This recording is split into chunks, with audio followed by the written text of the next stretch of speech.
Alright, so we did recently finish a whole bunch of stuff on Eldin. We went back to Aya, finished what were, let's be honest, some pretty frustrating quests. But then, soon after doing that, we got a message telling us that something urgent is happening on Eos. It's getting attacked. And it seemed like that was happening right after we spoke with the Moshai and Axul, so that made it seem like it was probably going to be Axul and, by extension, the Rokar who were attacking Eos.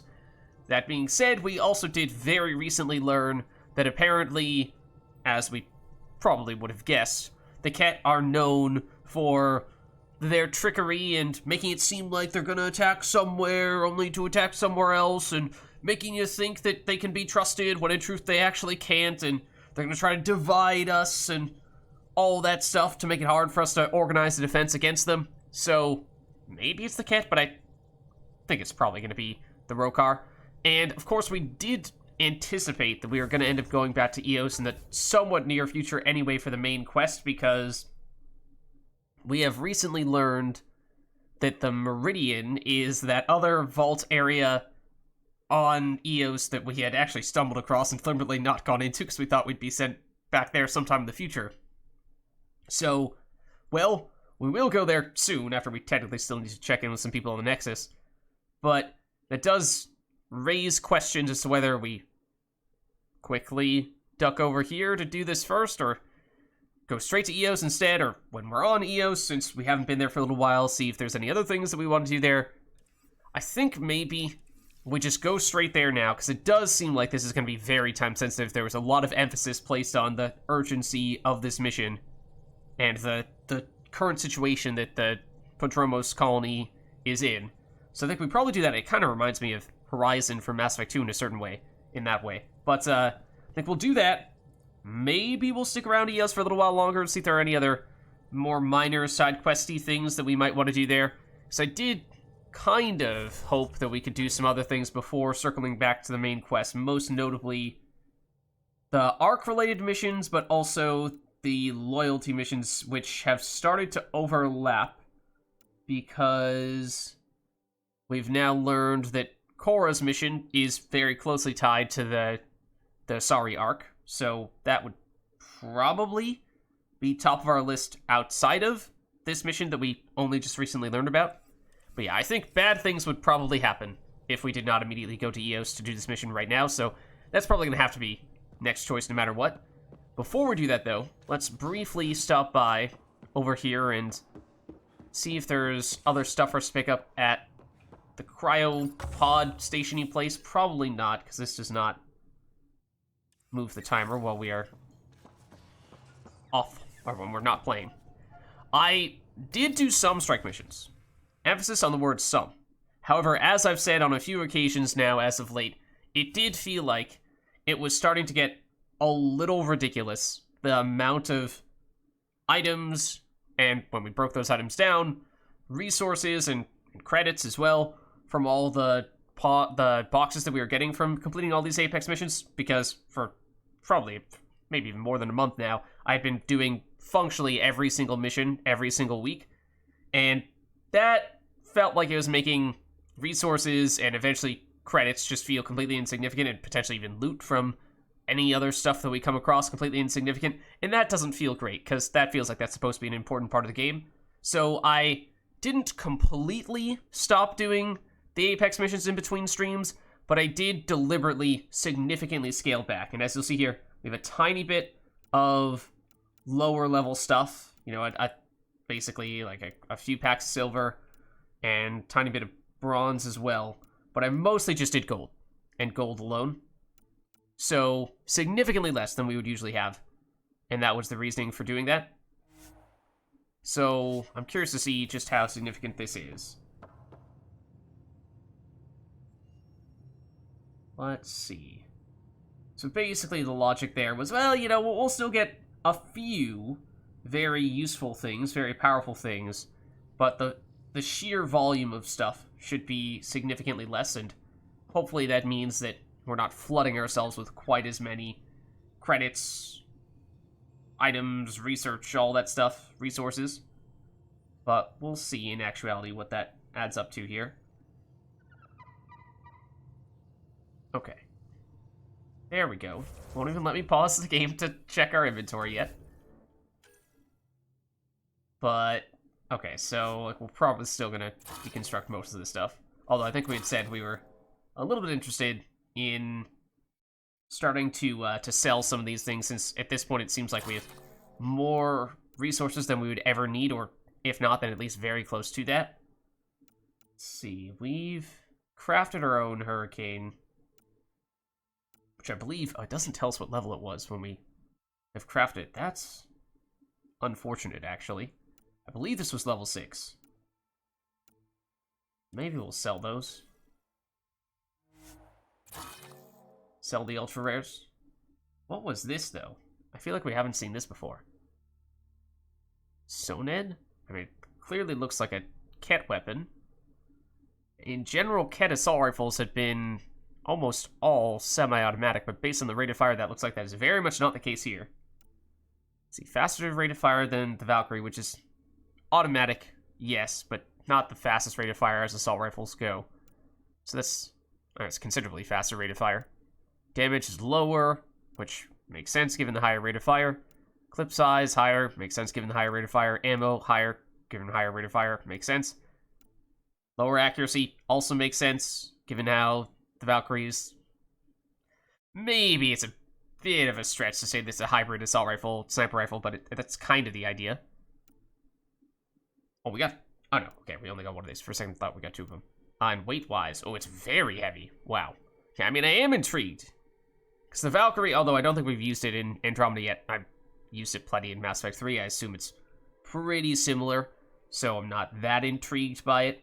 Whereas this guy, I have no idea. I've never tried it before, so I am curious to give that a go. Let's just break down the Disciple. Oops.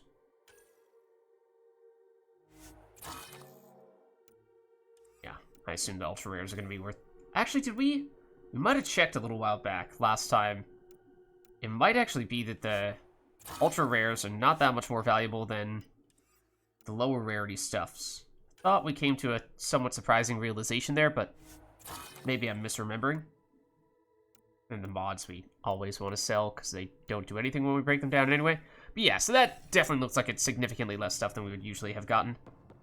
So that's probably for the best. You know, you could make a case that we should just stop altogether, which is probably a pretty strong case at that. But let's sell you.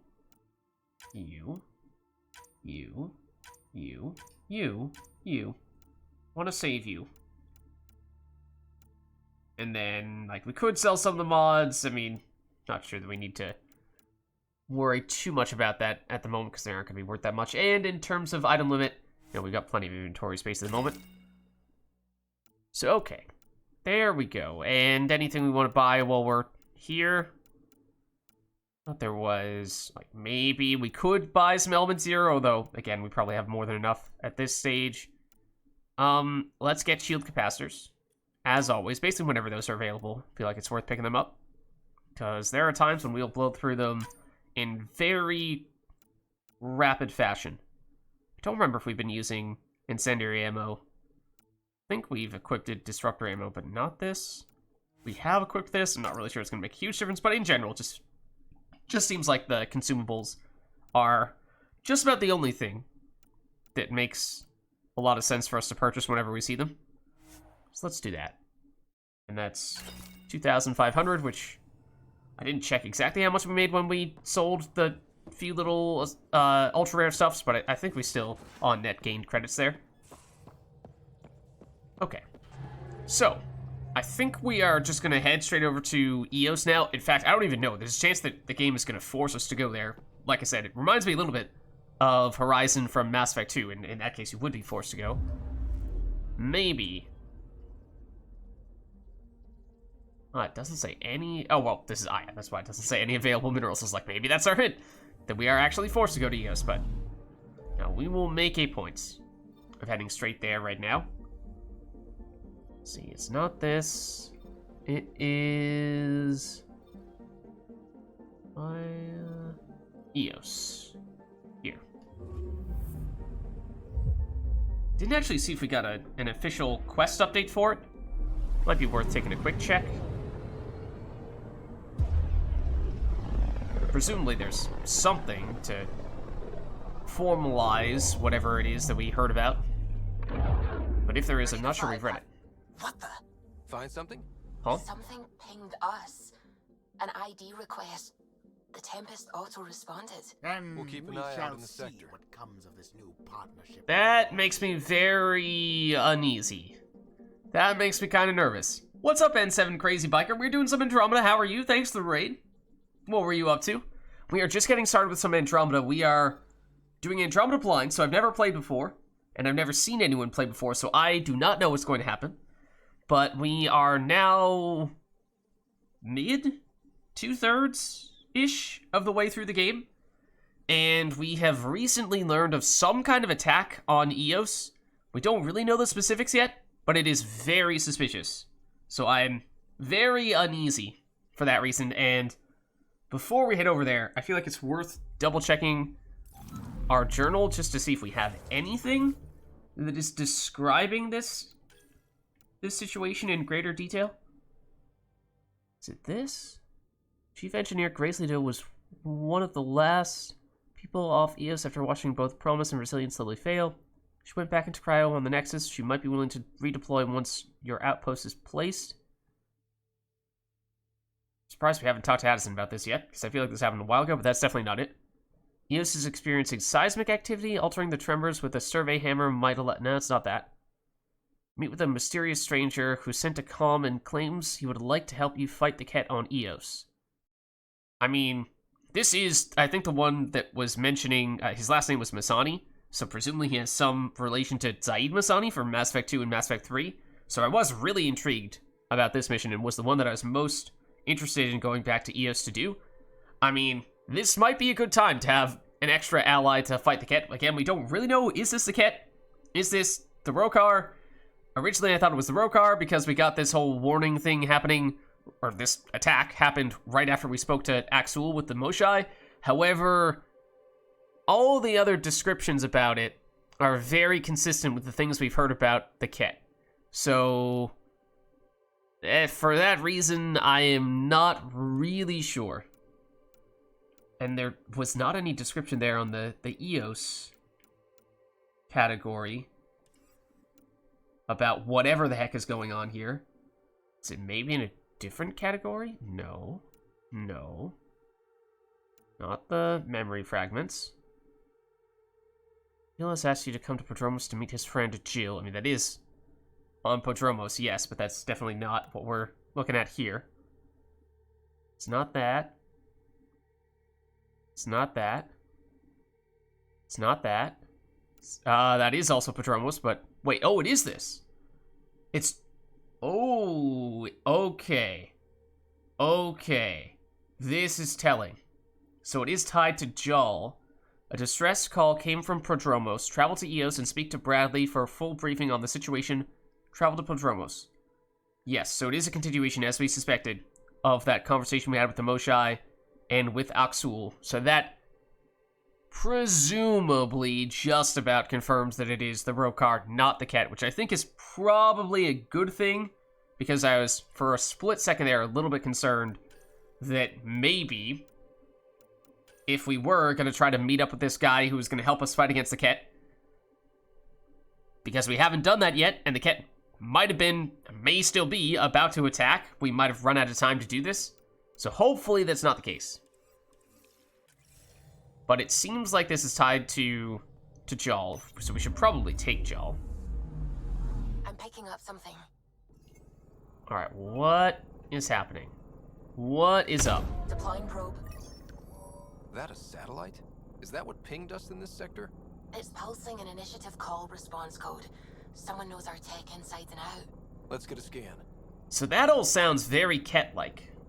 We heard again that the Ket will send some kind of false signal to lead people away from the place that they're actually going to attack, and then that place is going to be pretty undefended, make it easier for the Ket to take over. So that's what's giving me a little bit of doubt, but given how we've read that journal log now, I think we're still... What the hell happened? Anti-trackback measure? Drive system overloaded. Not quick enough, though. I got a serial that has triggered an alert. Pathfinder, we are to contact Director Addison as soon as possible. What is going on? Okay. Alright then. I do think it's probably the Rokar, given everything that we've learned thus far, but stuff is blowing up. Satellite ID encrypted. Power readings, error. You don't say. System report, error. Status, error. I can tell you, it is definitely blown up. This satellite tracks initiative shipments and allocates emergency drops without authorization. No ZK tracker satellites were authorized or deployed by the Nexus, so someone else did this. Need some Milky Way research? The little things that matter. Speak to Addison on Tempest VidCom. Oh. Okay, hold on. So we do want to land, but let's maybe talk to Addison first before we head down there. Did we level from that thing blowing up? Because I think we might have leveled from that thing blowing up, which is kind of ridiculous. No, it didn't okay, good. That would have been a little crazy, even for me. No, I would have loved it. I probably would have loved it if that did happen. I'm curious to see if Jal has anything to say about all this. Where is Jal?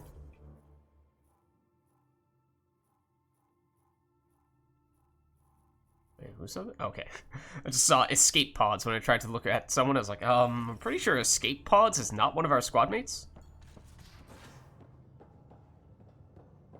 Theoretically, he is down there. There's a chance he doesn't have anything to say about this yet, but I hope he does.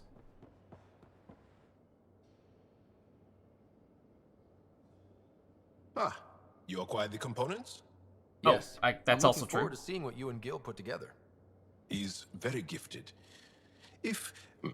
When we succeed, more of your people can experience our stories as they are meant to be enjoyed. Goda Tavitara, the Lulia Reborn trilogy. I'm weeping a bit already. So that's for our movie night. What's up, Core? How's it going? But we do have this other quest that we're doing that does seem to be really starting to kick off, and it does involve you, apparently. I'm still upset by our falling out. But I must say, I am also proud to be part of the team that breached the Archon's ship. Okay, I mean, that's, I guess, kind of sort of a step in the right direction. I'm glad you still feel part of the team. I'm free to talk more, now or later. Okay. I'll see you later, Jal. Stay strong and clear. Any other passing comments about the current situation, though?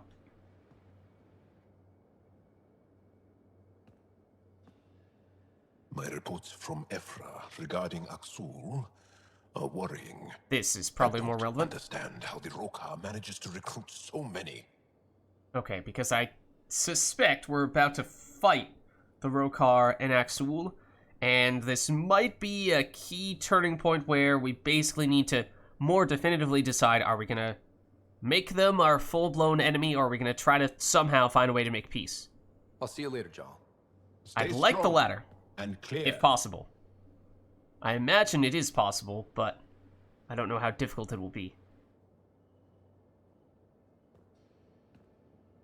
I always have time for you. Okay, so now that's just a generic response. I'll see you later, Jal. Stay strong and clear. So now let's head up. And I guess we will talk to everyone's favorite character first, before we head down. And by that, I obviously mean that I'm referring to PB? No. What are you talking about? No. Pathfinder, Of course you have not. pending vid calls. Of course not. I mean Addison. Obviously. Everyone's favorite character. Alright, so Director Addison. Let's just see, because is this technically falling under the same mission, or is this actually a separate mission this is now branching off into? What category was that in before? It's over here. A strange signal caused the Tempest to auto-respond, suggesting someone knows a lot about Andromeda Initiative tech. Search the systems for the source. Speak to Addison. Okay. Was that what it used to be called? No, we still have this. So it did branch off into something entirely different. Okay. We still have this to land on Podromos. Separately, but relatedly, we have this conversation with Addison. Ryder, tell me about the satellite you found. It blew up as soon as we got there. What are you talking about? My alert identified a ZK resource tracker. They're emergency tech, full of overrides so they can bypass protocol. They were designed by Dr. Zoe Jean Kennedy. She disappeared with the Exiles. Alright, well that gives us a lot of If information. her tech has shown up, that could give someone a backdoor to steal from your outposts. Okay.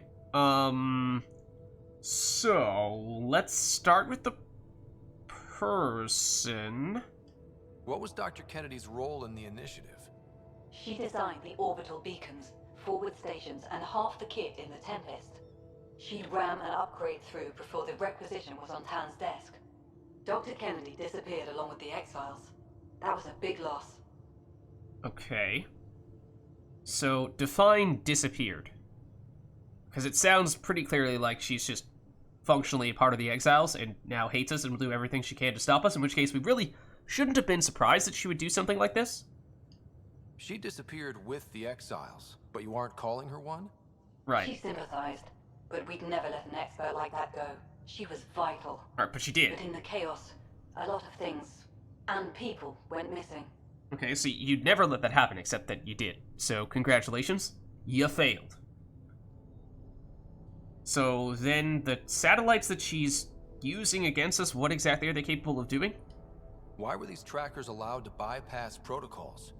They're supposed to be hubs, to rapidly track and pull resources if lives are at stake somewhere. That's why they weren't deployed. Tan didn't like anyone bypassing his rubber stamp. If this satellite is new, how has it kept up with our security measures? That's a very good question.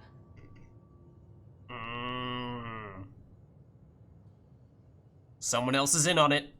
Someone else is working with her. Pretty extreme to set up a personal alert. Why do that? A lot of Dr. Kennedy's projects were unofficial. But you backed them, like these trackers.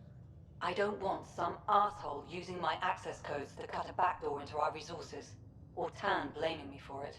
I mean, it is your fault. I also want to know what happened to her. Sort of.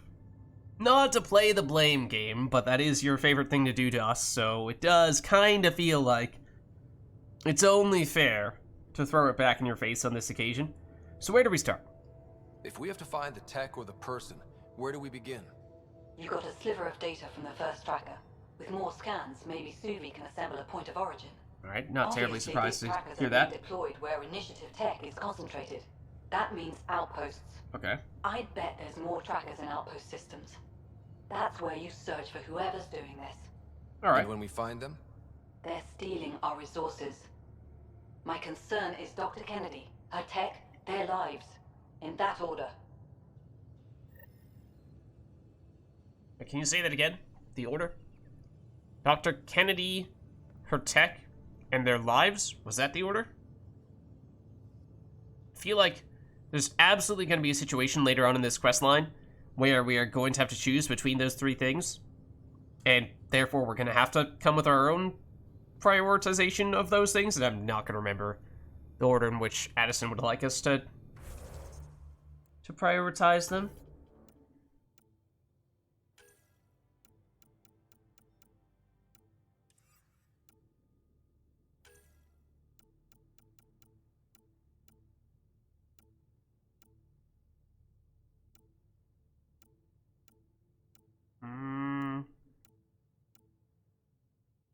There. Okay.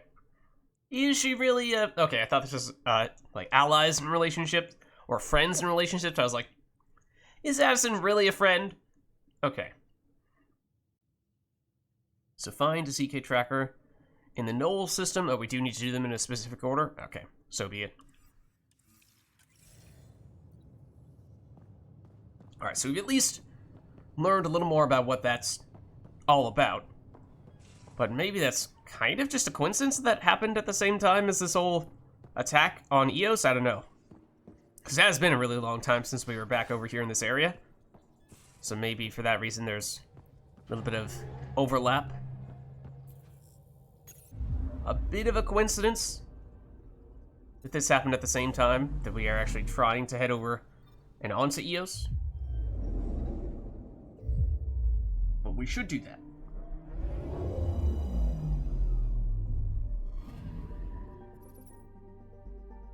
And I guess that signal that we were hearing about as soon as we got over in the system was for that blowing up satellite, not for the attack on Eos, so...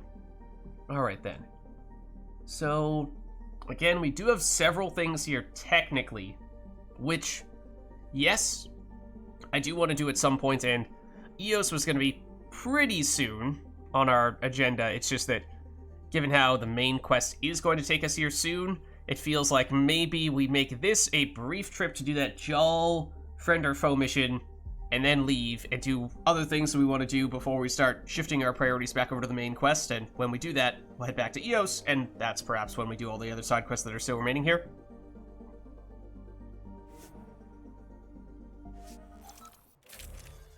Okay. So, I've had some mixed feelings about the changes that we've made to some of our weapons. Perhaps we were a little too ambitious with turning everything into a laser beam. Haven't really done much with the Piranha yet, but maybe that's worth testing out a little bit more here. And we'll stick with this gear. Let's see. I suppose you could switch out life support if you're on a planet where you don't really expect for there to be much of anything in the way of environmental hazards. It's much better on Eos now, but may still not be perfectly clear of hazards, so maybe it is still worth holding on to that. But, squad mates. Let's swap Cora for Jal, because this is technically a mission that is tied to Jal in some ways. And then, if we are going to take Jal, he is at times a bit of a liability because he does love to charge straight into enemies and get himself killed quickly because of that. So we should have someone else who's pretty tanky, or at least will not get themselves killed super fast like that. So PB is kind of capable of doing that, although I still think that Drac and Vetra are generally our preferred squad mates for that. So maybe we head back over to Drac, although once upon a time we did do Jal plus Drac. I think it was even back when we were on Eos and did the Ket base there, and we had some issues with that, because Drac technically does also have some stuff that encourages him to get up close and personal point blank with his shotgun and melee and what have you. He's tankier than Jal, but still can go down for that reason. Maybe we go Vetra in the second spot, because she is also tanky, but is more ranged, so is less likely to just run straight up and die. I think we stick with that, then. Descent is green. Alright, so what exactly is going on? We still don't really know. Coordinating. Path is calm. We expect it to have something to do with a Rokar attack.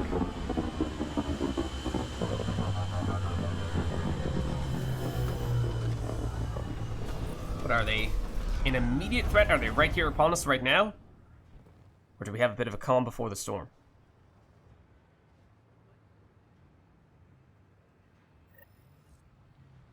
Okay. Travel to Padromos, we did. Speak to Bradley. Alright. I've located a suitable site for an HNS receiver, Pathfinder. Nav point is set. Apparently we haven't been here since we got that quest, so that is also a thing that we can do, and it is...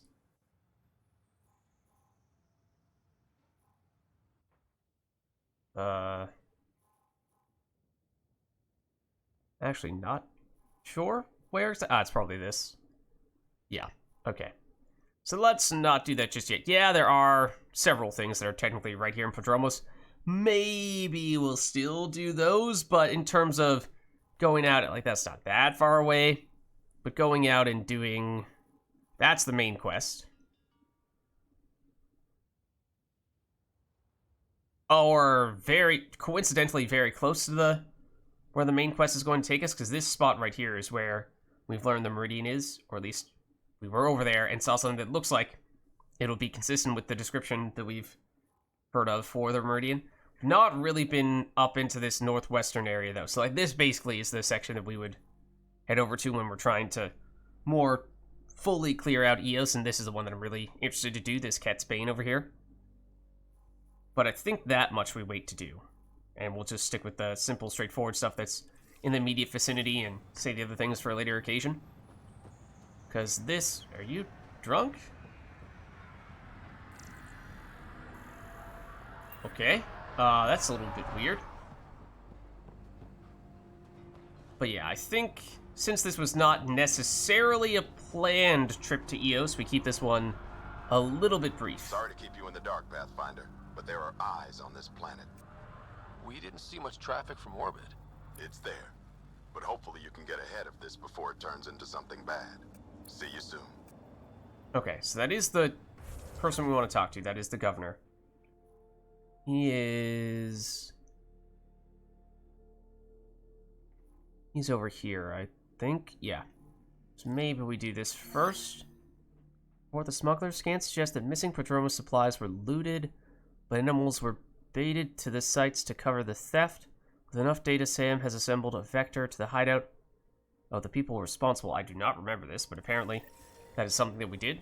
It sounds like one of those things where we explored around, ran into a bunch of random bandit camps and what have you, until eventually we got like one notable thing at each of the bandit camps that got us a little bit closer to getting the info we needed, until eventually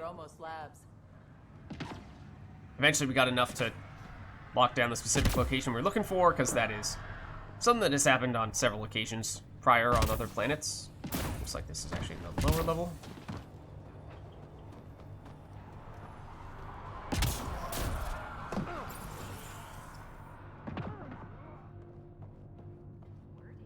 Oh, it's just here? What is the deal? Upload remote supply drop site investigation data? Sure. Supplies lost to outlaws. Minor recovery, but a bad scene all around. We'll have to be careful. Recommendations noted, Pathfinder. Okay, well, now it's done. And we got a little bit of experience from that. But we have plans that might help. Gasada sounds like a problem, ma'am. Stubborn, you might say. But aren't we all? I don't remember. Has it been so long since we were last at Eos that we haven't really seen the Angara here either? Just double check what this merchant has. Have we seen this helmet before? I don't know. But you have consumables. We'll nab a few of them. You have one? You have one of all these. Okay, now that's not that helpful. But, I mean, I guess we'll take them. Usually they are available in increments of 5, but so be it. Alright, so that gets turned in. Yeah? You actually have something to say to us? Now I think we are ready to talk to the governor / do whatever the other quest that is functionally right next to you is. But this might just be initiating the one with Gil and Jill. Meet them both at Prodromos. Gil has asked you to come to Prodromos to meet his friend Jill. It's definitely it is a squad mate / crewmate, at least, specific mission. And one that might very well have more follow-up. So that's one where I feel like, yes, although initiating it, we can do that right here, right now. Maybe it still makes sense to hold off on that one, since it's probably going to take us to some faraway place. It may be still on Eos, but it'll take a while to finish it up. Now, that is Gil. Okay, that actually is the one that I was just referring to in that case. But for that reason, as I was saying, I think we hold off and go straight Pathfinder, over here. to talking with the governor, unless it's the Major Domo who actually initiates this thing. Which,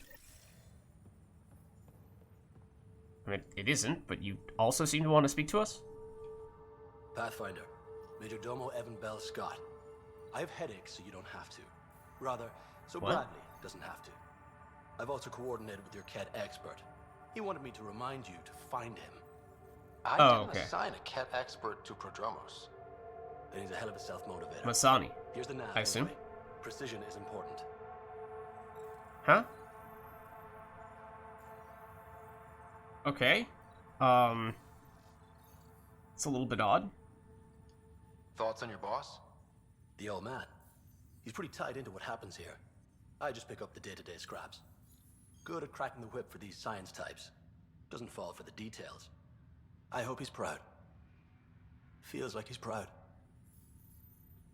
And people are asking me to play Andromeda, I assume in multiplayer, but I am actually that's a reminder. Good reminder. I am interested still in playing Mass Effect Andromeda multiplayer, although I have been waiting until we've gotten far enough along in the campaign to see any of the major boss enemies that could show up in multiplayer, so we don't get those enemies spoiled from just having them randomly or just automatically show up in Wave 7. It's like, well, this was going to be a dramatic reveal in the campaign, but now that all the dramaticness has been spoiled because he just shows up in multiplayer.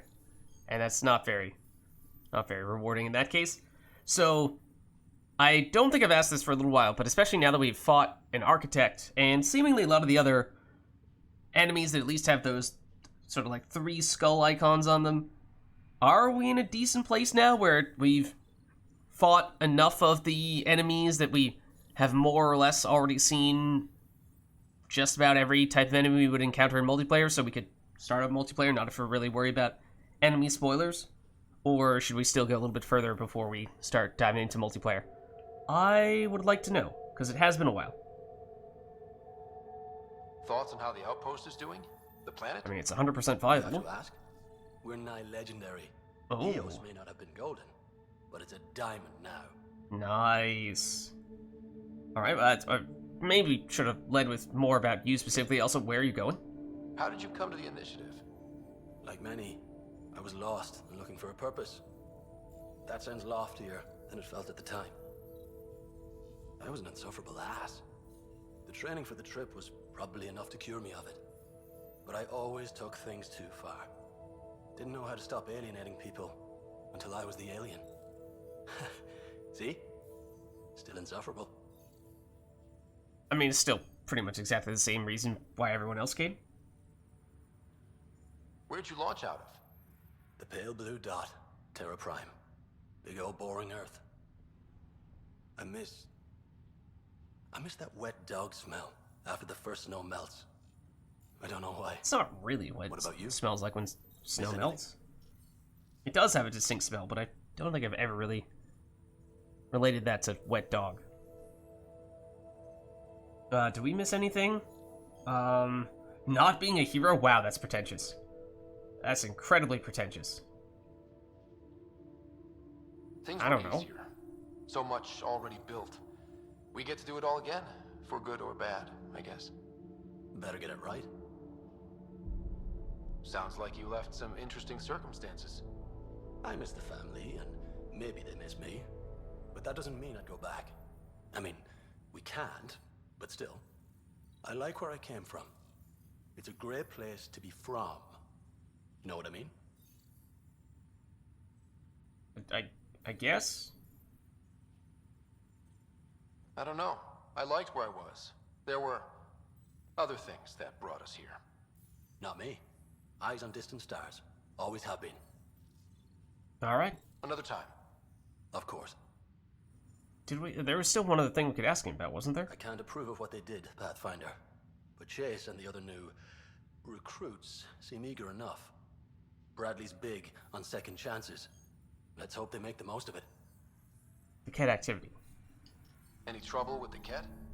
Clearing the sky cleared it for the bad guys as well as us. So some uptick in hostility was to be expected. We've some tricks up our sleeves, thanks to the research teams. That only goes so far. Thankfully, you yeah. tracked them to their lair and put your boot through the door. Can't ask for more. That is true. We did attack the cat base.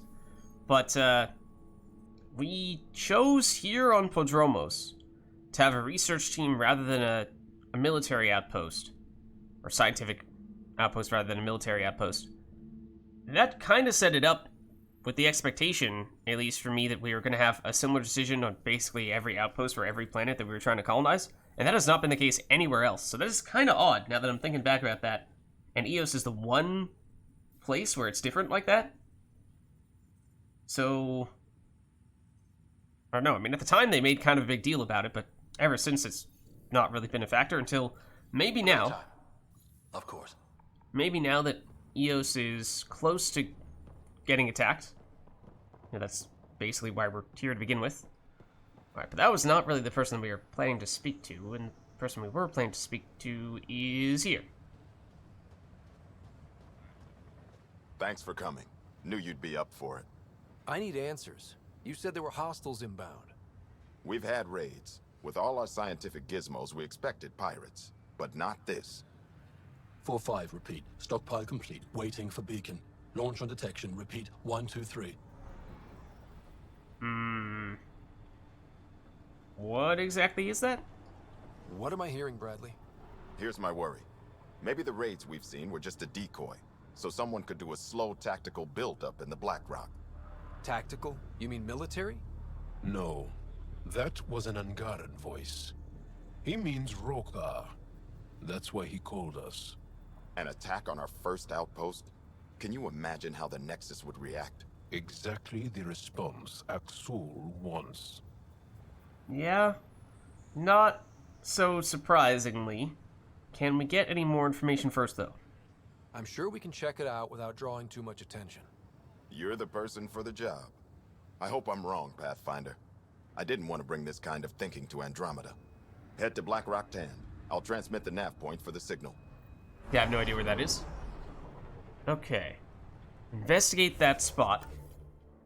I assume that is now our active quest. Oh! Well. Speaking of which, that is that very area that we were just talking about, how it's the one place we haven't really been to. We've been on the edge of it and looked over, and there were a series of structures that someone, maybe even Sam, had made a passing comment about how it seemed like those were Ket structures. So there was some kind of significant Ket presence over here, which explained why the whole Ket Spain mission was going to be over here as well. But if we are headed over here, that does make me wonder if, especially if we're about to potentially fight some Ket, it might make sense to try to do this quickly first. I mean, this seemed like it was going to be kind of a, or certainly not a brief little hi, hello, you're done type of thing. But, I mean, if the whole point of Ket's Bane is to get an ally who's going to help us fight the Ket, it feels like we ought to do that before we actually fight the Ket. Alright, but no, but this is Rokar, not Ket. Should we still do it? I mean, we're gonna go right past it. Maybe we at least initiate it and see if we can finish it in one quote-unquote sitting. But if it sends us halfway across the planet or system, then we put a pin in it and come back to it later and focus on that. I mean, I don't think we'll go over to do all that stuff in the most remote corners just yet. I mean, I guess we could do basically everything else on Eos right now and just leave the stuff here and here alone for when we're doing the main quest. And that becomes pretty much the only thing that we'll have left on Eos. I don't know. Either way, we could fast travel here and expedite the process considerably. Oh, we also did the seismic hammer, started doing the seismic hammer thing, but didn't finish that. All right, we'll fast travel here at the very least. See, what is that's Gil. We deliberately did not talk to. We'll go over here. We'll possibly do Ket Spain, or at least try to initiate it and see how time-consuming it looks. And then we'll do this. We'll probably leave the other stuff for later. That's my thought process. I think that's my preference.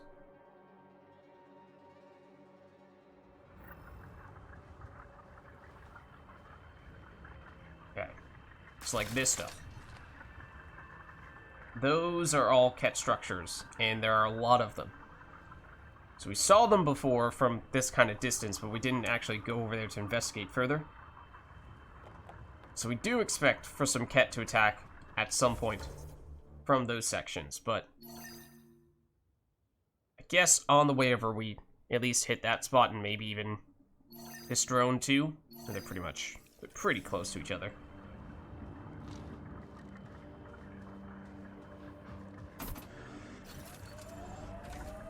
Okay. Pretty much just straight down there. I mean, pretty sure that we accidentally fell down here last time, and it took us an eternity to come back up. But now we're actually gonna do it deliberately for once. Colonists have compulsory military service. Is that right? Most. I didn't. My father took us from Palaven before I came of age. Maybe it's good not to learn exactly the same thing as everyone else. Okay. The Black Rock signal comes and goes. You've evened out the weather, but I wouldn't call reception clear. EOS still feels frontier.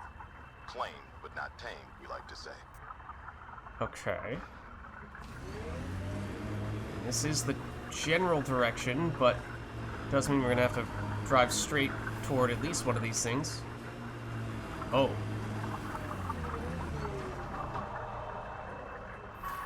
Okay.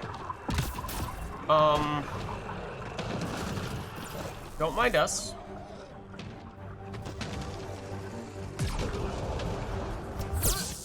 I also did not remember, full disclosure, did not remember which of the setups we had.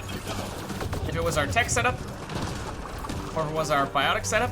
I think we should probably switch over to our other setup. Otherwise, we might be about to get into a lot of trouble. So let's see. This is the one we have right now. Let's switch over to this. It puts us all of our abilities on cooldown, but I think it's still worth it. So if you guys could just chill for a second while we wait to get everything back, that would be lovely. Because then we can flame this guy, and I think that is the answer we are looking for.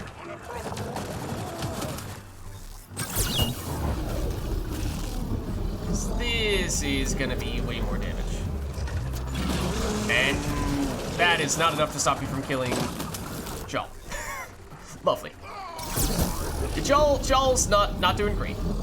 Jal maybe is not doing great, and the same may be about to happen to Vetra as well. Hopefully not. Hopefully not. I mean, now that a little bit further away, I would have thought we'd be a little more isolated from the other guys. This would be a little more straightforward. Really? To survive on one bar. I'm surprised those guys were sniping us so far away so successfully, though. Okay, let's get these peoples back up. I don't know if we've ever seen that before.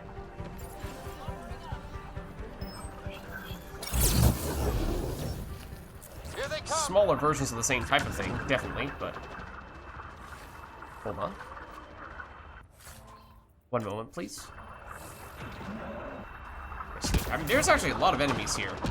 And we've seen the ketified versions of fiends before. So I was kind of just thinking that these were going to be just that.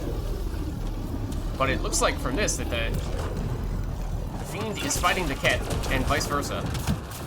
Not so fast, buddy. Not so fast, buddy. Not sure what we're technically standing on here. Whoa, what the heck?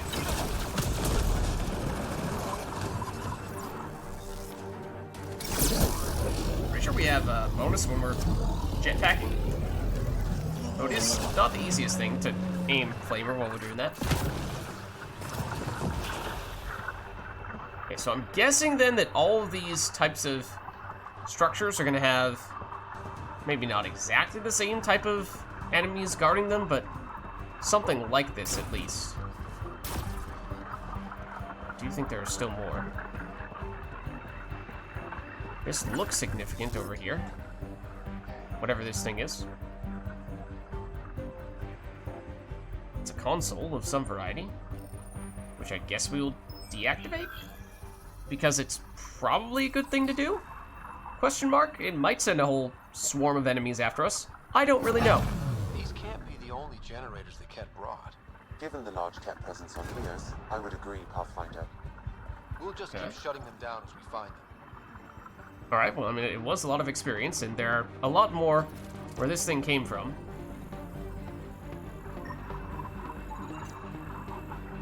Translation is incomplete, but this console could override a security lockdown. Okay. Sure, I guess.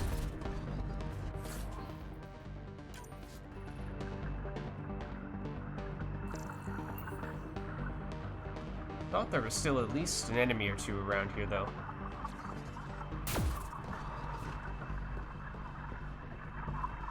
Definitely saw an extra red dot. I think more so on the other side, but now I'm just trying to cover this whole building area and see if there's any other notable stuff in it. It's not a research node? Okay. Okay. I am Victor. Follow my order. Their fortifications will not last long. We have tested everything else. Release the field in this site too. By your order, Victor. Not feeling bad about killing that guy. Okay, that is the guy that we... The name of the, what's the term they use? Cardinal or something like that? Basically the mini-boss that we fought at the Ket base that we went to a while ago at this point.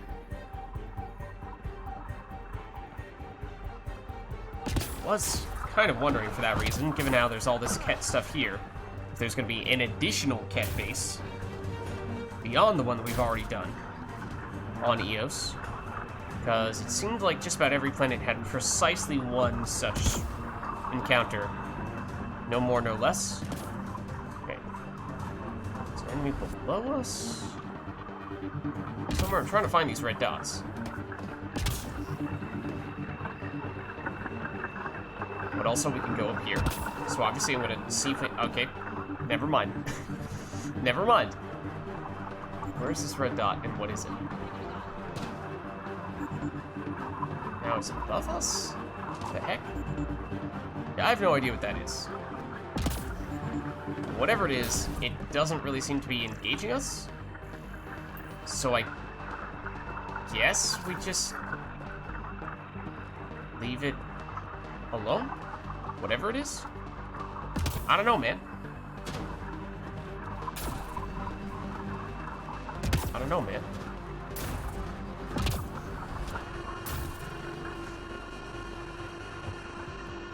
Alright, let's hop back in the Nomad, though. So we don't leave that behind. Are we right next to the Ket Spain? Okay, yeah, we are. But, like I said, might as well move the Nomad while we're at it. I thought I saw something moving over here for a second. Maybe it was just Jaw. He was moonwalking like crazy. Did you see that at the corner of your eye? He is a skilled moonwalker. Okay. Shoot. Oh, shooting at this.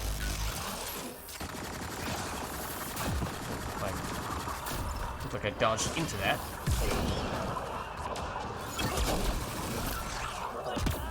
Maybe those are the same basic enemies we've seen before here. Oh no, it's been a while.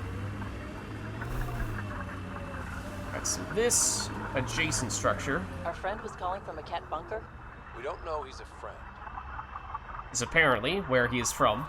As a reminder, this is the guy who has the last name Masani, or it doesn't say here. Mysterious stranger who sent a comm and claims he would like to help us fight the Ket on Eos. So I'm very intrigued because he has the same last name as somebody from the original Mass Effect trilogy. Which I have to imagine is not a coincidence. It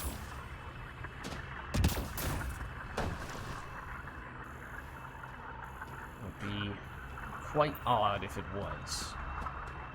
It's not like his last name is something extremely generic like Smith. Oh. Yeah, that's a dead cat, which is perhaps a good sign if we're wondering if this guy is truly a friend or a foe.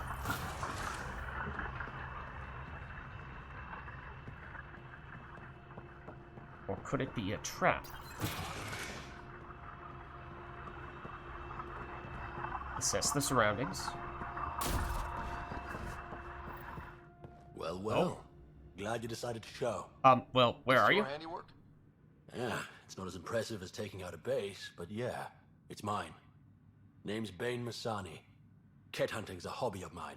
Yeah, I'd love to just be able to... I am not allowed to move the camera at all. I can move it in that direction, which is not helpful.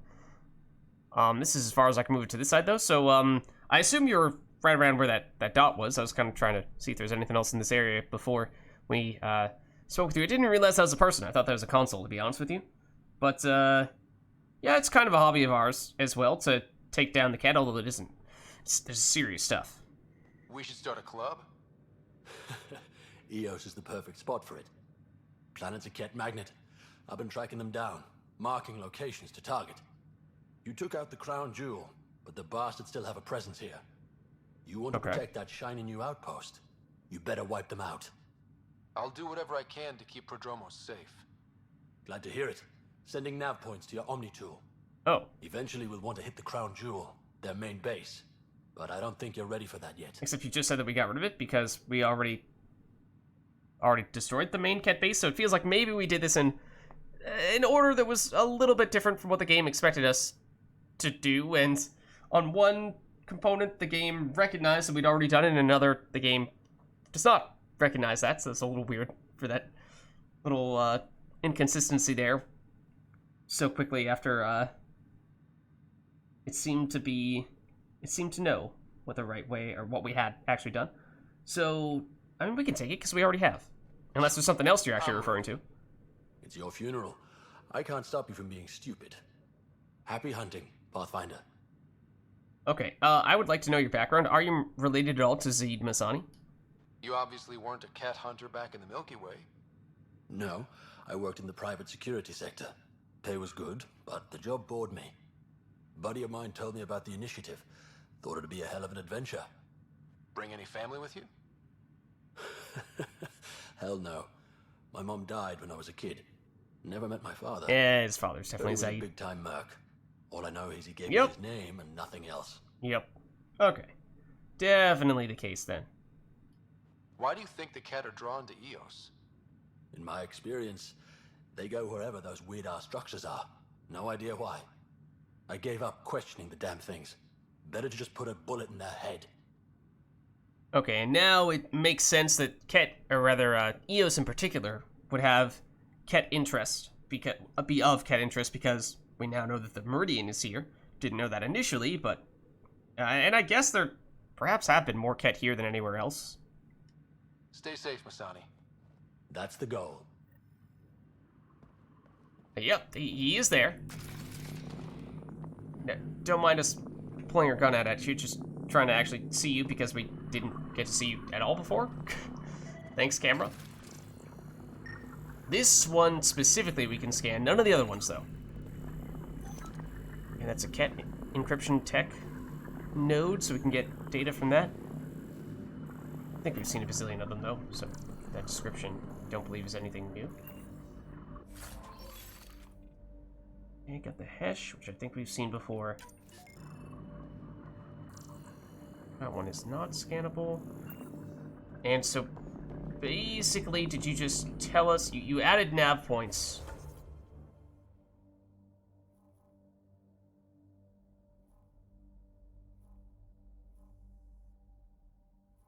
Of what variety? Because I don't really see any new nav points. So... okay, if you say so. Destroy the barracks? Theoretically is active. Oh, it's over here. Oh, it's actually very close to the forward station. Wow. Okay, so, yeah, I think we've met the guy. We now know what this mission is about. It's not that far away, but it is now in the opposite direction, so perhaps we'll proceed onward. We actually have... oh, we've not unlocked this forward station yet. I was going to say, we presumably would have fast-traveled straight here, right? Because that's right next to the spot where we actually do want to go to. This one right here. But actually, before we do that, let's nab that. So that is not too far away.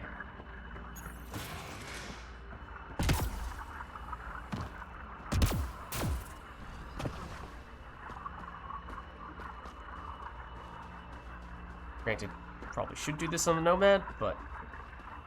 it's not too far of a walk, right? Oh, somewhere over here. Probably up on this area. Yeah, there you are. I don't remember what we're looking for, but presumably it is this. Malfunctioning drone. Malfunction due to hostile environment. Placing a beacon here would allow a technician to recover it. So let's do it. And we need one more of those. I think the last one, I don't remember. Either it's pretty remote or it's in a place where we just need to double back to, and just haven't gone through the trouble of doing that just yet.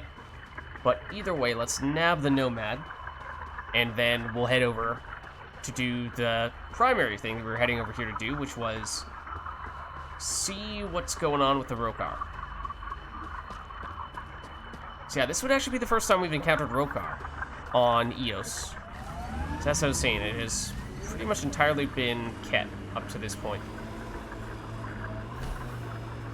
So now let's activate the one that we actually want to do. Yeah, so the last drone is very remote over there. Might even be worth doing it after we do this, just because we are going to be in the general area, but I guess it's not that much closer than this forward station, so we could just fast travel here in the future and then do it. Let's see, we're going this way. Whatever the Ket build, we can break. We'll clear the Ket off Eos for good. Really looking forward to seeing these turbines wrecked. These are turbines? I mean, yes. Apparently they're generators of some variety. They don't exactly look like... I mean, I guess every generator tends to have a turbine in it of some variety. But... This place is a strain on our gear, but so is everywhere else. It also is, in particular, when I drive straight into that crevasse like that. I'm going in the opposite direction from what the Nomad is going in, although it is getting us out of this place, so I guess we'll take... Okay, basically every single thing that I did there, the Nomad went in the opposite direction that I told it to go in, but eventually it did work. So I guess we'll just roll with it. So again, I think just about all of those we could probably attack and do something at them. You know, turn off one of those generator things. But maybe we save that for a future occasion, and we'll try to be kind of deliberate about the order in which we do them so that it's relatively easy to keep track which ones we have and have not done. Otherwise, I can definitely imagine a world in which we have to hop around back and forth from one to the next. Almost at Black Rock Tand. That is definitely a Rokar signal. Understood. Eyes open. Okay. Automated protocols activated. Deploying forward station. Forward station down, and this might be the last one on Eos. Mining zones have been added to your... Mining zones added. One of which is basically right on top of us, or will be quite soon. Pathfinder. What are the signs of remnant over here? Those blue dots? That's odd. It's a little remnant area. Alright, maybe we check this out briefly. If I could climb up this thing, that is. You saw nothing? Just ignore that real quick. Apparently that is, you don't care if I do that. Okay. Let's actually switch to a weapon that I can hit you with. Actually, I am intrigued. So we've not done much of anything yet with the Piranha. Normally this is a really close range weapon, but we have done some mods that may increase its long range capability, so I'm curious. That cannot hit. It can hit slightly, but not very reliably. Okay, so should probably use our actual long-ish range weapon. That's not a very good shot.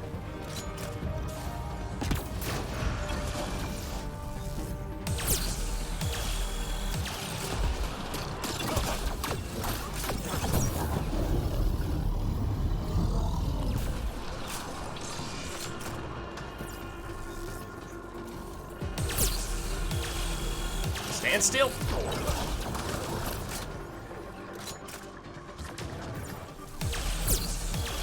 Of course, you duck down right when I start doing that.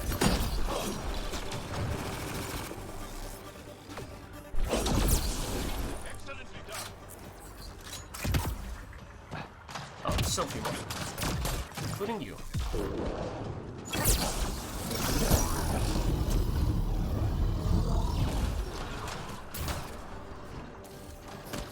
Yeah, that range. I had to center your hand, yes. Oh, I decloaked as soon as I cloaked. Oops. As in, manually decloaked. Generally not something we want to be doing. No experience bar. Oh, because there is still an enemigo of the little variety. Over there. There we go. Okay, so was there any significance to this at all, or is it functionally just a little sampling of experience and not much else?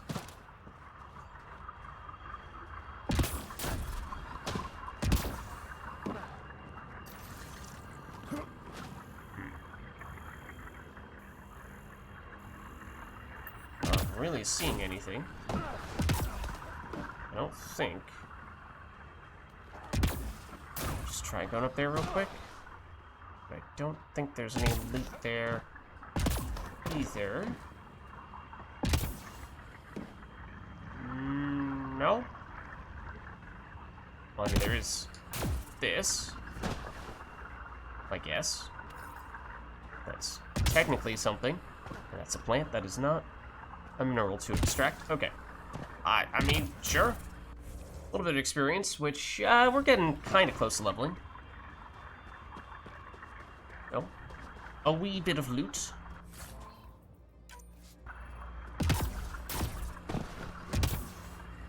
Okay. Now that we've made our little excursion there, let's go for the main destination.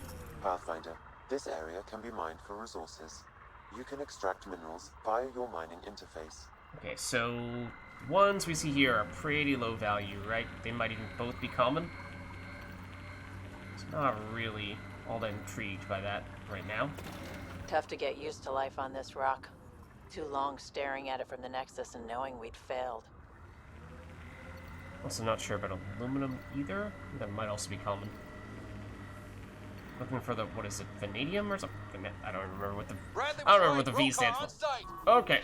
Watch for reserves after the first assault. Okay, some kind of reinforcements.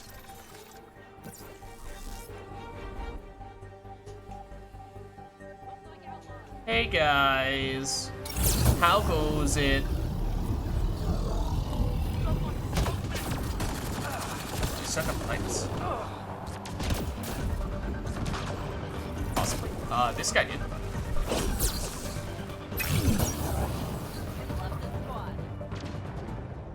Okay, that sniper dude is gonna be annoying.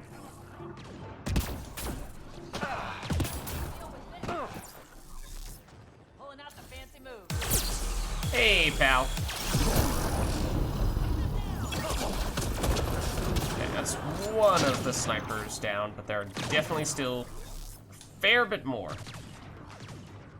I've got my shot. Do you now? Yeah, you can say that. What is that? This ain't Minecraft.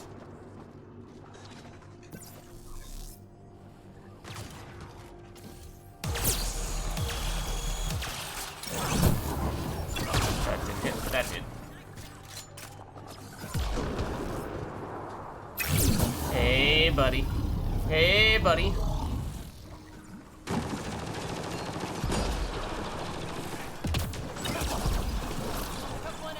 Alright, we're expecting subsequent waves. There's somebody hiding over here. Oh, it's like, did they cloak? Are they invisible?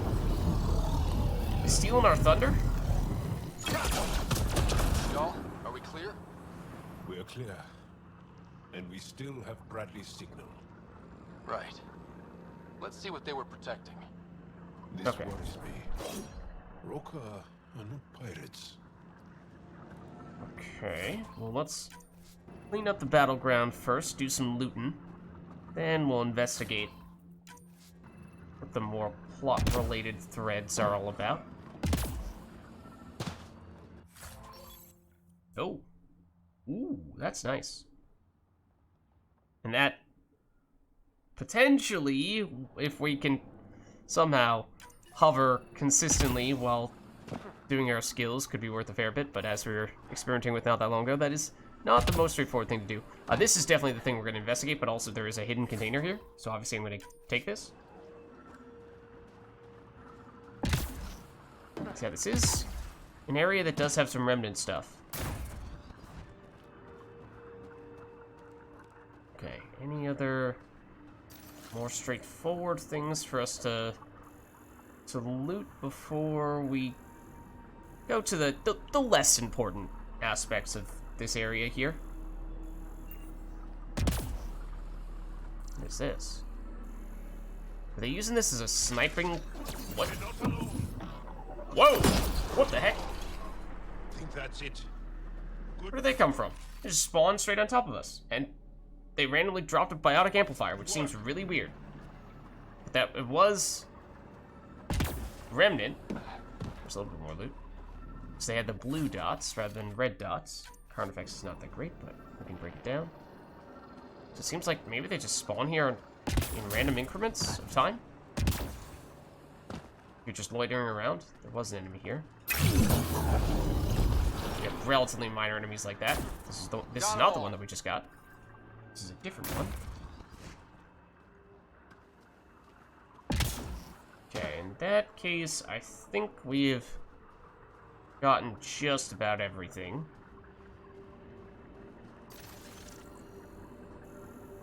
It's not this? Hold on. So, investigate the Rokar camp. Bradley believes the Rokar are planning an attack on Prodromos. Head to the Black Rock Tond to investigate the Angaran signal. So there's some kind of signal here. Apparently it's not this, even though our scanner's going kind of crazy at the moment. I would have thought it'd be that.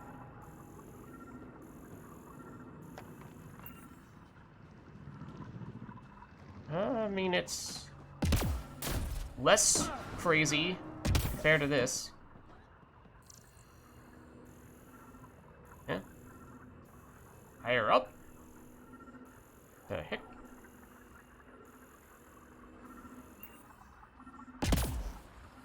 This thing? There's also another remnant dude that... oh, it is these guys that keep on showing up. That also, apparently, we found the thing that we were looking for. It's this. Oh, there is another one of you. Okay. See how they just pop up on occasion? Sure. But this. This signal can call dropships to a precise location. Ah. That sounds bad. Strategy. The scout would have placed the beacon in the center of Prodromos. That's not good. Exactly where to strike. Bradley, Blackrock was a Rokar scout with a homing beacon. Shit. Glad you put an end to that. Well, does that mean Axel can still do that now? He already has the information that he needs? This job is half done. We need to ensure they don't come back. Not sure what you're asking, Pathfinder. We can't risk our first outpost. This is third. We lost the first and second. Promise and resilience. What are you planning? A decoy at the old sites? What, to send them to the wrong location? So then we can basically ambush them? To give them an out? I'm not sure. That doesn't sound good. Unless this is just a clever way of rephrasing that. We use their beacon. They want a target? Let's give them one. On our terms. Yeah. Site 2 is still powered. You could broadcast from the old comm array. Bait and switch at Site 2. Let's go. Okay, and we'll just real quick hit these guys.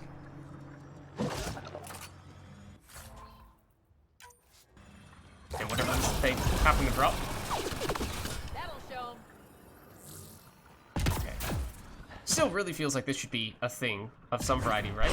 Oh, okay. Didn't really mean to do that. And for a second there, I thought we were going to trap ourselves in the process, but sure. Oh. Also that. Ooh. And wait, this is the augmentation that I really wanted on, like, all of our stuff? But the game really did not want us to be able to combine it with other specific augmentations, despite not telling us which ones were incompatible or why. So, I mean, at least gives us a little more options for experimentation. Okay. Let's skedaddle unless we want to get to these hidden caches, which, I mean, we're not that far away right now. Then again, we're also pretty close to this forward station, so it's not like it'd be that difficult to get these guys, but I feel like in general, as I think we said before for the other planets, those spots feel like, although they'd be nice to pick up, maybe we don't want to go out of our way to get every last one of them, because that feels like that's probably going to end up being overkill. Can we make this jump? Yes. Oh.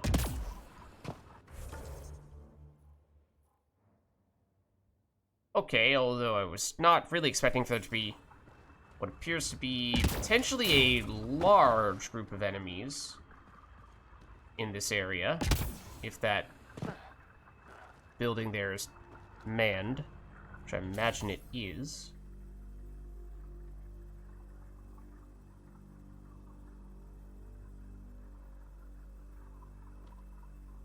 Not actually seeing any enemies there.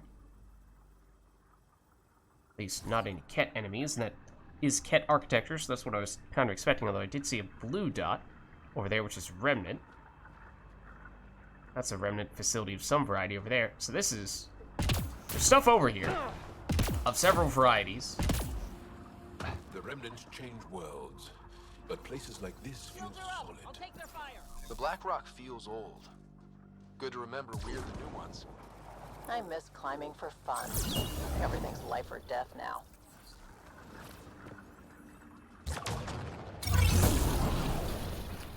Nice work. Okay, not just those little guys. But is there anything more significant like this? Now, granted, at this point we're veering off more in a direction that I did not anticipate going, and this feels like this could even be one of the concluding encounters of that whole track down all the Ket generator things, because this is not quite in the same area. It's a little bit further away, at least relative to Podromos. So I feel like, you know, once you finish all of the other basic spots, then it would send you over here. Doesn't feel out of the question. In which case we could kind of sort of be doing things out of order here. Although, at the moment, despite this being a large building, there don't seem to be any enemies here, which is strange. And a little bit off-putting.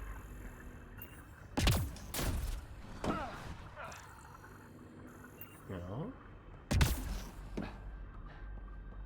Okay. Where was... the container's over here? Somewhere?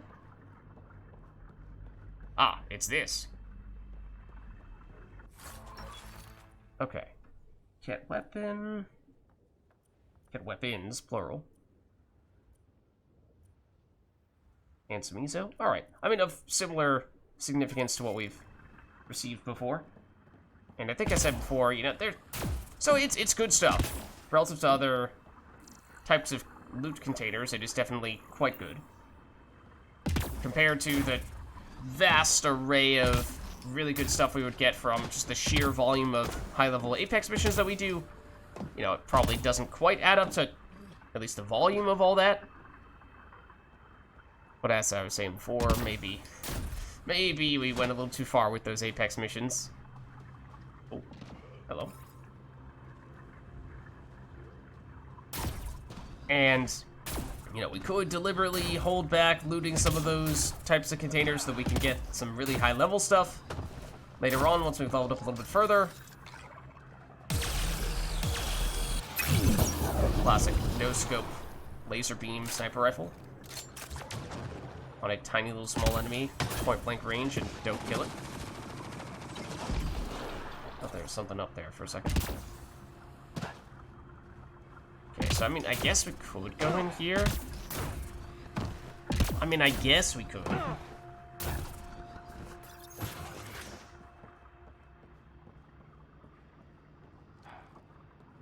Let's see, this kind of what I mean. At the moment, this is just about completely empty of both loot and other things of significance, and also certainly enemies. That feels like that is definitely not going to be the case in the future. So this is too big of an area for this to be of no significance.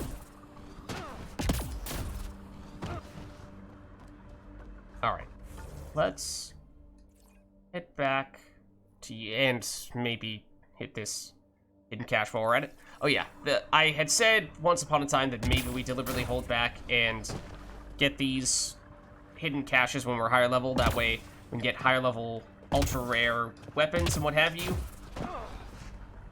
Which is not a terrible idea. However, on the other hand, so where's the nomad that I just marked? On the other hand, we could also do that, and probably do that more effectively if we were to just do more Apex missions. But then that raises the question again of, do we... Oh, hello. Do we want to do Apex missions with the same regularity that we were doing before, or have we gone overkill with those? Because it feels like we kind of have. Oh, I see that. That's devious. I mean, we could still go back to doing them in the future, and once we are a high level, get some really high level ultra rare stuff from it. But yeah, we'll play by ear a little bit. This is the thing I was referring to. Very well hidden remnant research data, which is typically difficult to come by.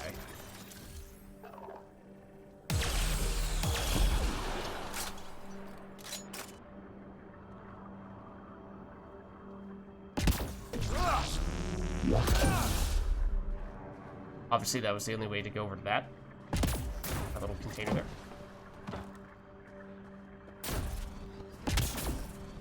Alright. Back to the Nomad. I guess we'll take another brief detour to pick up the other hidden cache. Pathfinder, this area can be mined for resources. You can extract minerals via your mining interface.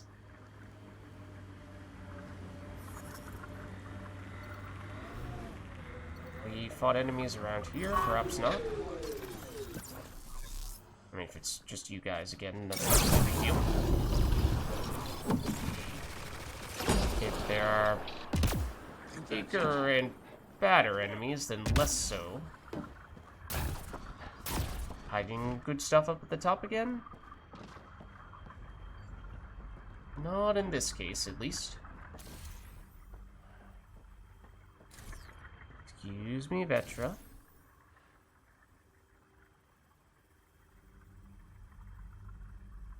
Can't tell if that's something over there.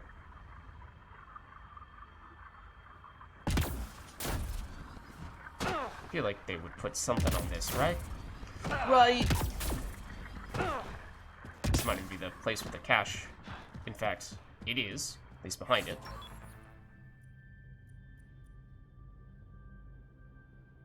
Restore 25% shields on kill for the chest plate. That's amazing. I think we did take that on one of our stuffs. And remnant core is also really rare.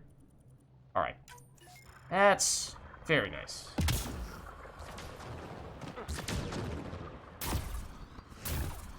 Shawl is struggling to hit something through that wall.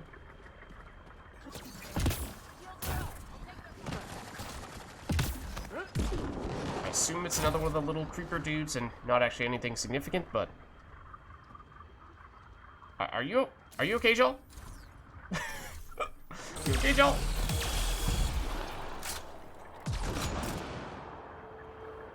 This feels like there should be something up there.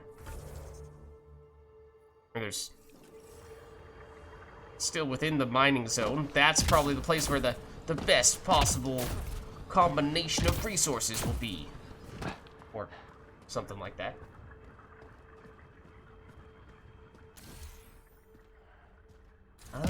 It's not all flowers. There's some cadmium there.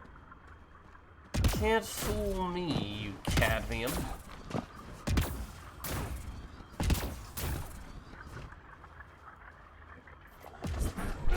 is not what I meant to do. But that also wasn't until it was. Pathfinder, this area... See, right on top of the remnant stuff, you can extract minerals via your mining interface. we get the actually good resource.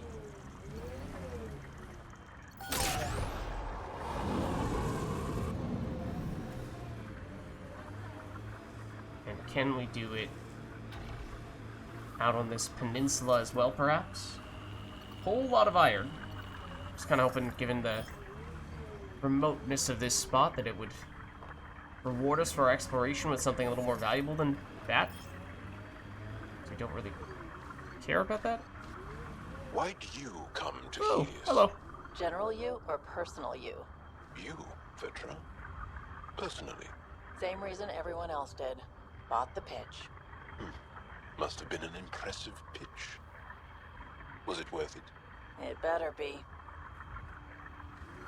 We shall see. Okay, now, admittedly, it is not the easiest thing to 10-point turn our way off of this thing. Maybe we'll just settle for the large quantities of iron.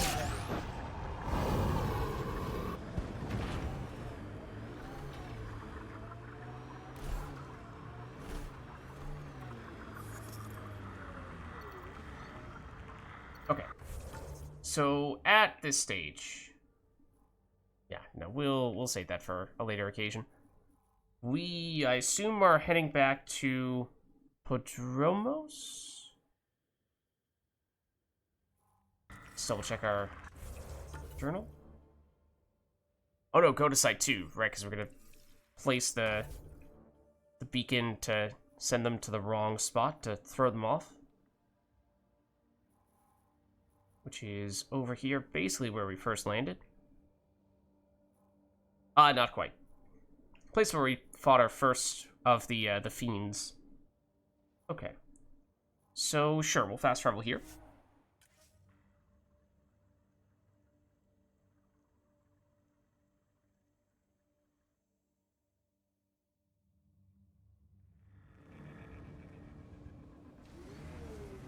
Alright, anything of note around here? Just quickly reload and heal and what have you, which I imagine we've already done now.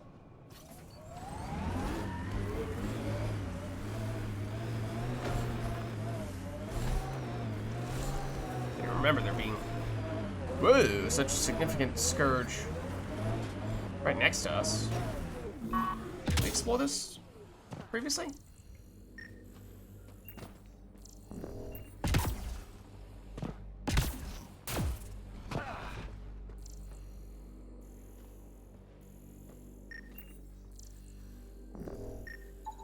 Analysis complete.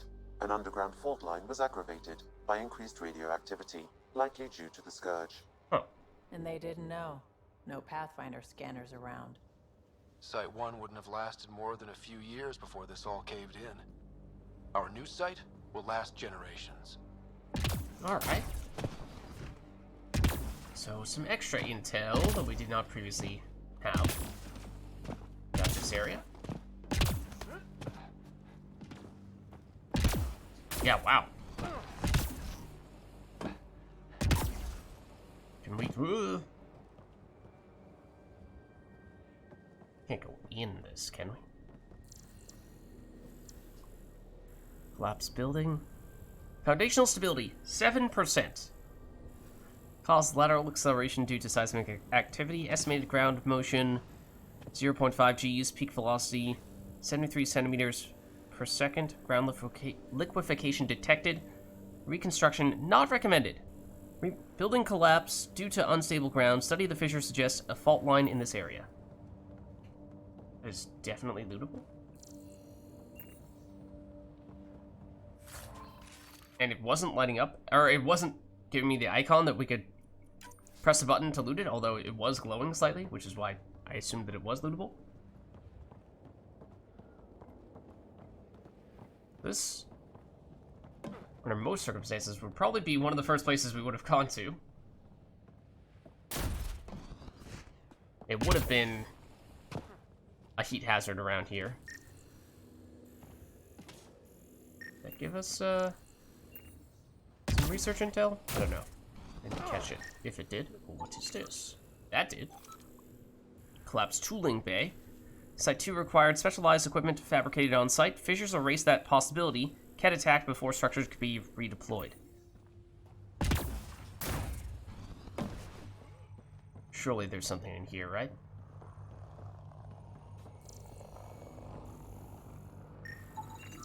More research at the very least. Engineering requisitions TMP? Chief Engineer Grace Leto, that is, in fact, the person that one of the people that we were speaking to, or no, it was someone who went missing. This location was repurposed after the tooling bay collapsed. As resource dwindled, Site 2 made fewer requests. The Nexus had little left to deploy. Do we have a quest that's actually supposed to be located here? We had a quest that involved this Grace Leto person in some way. Talk to Addison and assistant to redeploy Grace Leto. Chief Engineer Grace Leto was one of the last people off EOS after watching both Promise and Resilience slowly fail, including, I mean, that's where we are right now. She went back into cryo on the Nexus. She might be willing to redeploy once your outpost is placed. I mean, are we going to negotiate with her while she's in cryo? She might be willing to redeploy, but we need to chat with her in her cryo sleep before we get a definitive answer on that one.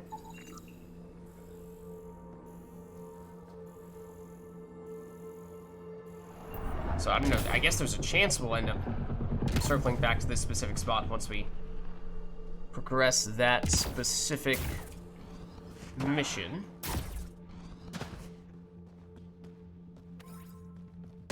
But I did not previously realize that those buildings were even there in the first place. Or at least if we could get that up close to them. Yeah. Huh.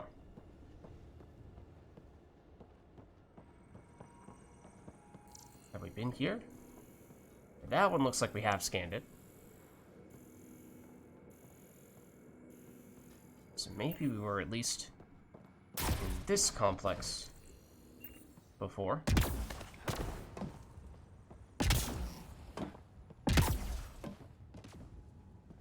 Anything else we should know about? That might be the cadmium that we picked up. No, that probably is. So that is probably still unclaimed, but we'll live.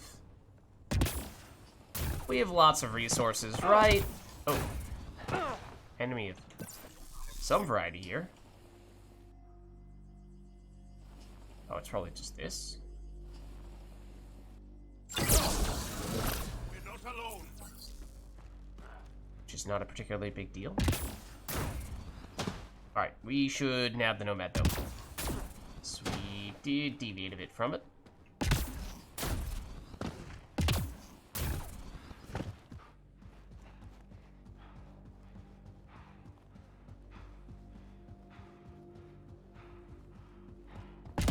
Where exactly did we leave it?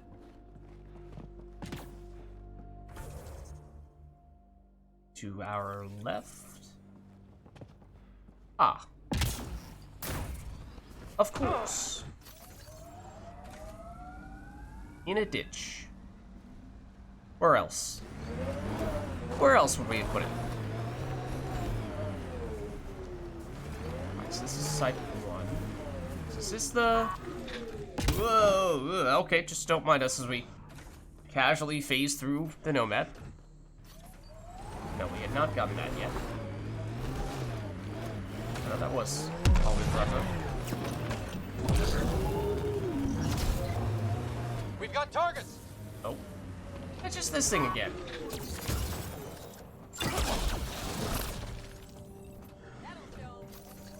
That'll show him indeed. They'll never cross us again. Alright, so this is the spot we're looking for. This Rokar beacon? Yes, Pathfinder. Site 2 communications array. Well, let's not keep Axul waiting. Alright. Deploy the beacon. Been a little while since we were here as well, though we did spend a little more time here. But the buildings stand. That's a lesson. So I assume we don't really need to explore inside the building or buildings much, unless I'm mixing that building up with that building, because we were definitely down there a lot. That's where we fought the first fiend. Maybe this is worth a quick double check.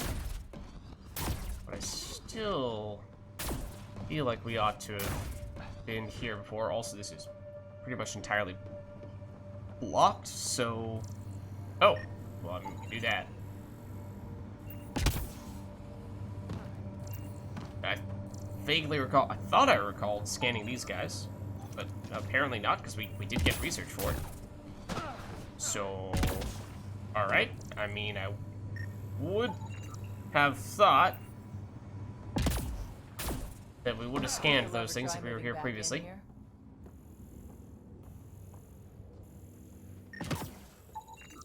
And I vaguely remember the shield mass, despite all showing up as if they are unique, do not actually give us additional research with each incremental scan.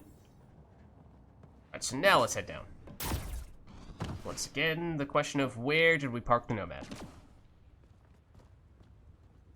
Where there, in this general direction.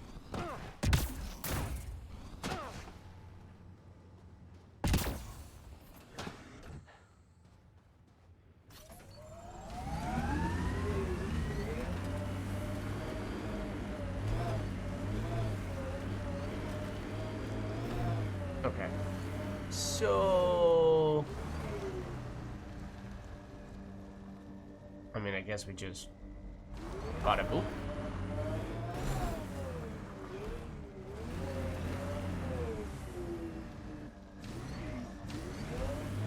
Heard the attack on Resilience was bad, but damn. Initiative's not military. They weren't prepared for an ambush. Okay, so yes, we've definitely been here before. I'm gonna, for that reason, assume we were pretty thorough with our looting and scanning and what have you. Nav point marked for Rokar signal upload. Hit the button. It'll draw them right to us. We know this place. They don't. They can't have it. And up here, though? Pathfinder, I have enough sensory data to reconstruct an image of the past. What? Maybe we can push the cat back. With what army? Can you even find the safety on your pistol? I'm just going through the options. Evacuate or die. Those are the options. Well, we know which one they chose. That is, one of the first times we've heard Sam tell us that before, to the extent where, I mean, it sounded like a memory trigger type of thing. It's like, I mean, we didn't just pick up a memory trigger. Is there something that we've already unlocked but have not yet accessed that would be relevant to this spot? I don't know. I believe not. Maybe we just didn't go in this upper building. Outgoing message, happy birthday. Or maybe this building was locked until this mission. Emily, how does it feel to be 28? Sorry I can't be there with you, but I hope you live it up with your friends on the Nexus. Go wild. Did you get my gift? I built the kennel especially for him. I know he can't replace Buster, but they said if you raise an Audi from a pup, it'll bond to you for life. The Audis are the medium-sized beasts around here, the ones that the Wraiths are based on that can cloak. So, you know, I mean, I guess they're kind of, I don't know how dog-like they really are. Obviously, there are a lot of dog comparisons here. Kennel and raising it like a pet as if it were a dog, but give him a good name for me. And talk me up so he knows I'm on your good side. I hope you have a birthday as amazing as you are. Aw. Next year, we'll celebrate together. Something tells me that didn't come to happen. You, me, and the little scrapper. Love you. Aw. Remitus. Transfer request denied. I received your request. I apologize. But a transfer isn't possible at this time. I understand your sister was on the Turian Ark, and that you'd like to be out there looking for her. But with no contact from Natanis since our departure from the Milky Way, your efforts would be wasted. The initiative needs you here on Eos, researching methods to sustain viability. Your work is important for us all. You'll have to be patient and wait for word of Natanis to the surface. Yeah, and we know that didn't work out for this person either. Also, this is Addison, who responded here. Hey, kiddo. Hope everything's going okay down there. Rumors are spreading about the unfriendly locals, but I know it's nothing you can't handle. If only. Just wanted you to know that the thing we talked about last week is happening. Sloan gave the sign tonight. We're doing it tomorrow. If it all goes as planned, I'm bringing you back here to celebrate. If not, well, it's been fun. No regrets, right? Stay safe out there. Talk to you soon. Colt. Is that a reference to the rebellion and fighting the people who were rebelling? I assume? Maybe? I don't know. Maybe we can push the cat back. With what army? Can you even Oh find yeah, the that's the same safety thing. on your Okay.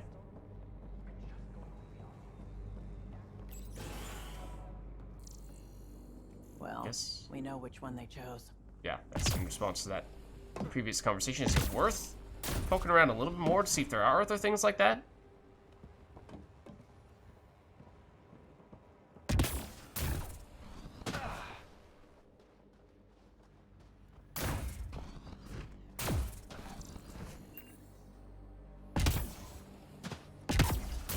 There's definitely an entrance down below here somewhere, right? Okay, there is now. Till Oh, the end. Very Turian. where? Oh, Portable cover of Ket design. Didn't bother to take it with them. okay. I was pretty sure that we scanned some of those before, but apparently that was scannable and actually did give us research in the process, so I will take it. Yeah, maybe don't stand on the explosive containers if you don't have to. Like the 4 or 5 explosive containers here. Yeah, these rooms, we definitely went in previously. Yeah, you can see that there was previously access to this area, but the door is now locked. Interesting. But that would suggest that there would not be any of the log-like or hologram things that we just saw in the other area. Anything here, though? Or are we just not allowed to open those things from this side? Well, we can access them through here. So remember, this is what... doing something in here is what initially attracted the Ket to this spot. And that's when they brought the Fiend and had a dramatic entrance and what have... Oh, what is this? Parts for the Site 2 project? Check. Oh. That might have been a different quest that we had here, kind of, sort of.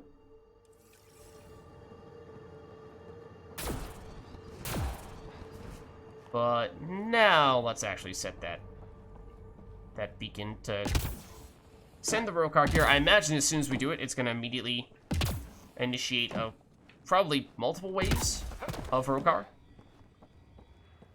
And this is, as I was just saying, the place where we fought Ket previously. So this is kind of defensible up here. Obviously, we have the high ground, but we don't have good cover here. It is possible for enemies to get up here.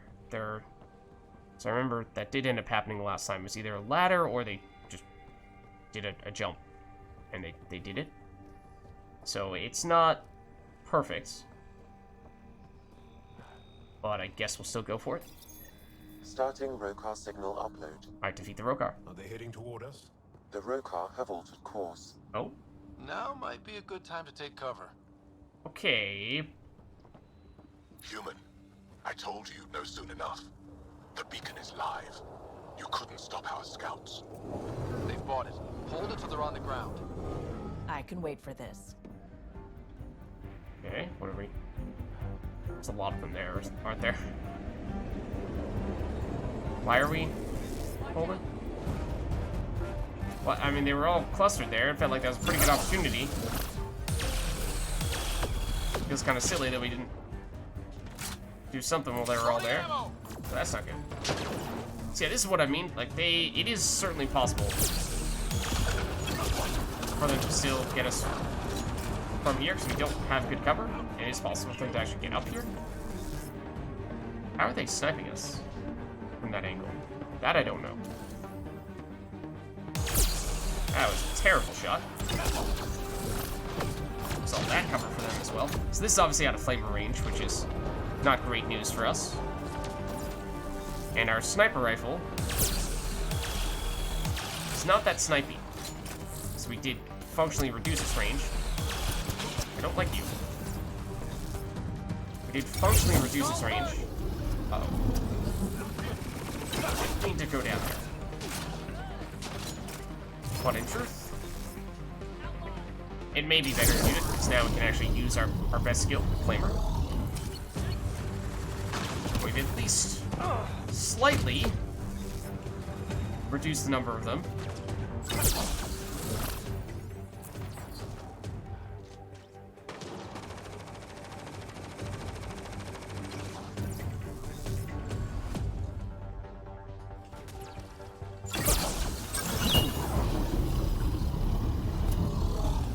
That's grenade. Jaw is dead at the moment. But let's be honest, we kind of anticipated that might happen. There are also definitely significantly more of them dropping directly in front of me, which is probably not a good thing. It's probably a very bad thing, in fact, and by that I mean that we are about to die.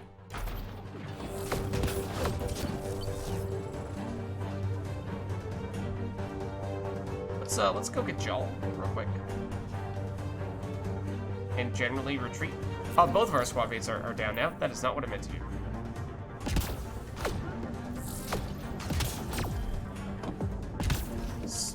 There are times when I am not really sure how they're getting us from the angles that they are shooting us from. They also totally just ran up to the spot where we were previously holding. Right, honestly, it might even be worth going over here instead.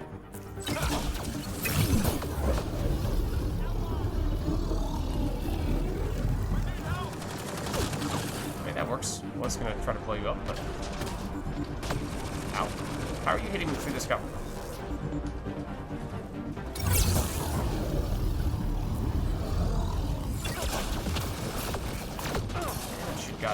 Should have gotten a couple of them, I think. Let's just whittle away. Hey, Vetra. One moment, please. Alright, now never mind. We'll get you now. There we go. Focus Vetra now. I was trying to get you first. Rude.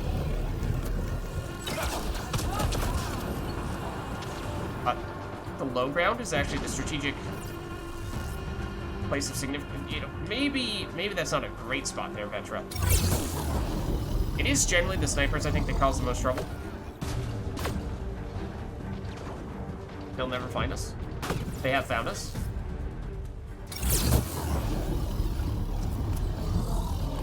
They're breaking! Don't stop! Look, it's all going according to plan here. Clearly, it's all going according to plan.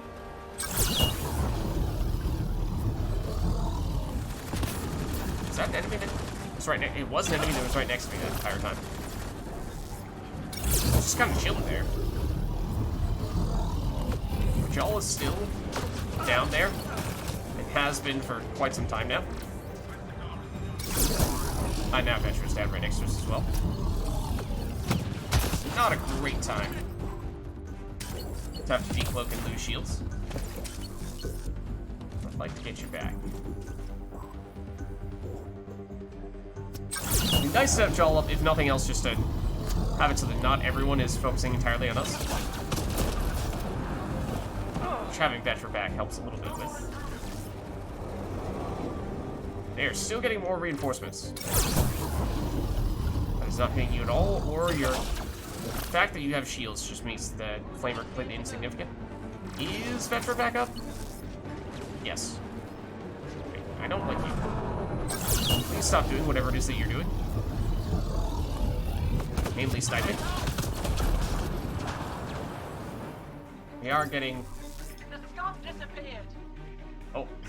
We are getting experience in little lumps as the enemies are basically, functionally, even though it doesn't really look like it, split up into groups because they are actually dropping in separate cohorts.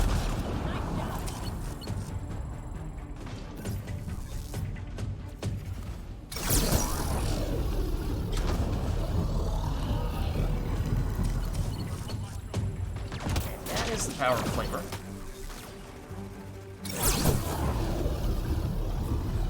So yeah, basically, I think being over here was actually pretty helpful, even though, I mean, there's decent cover. Sort of all involves ducking in and around a bunch of other stuff. Like this. But it just means that enemies are generally only approaching us from one angle, which is definitely preferable. Not getting flanked. At least, not as badly. We are still getting flanked to a certain extent, but it's much more manageable than being surrounded on all sides.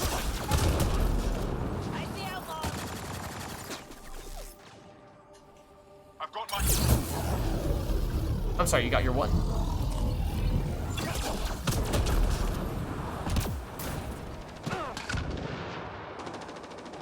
We try to revive Joel at the very end.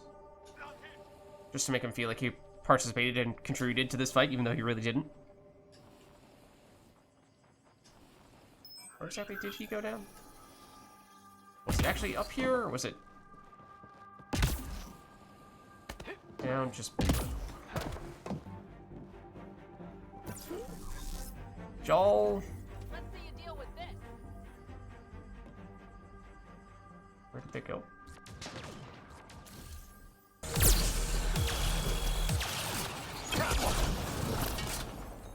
Loading ammo. Yeah, maybe don't just hang out here and die the same way that Joel presumably did. We out of ammo? No. Not quite.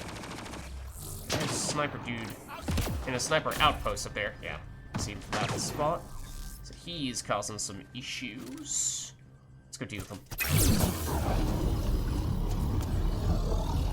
Oh, I'm sorry. Do you take issue with this? Alright. I think most of them are down. Oh, most of them, but not all of them are down. This site is a decoy. Rally at these coordinates. They're onto us. Where are they going? I'll tell you. One moment. Site 1. We overcharge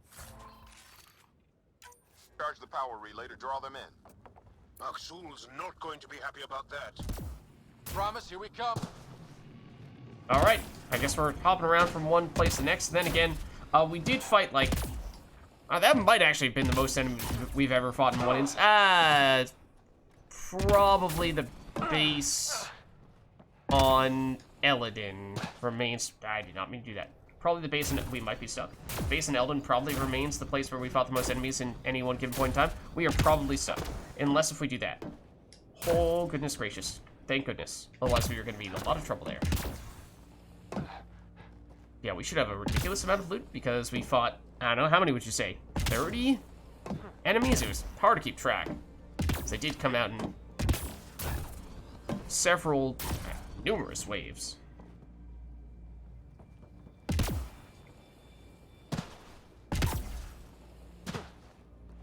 And I'm guessing it's gonna be a little bit more of the same once we go to the other area.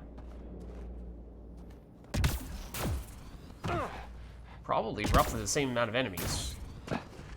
Yeah, lots of people we fought here. Ooh, sticky grenade launcher. Yeah, we'll take it.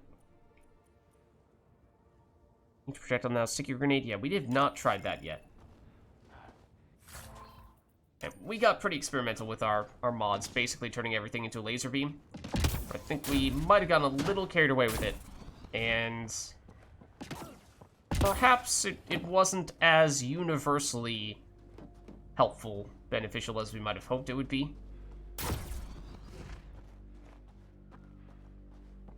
Have we basically looted everything that we want to loot now? That may be the case. Did we get every last bit? Perhaps not, but, you know, we'll make do. Probably good enough now. But we are supposed to head back to location numero uno, where we first dropped, there you go. Where we first arrived on Eos, and then I imagine it's probably going to be that once we fight off some people there, then Axul is going to attack Prodromos itself. He's going to realize that that's that the... body. Oh. What happened? He's going to realize that's the place he should go. Figure that out. What is the deal here? Not shot, he was just pummeled to death. Well, we know what did this. The Ket have nasty pets. West, Porter M. Get that, Lexi? Yes, Pathfinder. Records updated. Okay, that was a quest that we worked on a fair bit, actually. On a previous trip here. Still a couple more people that we need to investigate. 1 or 2, I don't know. But also insert Matrix album soundtrack reference here. That's a really good song for what it's worth. So they're gonna be here. The Pathfinder is coming. Motherless. Everyone prepared to defend. Sounds like they're losing their support. Okay, they're gonna have fewer people on this occasion. Dramatic music. Very dramatic music. Hydra spotted! Hydra. They have Hydras? Have we seen Rokar use Hydra before? Probably, right? Here you are. Let's try to focus down. See if we can take care of it quickly. Probably be ideal.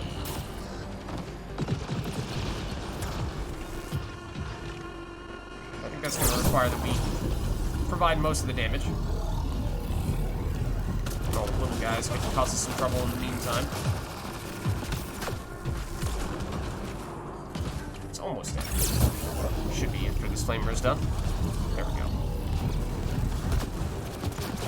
I think we got rid of it quickly enough that didn't allow the other guys to get too much range. That's a nasty spot for that sniper. Ooh, he went flying. Alright.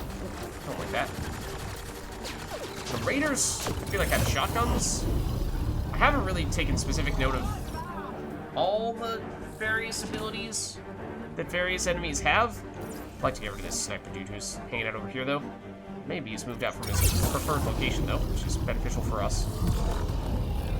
You were gonna be a bit of a pain in the butt.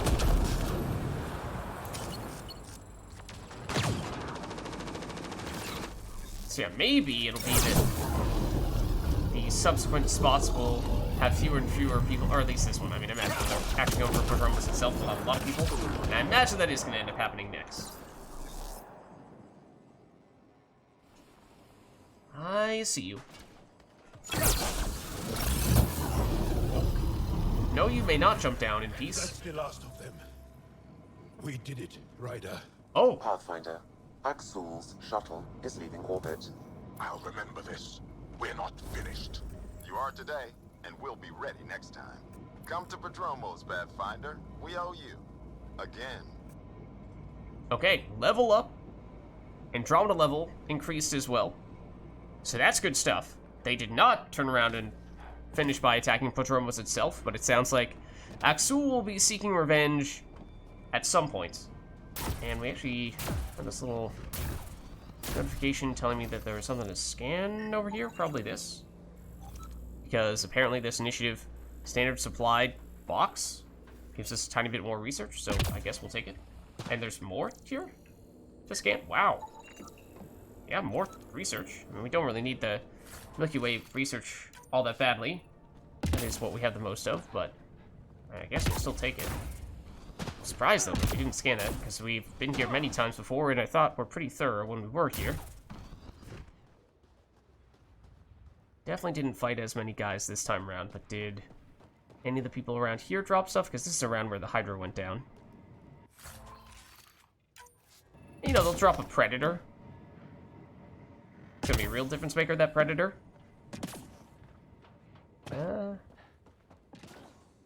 Might just about be it.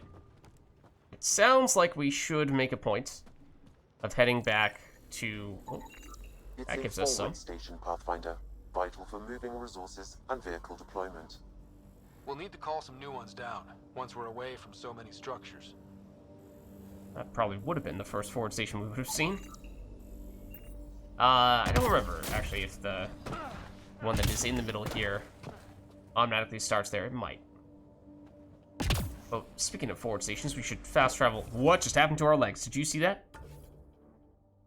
We should fast travel to this one over here to technically turn in / at least speak to. Rather, yeah, we do technically still need to finish this by talking to him. We did level up, so we do have some skill points to spend, theoretically. Let's see. I'm trying to remember what we were working on most recently. We had been doing a lot of stuff with our biotics to try to get that sets in a better place. Power damage, biotic recharge speed. So, obviously, damage is great. It is almost always the direction you want to go in. However, if we're specifically trying to optimize around spamming charge, Nova, Nova, charge, Nova, Nova, cloak, charge, Nova, rinse, repeat, then there is something to be said for some recharge speed, although we're already packing so much of it and probably will look to get more on some biotically inclined equipment on a later occasion. There are diminishing returns after a certain amount of time, specifically, especially with recharge speed, whereas that is not so much the case for power damage, so on this occasion, you probably still take the power damage. And then defense debuff from biotic effects. Increases damage from all sources against enemies suffering ongoing effects from the user's biotic powers versus biotic detonator damage in all combo radiuses. Okay, now here's a phrasing question. This says increases combo detonation damage from biotic detonators, so that's specific to biotics. However, increases the radius of all combo detonations. Which the phrasing there would imply that that is not just biotic detonations in that case, but every single type of detonation, and more often than not, at least as of late, we've been doing fire detonations because we prime with flamer and then detonate it with the energy drain. So that would actually be really nice if a passive biotic ability could actually give us a much larger combo radius for a non-biotic setup, because that is generally the one that we're finding more effective. Despite the fact that I'd said that I feel like combos have been rather underwhelming thus far against human or, humanoid enemies. Like, in that encounter right there against all the Rokar, the detonations were not bad. I mean, generally, whenever we did a fire explosion, the enemies were dying from them. Granted, that was largely because we already weakened them significantly with a bunch of flamer, but it wasn't terrible. But it's things like, the big enemies, the Hydra. I would like, when we prime it with flamer and then blow it up with a powerful fire explosion, for that to do a decent chunk of damage. It just feels like that's never really the case. It's borderline, maybe slightly more damage than we would get from just continuing to use flamer, but at times it feels like just continue to press flamer and that would have done more damage anyway, so why even bother focusing on the detonations at all? So the thing about this is, we also don't have enough points to allocate this point right now anyway, but I guess for future reference, this works really well when enemies are affected by annihilation, which at the moment we're not using, but technically Nova and Charge would not be an ongoing biotic effect, so if we're optimizing around those, then they just don't benefit at all from the ongoing effect power. We'll at least confirm the one that we did take, which I already forget what it was.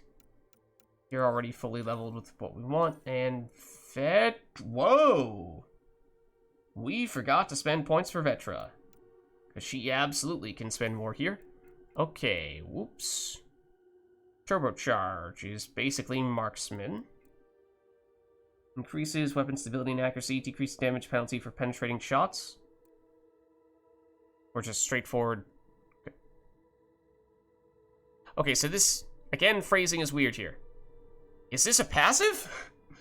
So it doesn't say, well, turbocharge is I assume that must still be, well, turbocharge is active, right?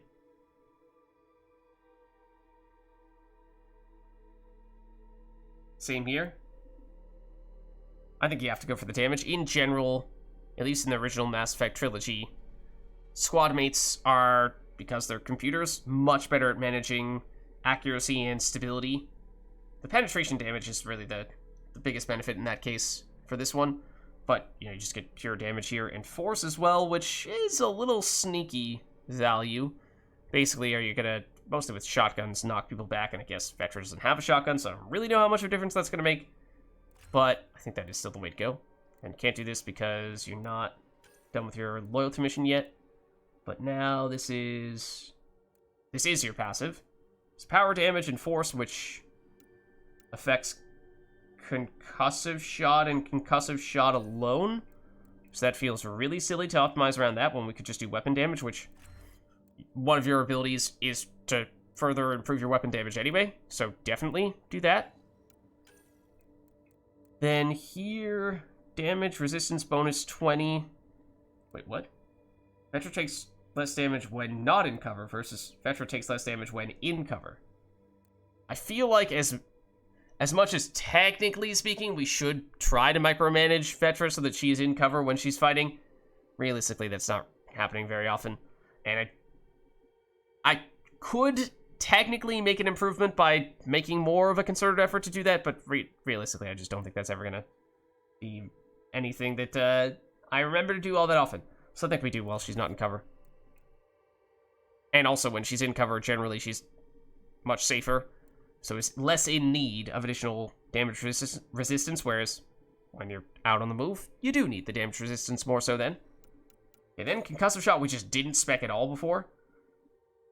So Vetra fires a heat-seeking high-impact round from her gun. That damage, 273, is not amazing.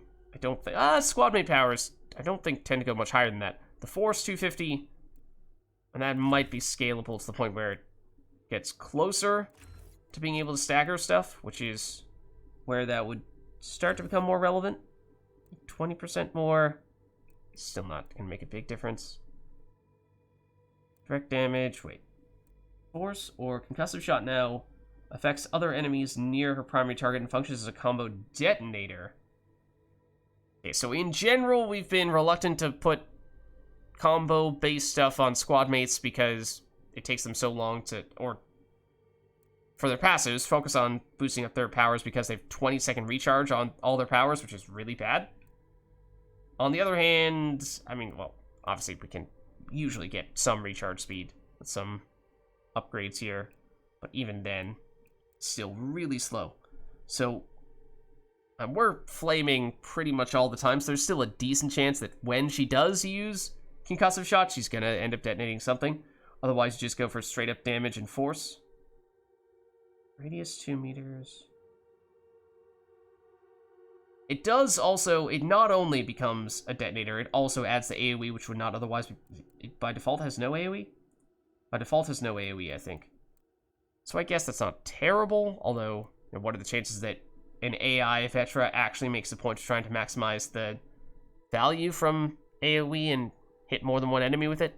Probably still pretty low. Just see what else we have in the future that we might want to plan around. Affected enemies take extra damage from all sources for a short time. We love this. This is great. That's a debuff that affects the entire, that helps the entire team. That's amazing. Affected enemies take additional damage over a short time. That's still going to be way more effective than this is. So, if we can debuff multiple enemies by increasing the radius and the debuff, I assume this, I mean, the phrasing suggests that any and all enemies affected would take that debuff, not just the primary target, so I think we do that. And turn this into a little more of a support skill. I mean, he says as if we were using this anyway, which we had not been until just now. Yes. And then damage against armor, damage against shields. Take your pick later on, but we can't do that yet. Okay. So yeah, we had been selling Vetra a little bit short there. Forgot to upgrade her stuff. Double check. Yeah, Jawl's fine. Okay.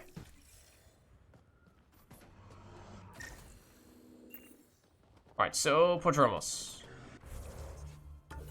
Prodromos.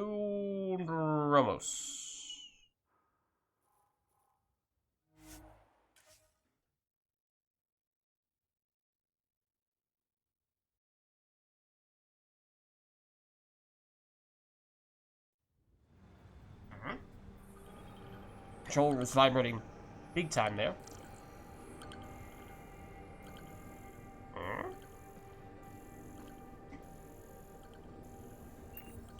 Odd.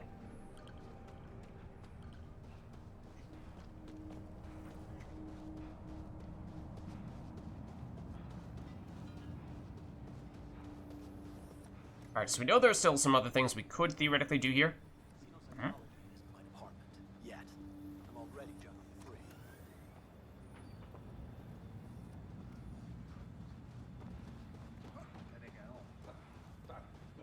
Let's prioritize this, though, because this, at this stage, should just be a quick little quest turn-in, confirmation type thing, and not much else. Pathfinder? The Rokar attack is over. We'll know what to watch for in the future. It can't just be this old man and his hunches. Special thanks to our friend Jal. It helps to show we're not all on opposite sides. Yeah, and this was technically a mission that was affiliated with the Jal. I'm not sure if we needed to bring Joel, if it would have prevented us from doing it if we didn't have him, but obviously we went straight into using him. Does he trust the way forward? Yeah. I think any and every opportunity we get, we try to build bridges between humans and the Angara, including the Rokar, rather than burn them. We can't assume anyone could be an enemy. That's no way to live. We're not planning on it. How's the team holding up? A little shell-shocked. Can't blame them. Maybe I should say something? If you like. Okay. I'm proud of your abilities. I'm sorry this happened. You earned a day off. You all deserve... These are all weird things to say. Because they didn't directly help us in the fight. We kind of just did that all ourselves. Sorry this happened. Makes it sound like it's our fault, which it sort of isn't. We've earned a day off. I mean, again, they didn't really do anything. It's also just kind of just a weird direction to go in. And what do they deserve them for? Like, it's weird. I guess we're proud of them. We're proud of them, right? Time and time again, you've shown yourselves competent, and this was no exception. The infrastructure you've built, the skills you've developed, despite adversity, you remain a model for the cluster. So, when do we get back to work? No approval asked or expected. We lose sometimes, but if they have the choice to keep going, they'll take it. This wasn't a good day, but it was another day. You gave them that. Your people, Ryder. Alright. Even more viability there. Even more experience. Wait for Axel to make his next move is on hold. Lovely. I mean, that was pretty much what we anticipated was going to end up happening. It very much sounds like he was not quite finished with us yet. And presumably he is going to end up attacking Prodromos itself. I'm curious how, yeah, just trying to see how much, not HP, how much experience we have, given how, yes, we did just level, but we've also gotten chunk after chunk of experience, and we still have ways to go. So we could, at this stage, we could now hang around Prodromos a little bit, see what the deal is with Gil's mission here. I imagine it's going to take us elsewhere and not just be a super simple, straightforward, have one conversation to be done, although that might be the case. We have learned of... I'm actually a little bit concerned about all the Ket bases over here. We fought our way through one of them and deactivated one of those generators. The thing that I'm worried about is that I don't think we actually had an official mission in our journal for it, so I'm concerned that I'm going to forget that is technically something that we're still supposed to do. And it'd be one thing if we had not fully explored this area, and to a certain extent we still haven't, but given how we now have this whole spot lit up, that might not be obvious when we are next on Eos that there is still a lot of work to be done in this area. All that is to say, perhaps we should do that now. So I still wasn't sure, do we do most of the things remaining on Eos? Or do we save some of them knowing that we are going to be headed back here in the not-so-distant future to follow up with a main quest mission?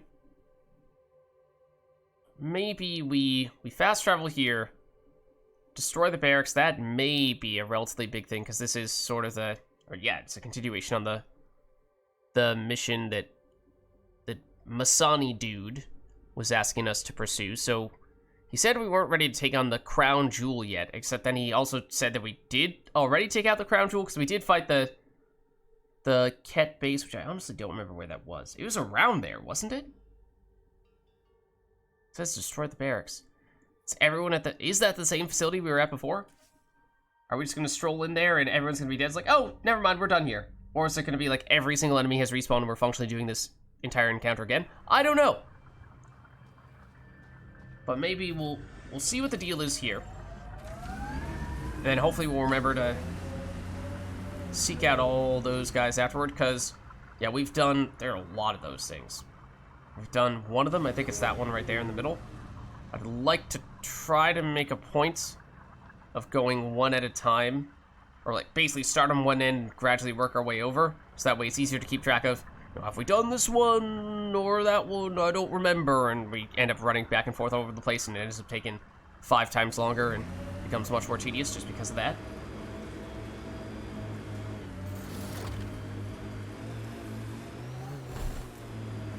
I mean, there are enemies here. There are enemies here. We should probably save as well. We should also probably activate this mission. So there are definitely still people to fight. Is this exactly the same spot where we had the Ket base before? I thought it was in this general area. Oh, hello. There's a dude that is right on top of us that I did not see. It's gotta be a big minigun dude. I'm surprised he can hit us that effectively from this range. Bane, we're coming up on the barracks. Stay sharp. Shouldn't be as many here as the base. Okay. No reason to get cocky, though. So, he's referencing the base. Perhaps this is a smaller location behind us. Smaller and less significant location than than the base was.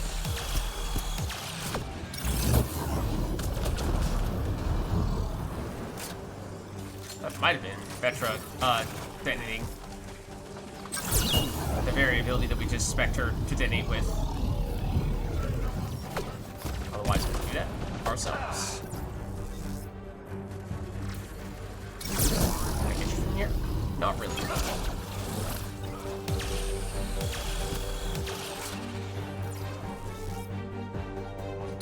Hey, pal. I still don't know if that really works. The energy drain can poop around walls, so that does work, but the flamer doesn't really feel like that's doing anything. We should probably just get up here, but also, how do we get up there? Do you guys consider building a more convenient ramp?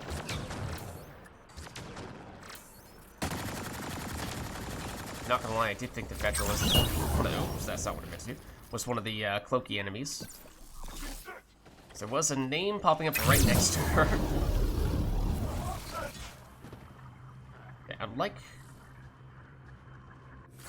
to get the way up there. Establish where that is. Also, I'd like to loot this real quick. Don't mind me. Here, this is the entrance I'm looking for. That's not what I meant to do. It's also not really what I meant to do. I pressed the button that in Mass Effect 3 is the send squad mates to you button. In Andromeda, that is the scanner.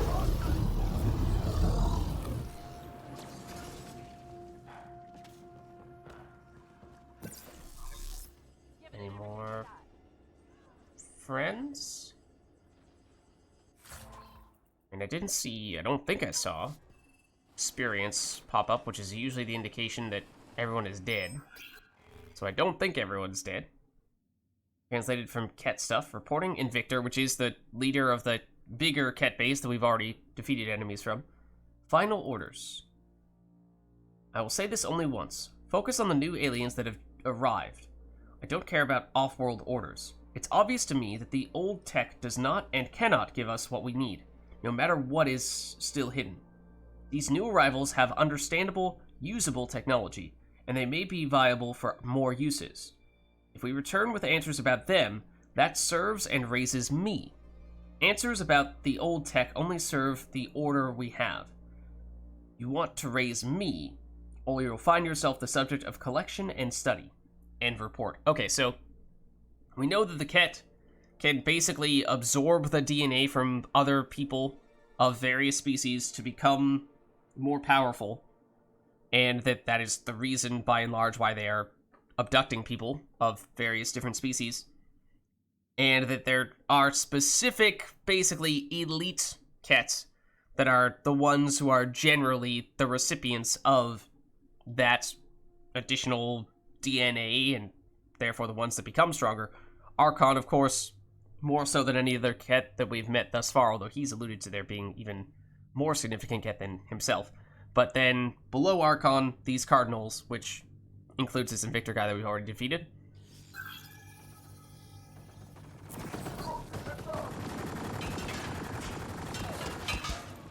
Alright, this sounds like one of the big machine gun dudes. Or not. Hey, pal. Think that's the last of them. Not bad, Alright. little duck. Not bad. That is What do you call him, little duck? Yep. Okay, so now they're all dead. Now we can be a little more thorough with our investigations. So yeah, definitely far less enemies than the actual Ket base from a while back. What's the data pattern we just read? Okay. Ooh, I just wanna get over this. Maybe don't go through that.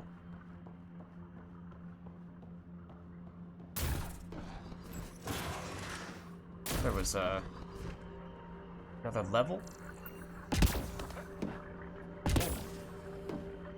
Is this an actual turret that they can use to shoot at us? It might be. Fortunately, they didn't really do that.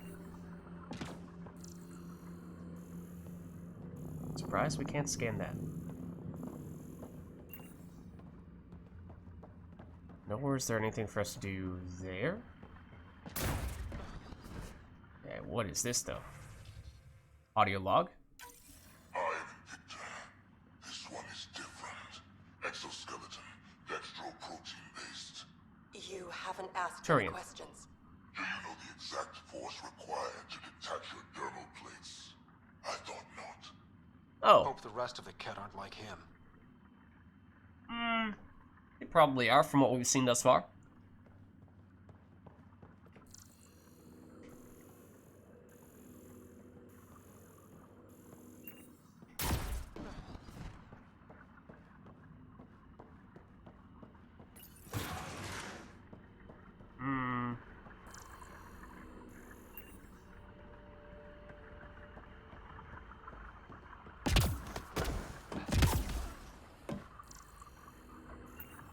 Not that much here. I mean, a lot of stuff that foreshadows the Ket base, but again, perhaps we kind of did things out of order by just jumping into the Ket base as soon as we saw it.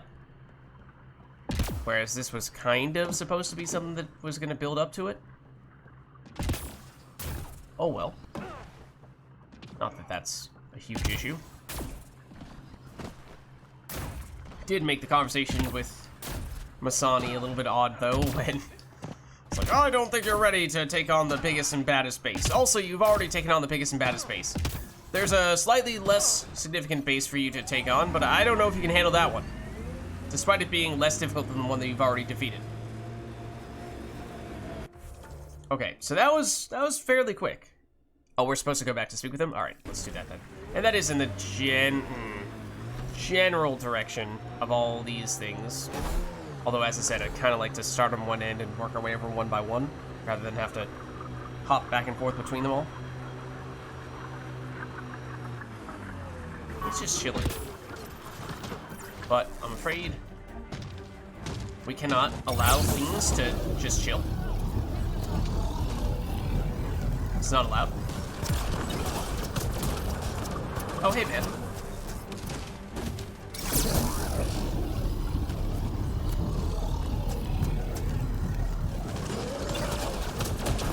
It's like, this is what I mean. fire explosion, like, sure, we did it at the end of our flamer, so it's not like it was necessarily taken away from our flamer damage. It's not as if it was a big chunk, either. You're about to sink one of our squad mates, aren't you? I guess it's slightly more. Did the cat actually respawn here? I mean, obviously this guy did, but you did. There were 2 fiends here previously. So I guess, yeah. But I don't really know this is going to give us any...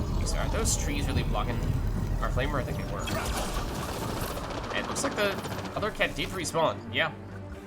So, I mean, might still be good for some experience. But we know... Here they come! We've done the main thing there was to do here. Also, this is a very bad place for me to be standing. I almost walked straight into that. If I almost walked straight into that, I mean that I basically did walk straight into that. Okay. Get rid of some of the cat, because their weapon fire is really more dangerous. Now they can actually hit us from range, whereas decent management should be able to avoid that the beastie boys. But this was not ideal.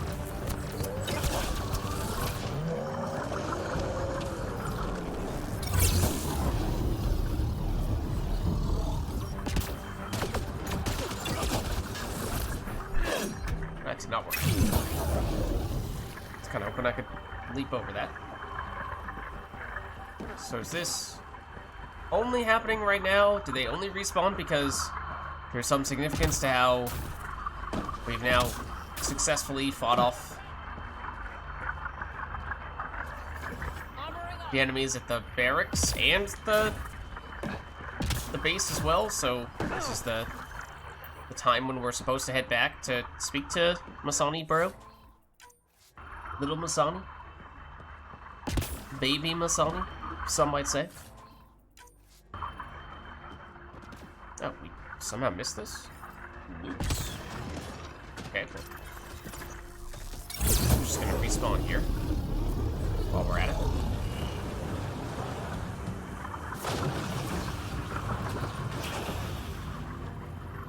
And have the nerve to drop nothing. You're dead to me in more ways than one.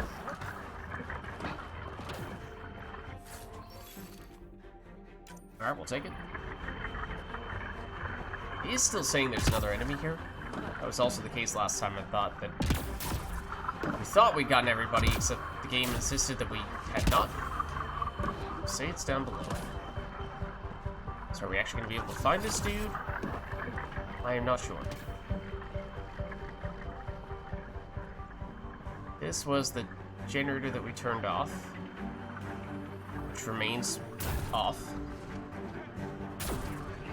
Still don't know where this theoretical and multiple theoretical enemies are. I mean, the thing is, destroying them killing them would probably give us... Ah, here we go. No, that's Vetra. Once again, that's just Vetra. Sorry, Vetra. We definitely have not mistaken you for an enemy on numerous occasions here. But we would probably get experience if we were to kill the last enemy here. And probably a sizable amount of that, because there's a decent number of enemies that we've been fighting in these encounters. But I have no idea where those guys actually are. There is that dude, but he's far enough away that he's technically not part of this encounter.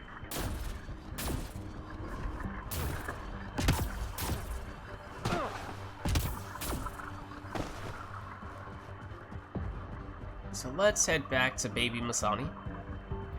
No, let's go Mini Masani. Mini Masani. Go for the alliteration. Maybe this time when we speak to Mini Masani, we could actually look at him during the conversation, which would be a first. Or maybe we'd slice him in half instead. Or maybe we just can't speak to him. Maybe we are not allowed to speak to him. It would appear as though we are not allowed to... We may need to save and reload. We cannot save. The game theoretically auto-saves every minute. I may wait until I see a save. notification in the bottom right corner before we reload the game and see if that's the difference between us being able to speak to him and not being able to speak to him, because we are supposed to speak to him now. I don't know why I thought that would make the game do something. So this is one of the issues that I think may have happened on a prior occasion with the whole, sometimes you're allowed to save, sometimes you aren't. Oh, we'll map this while we're at it. Ooh. It's an ultra rare shotgun. Don't recognize that by name, so I don't remember what the origin of it is. Presumably it's probably Ket, given the nature of where we currently are.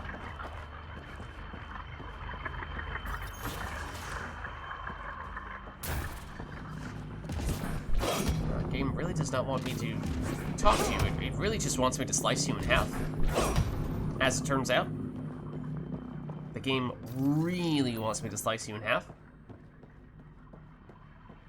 Okay, I'm gonna check. So obviously we can't save, but I'm gonna check if we load the game, what time it says. Wait, hold on, not this. Load game. What time is it? That is 3-ish minutes ago. Not ideal, but probably not terrible either.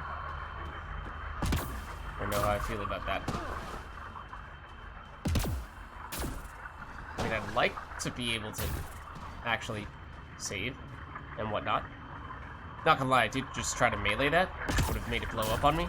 And since I didn't have my weapon out, it did not allow me to melee it. Maybe that was for the best, but you know what? Maybe that's the kind of thing that we would need to do to get the game to allow us to interact with stuff. It really just seems like we need, really more than anything, I just want it to autosave. So that then we can fully reload and talk. I hear something. It's cloaked. It's cloaked. Maybe that's why we can't find this enemy in question. Is it a wraith down here somewhere? We actually can go down and traverse through here more than I would have expected. Say it's up above us.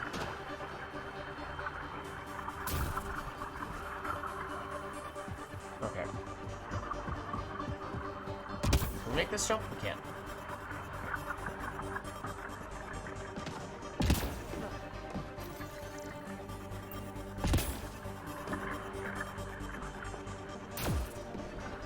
The heck?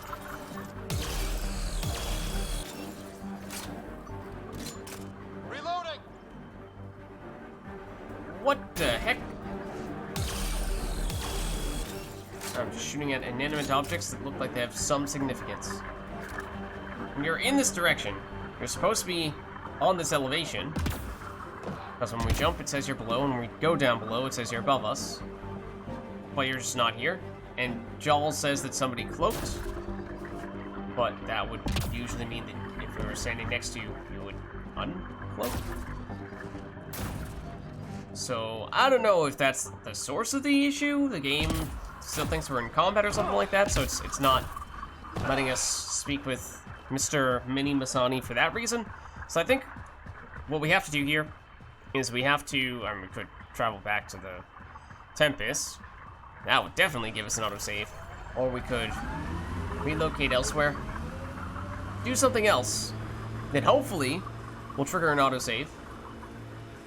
There's the get base that we did, that for some reason still has a force field around it. Oh, why is my controller vibrating on this seemingly random occasion? So now what we're gonna do is... You're welcome to this world. Few of us would come, even without the kit. Thanks, Joel. What is this?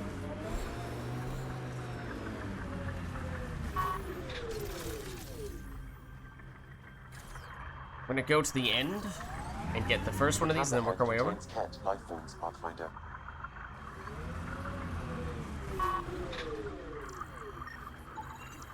Well, it's a cat encryption tech node, which does give us a little more Achilles research, which is not always the easiest thing to come across. Where exactly are they? Right here. Well, there's a lot of the anointed. And also wraiths sneaking up behind us. So that's the type of enemy that I assume was theoretically there in that previous encounter, but we just couldn't see it.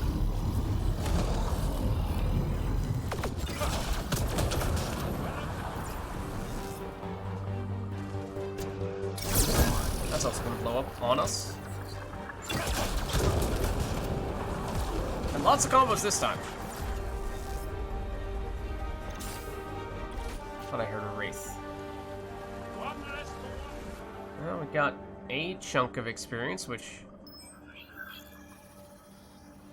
I guess means that was probably the last of them. Technically, I think this was a group that was independent from these things, despite being somewhat closely located to them.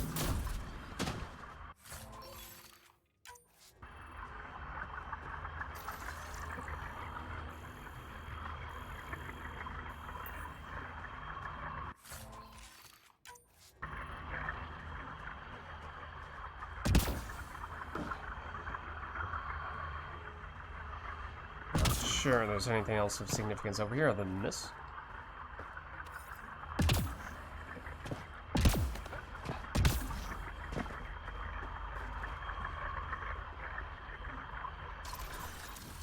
They're all just plants? Yeah. Oh, except... That is as well. Okay. Let's head back in. I'm deliberately not going to go to this first one. Deliberately going to start on the end and work our way over. Just to make it easiest to keep track of which ones we have and have not already done. I think will help us maintain a little more sanity. Oh, I didn't want to fall down here. I sense you don't trust me, veteran Nix. Where are you getting that? You seem distant. You don't meet my eyes. I'm gonna be honest. Can I be honest? Of course. I don't really know you yet. We're the aliens here, and I wouldn't be surprised if you resented that. So, you act like you don't like me because you're not sure if I like you. That kinda covers it. No, I don't resent you. And what I know so far, I like. Does that make things easier? Yeah. Yeah, it does. Alright, careful there, Chal. She is our lady. Don't you start making moves on her. But there are some other cat dudes down here, I would assume. Although, again, this is likely another instance of technically not part of the specific areas that we're looking for, but probably still worth some experience, and maybe there's some other notable stuff here. Hello, pals. I did not really expect that, though.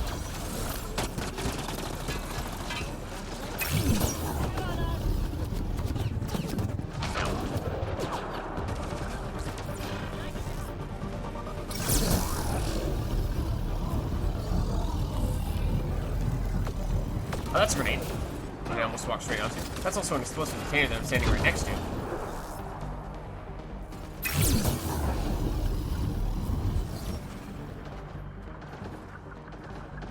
Yes, I don't love this piece of cover for that reason.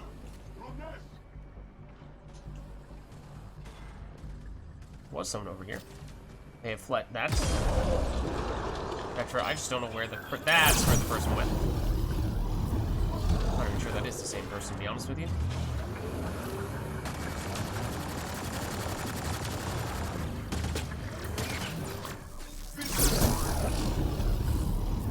There we go.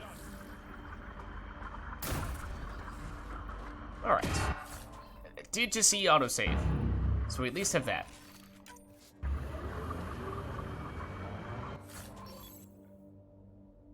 Pistol damage, reduced pistol accuracy, and depends. Not entirely sure how I feel about that. Depends on the weapon. We'll sacrifice that accuracy. Is there anything else of significance here, or is this basically just a means to experience and not much else? Not gonna lie, we can save now. I'm very intrigued to see what happens if we try to jump. Oh no. We can't see if we can get crushed by the mining thing. Darn. It wouldn't let me. How very disappointing. Alright, I think we head out now. We got this, right? Yeah. That's just about everything here. So, relatively minor, this section.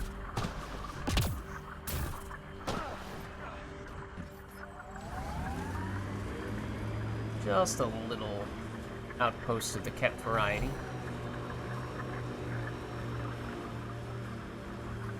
Eos feels more like a home, but it's still mostly hard work. Just ignore that. We'll find a better way up.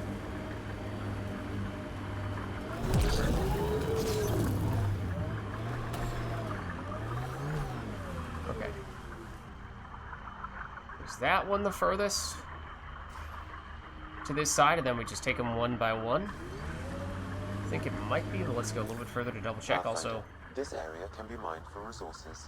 You can extract minerals via your mining interface.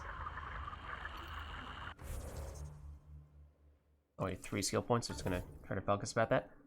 Okay, so we've not yet been all the way to this side. In fact, there is actually a question mark here of some variety. Yeah, it's pretty huge, this area. There's a ton of these things. Like a whole lot of them. Like, is that one of them? I don't know. Also, that was a lot of iron, but it's the vanadium or whatever it is that's technically the most valuable to us.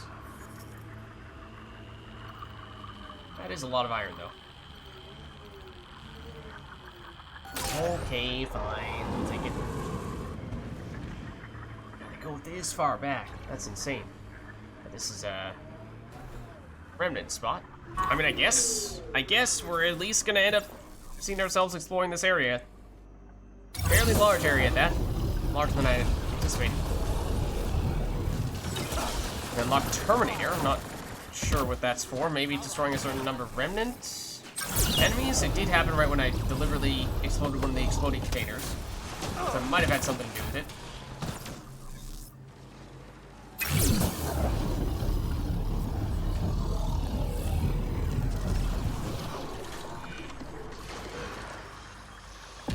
Definitely a lot of loot here. Not necessarily need to do that one.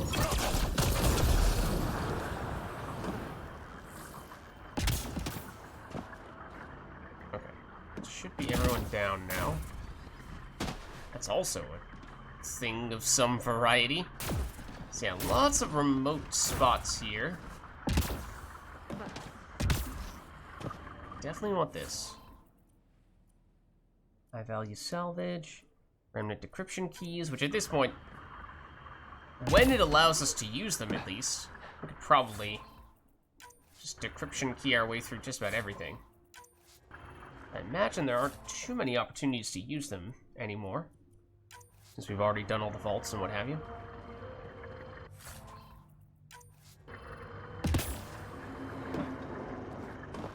How many of these things are there? It's insane.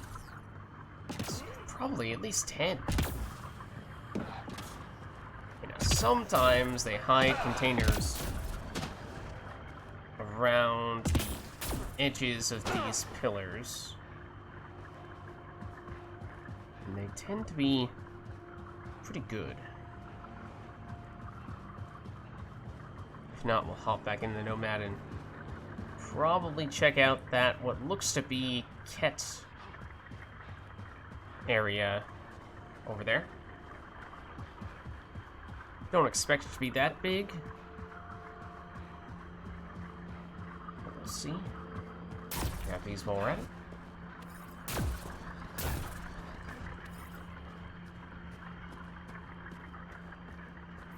Like, do we really need to get every single one of these? Pathfinder, this area can be Every single one of those things, because you can extract it's a minerals pretty huge via map. your That's mining actually interface. the vanadium that's popping up here. Yeah, as is often the case. In and around the remnant stuff is generally where the highest variety resources are most plentiful. From your history. Go on. Your friendship with Drag isn't typical of Krogan-Turian relations. It's not I'll wrong. take that as a compliment. He can be a cranky old bastard. I think you know that's not where I was going with this.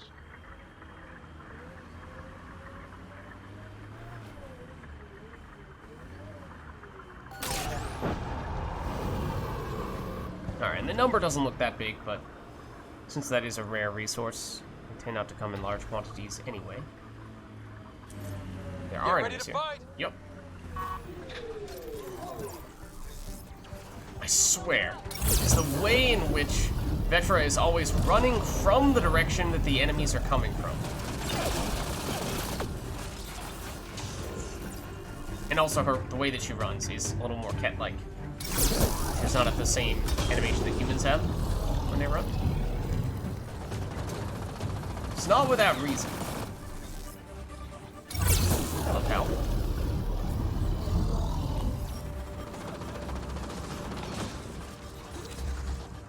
There is a cat power generator here. This didn't look like a facility of the same significance, but apparently it was. That'll show him.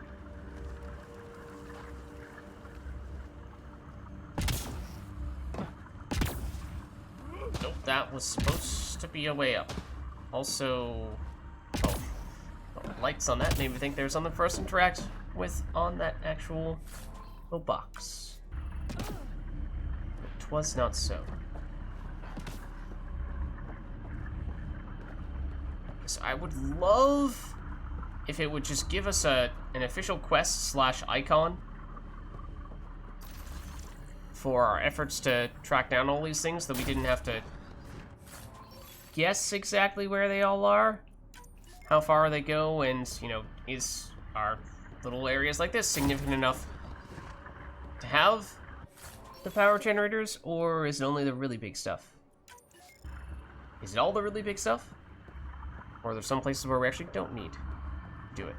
Exactly, is this lithium? Because it is haunting us. I'm pretty sure it was not connected to this structure, but we'll loot it through the floor. This is what we want. What the heck? Okay, I will admit, I did not see that coming.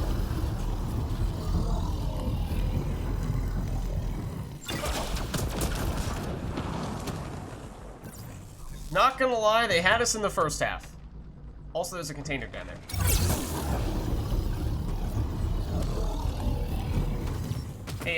Hey friends, maybe focus on this thing real quick. Now you see me, now you don't. Now you see Vetra instead.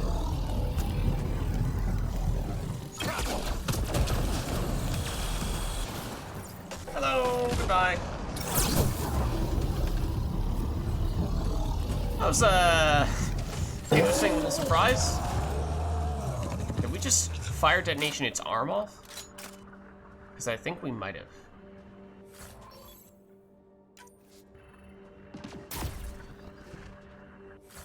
Grab this while we're at it. Sneaky little container, and there was a surprising amount of stuff below this facility. It does not have the same, yeah, no, it does not look as big from afar as the other places that we were deliberately seeking out. Yeah, that's the stuff that we got through the floor, except we can still get you. Let's double check. Do we have a mission that is actually pointing out where all these places are? I would have thought it'd say EOS, but maybe it's one of these things that is more general to the Ket.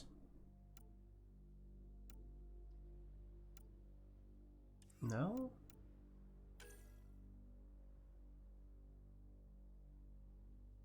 Sam has assembled the passcode required to access Cat Shuttle Control Center.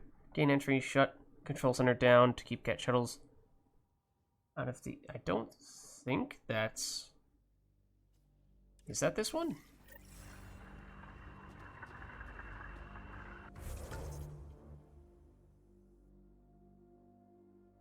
I have no idea where that is. Okay. Doesn't appear to be that. Weapons caches. Collective Outcast, definitely not. Battle Remnant, no.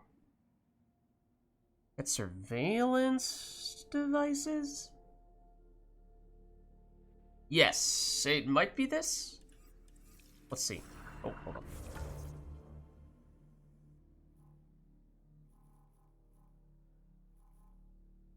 Still no? Weird.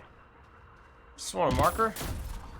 Make this a little more logistically straightforward.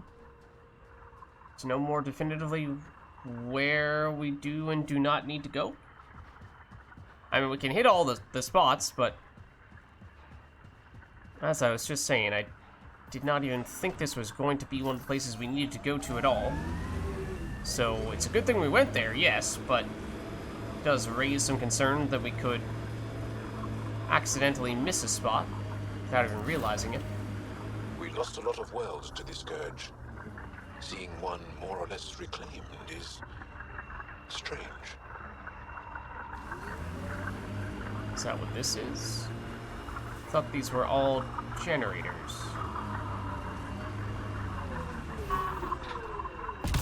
Also, there don't appear to be any enemies here, which is surprising me, because I thought anything that had these structures were the things that we were going after, but maybe not.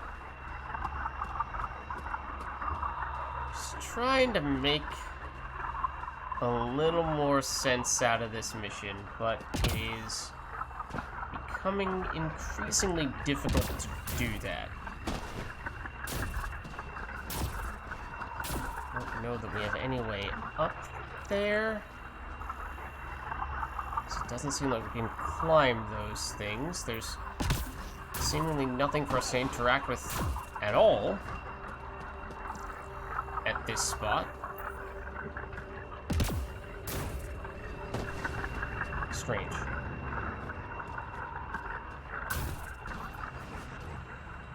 Alright, I guess we didn't have to go to this one for reasons that are unclear to me, but I guess we'll head up to see if we need to do this one, which this does look like the last one in the area, or at least, you know, the furthest to the left, west.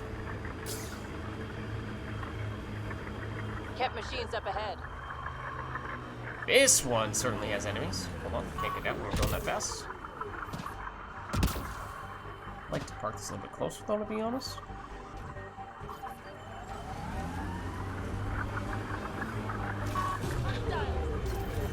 That's what I mean. Vetra teleports next to all the enemies. This is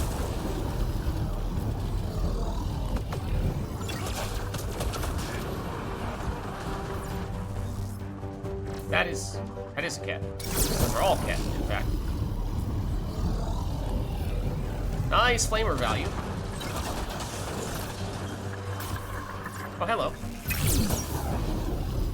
Oh. Yeah, there were a lot here. There were a lot more at this base compared to other bases that we've been to. And it appears as though that may have been a bit of an issue for Vetra and for Jal. This was not a great idea. This was not a great idea. Oh, yep, that is correct.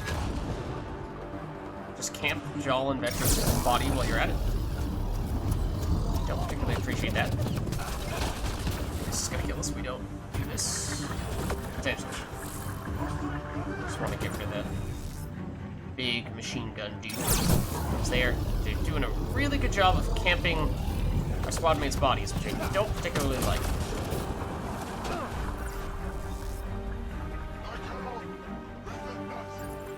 Prefer to get Vetra, to be honest, I think. Or we'll get both. They did conveniently die right on top of each other.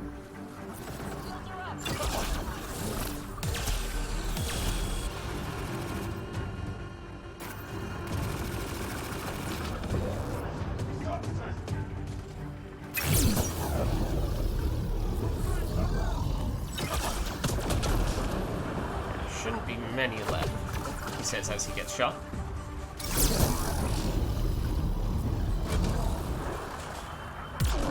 The last of them, and somehow that gave us a tiny little bit of experience. Almost completely insignificant amount, despite having what would normally be probably at least 2 groups worth of Ket in that encounter. Maybe even 3. Would have expected probably an order of magnitude more experience than that. But is this actually a place where we can deactivate a generator or something along those lines? I think it'd be probably here. No, not at this, but at this? No? I mean, like, okay, we fought some Ket. Got some drops. Experience was pretty bad. And oftentimes that is the primary benefit of hunting these guys down. So that's a little disappointing.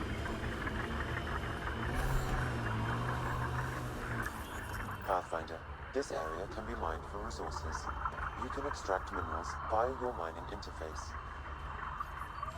Don't need my mining interface, I'll get that stuff on foot.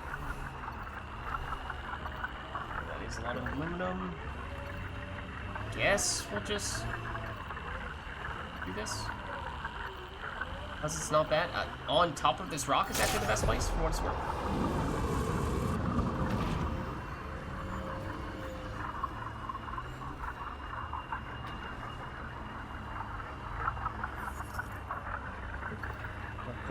There. We into this spot? I don't think so, and it does have vanadium because it is a remnant spot. Hello, pal. Hostiles ahead! Surely you're not the only one here. No.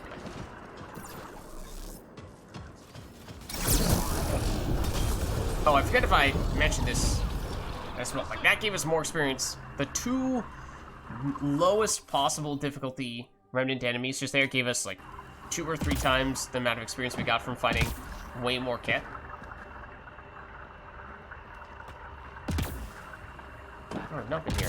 But yeah, we did get an achievement for combining a cloak with a biotic charge. I forget if I mentioned this, but back when we first broke out our more dedicated biotic setup, which is fitting, because that is probably one of the first things that people thought of when they saw that you could combine different abilities in Andromeda in ways that you were not able to do in the original Mass Effect trilogy, especially things that were previously class-specific powers like Cloak and like Biotic Charge. And just the premise of being invisible when you charge into someone is ridiculous. What's up, Emberic? How are you? We are exploring around trying to deactivate various pieces of technology that our enemies have set up here. The thing is, there's a lot of the stuff that looks like it would fall under that category. However, that was weird. However, as it turns out, not all the things that look like this actually have stuff for us to deactivate.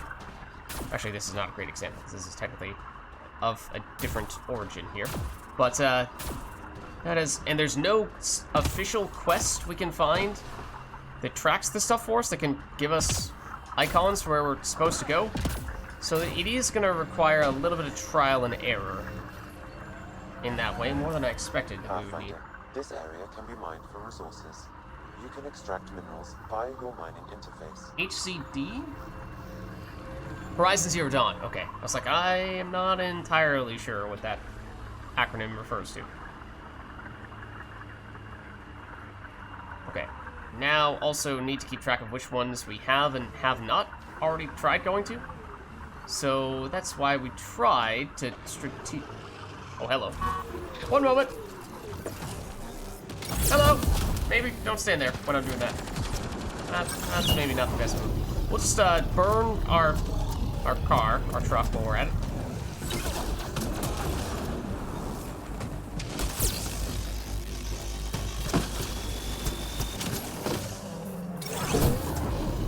That might be the most we've ever used our hurricane. Also, goodbye, Vetra.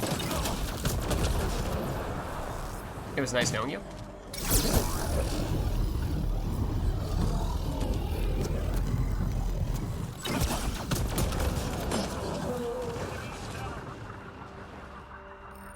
She's fine. Don't worry about it.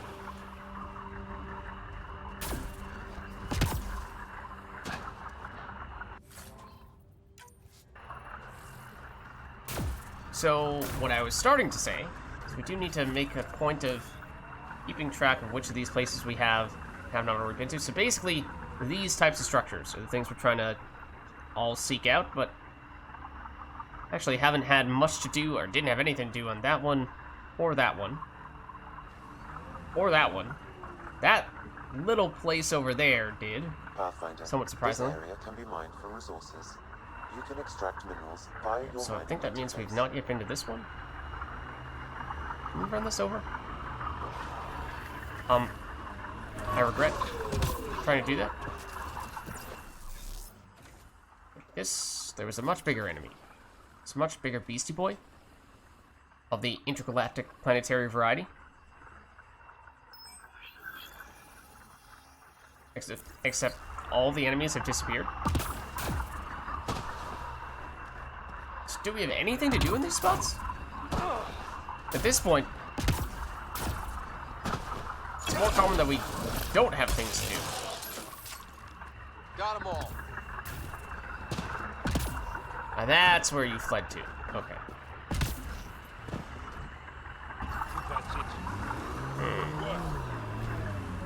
So that's a negative. Don't think we've tried this one. I hope your one. colonists don't just work. These worlds need normal life. This one's definitely occupied, so that I think is promising. Hopefully that means there's something significant here. There are also a lot of explosive containers, and more enemies here. More enemies here than we saw in some of the other spots, so this could be a little bit tricky.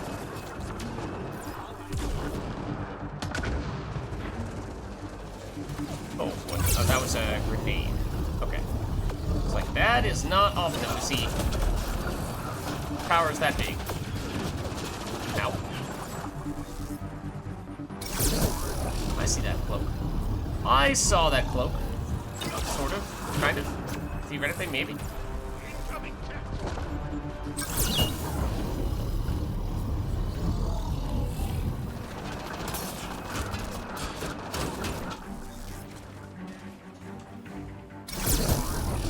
Hello, pal.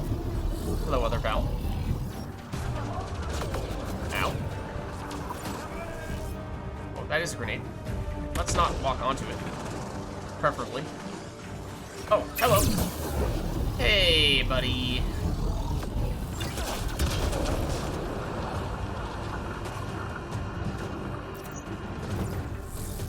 That's also an explosive container.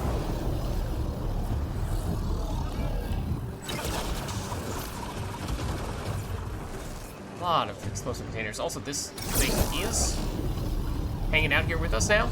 And by that I mean it is a third party that is participating in these fights. Excuse me, sir.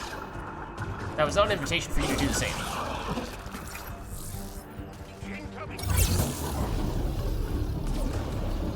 Is this person in the container?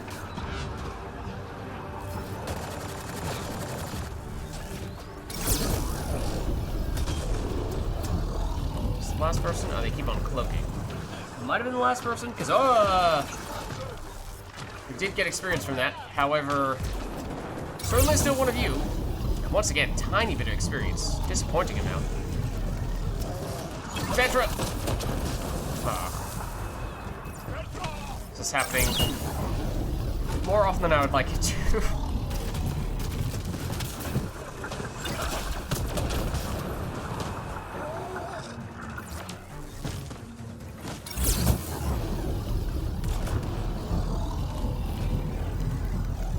Pick up Joel now?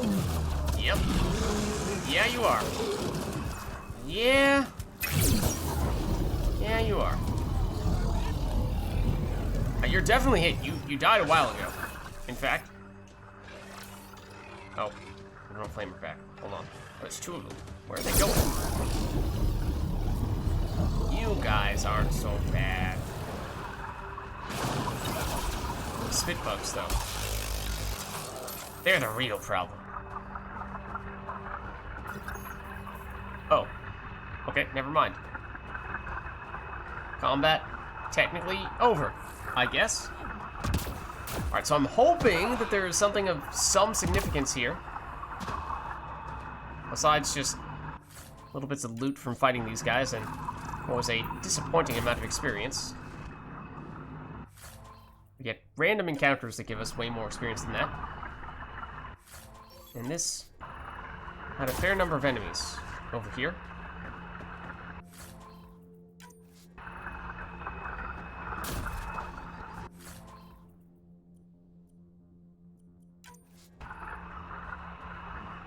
Yeah.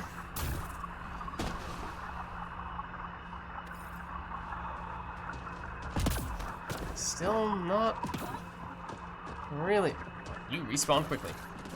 Not really seeing that. Also does not have enough range. I dare you. Get over here. Also, it's technically out of range as well, I believe. I dare you.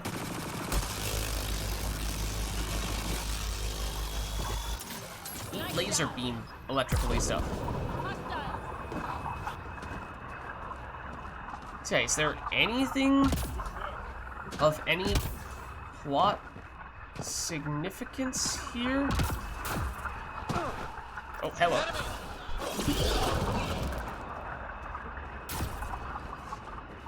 Or was this just another base with a lot of enemies that was actually of little to no significance? Because that does kind of seem to be the case, which is happening rather frequently now. Alright, well, in that case, maybe these things are not as significant as we thought they were. Alright, so we've... and again, keeping track of which ones we have and have not been to, because there are a bazillion of them. I mean, I would love to just write them off and say that we don't actually need to go to them in this case, because then we wouldn't have to keep track of all this. Hold on. Never saw it coming. Never saw it coming.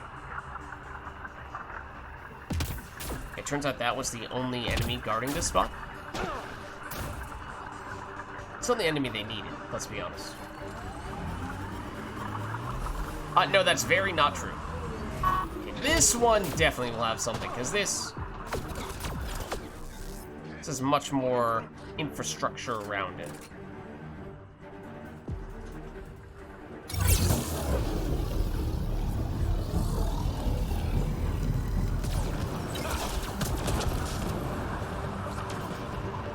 Maybe don't stay next to the explosive container any longer than you have to.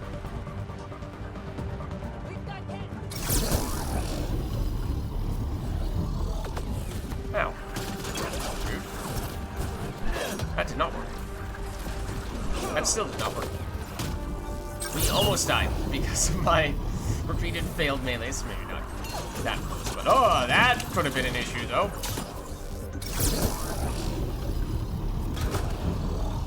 He definitely could have killed us.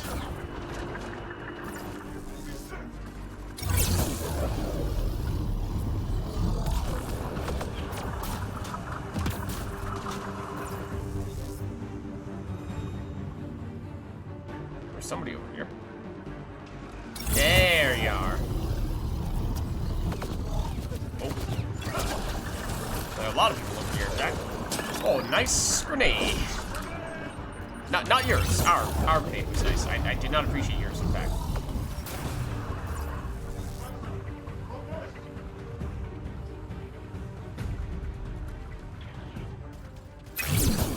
Hey, friend. Oh. We'll take it. In fact, now I think it is possible not only for us to equip one level higher gear, but I think they will start dropping as well. What are we on to now? Level 7, I think?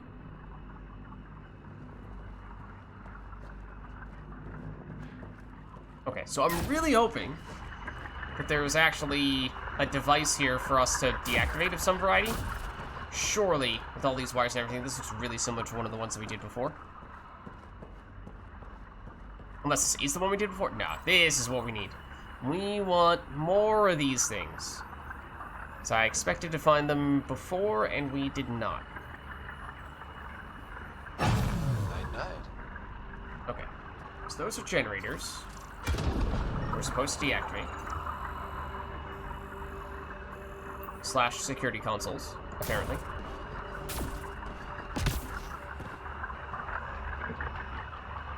I thought I saw one more enemy on the map.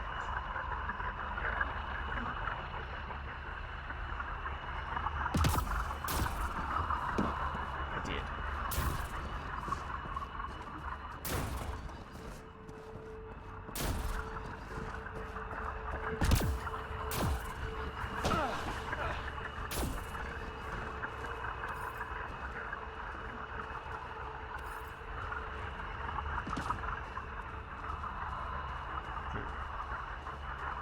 Occasionally there's actually some loot under these structures. Take a quick look.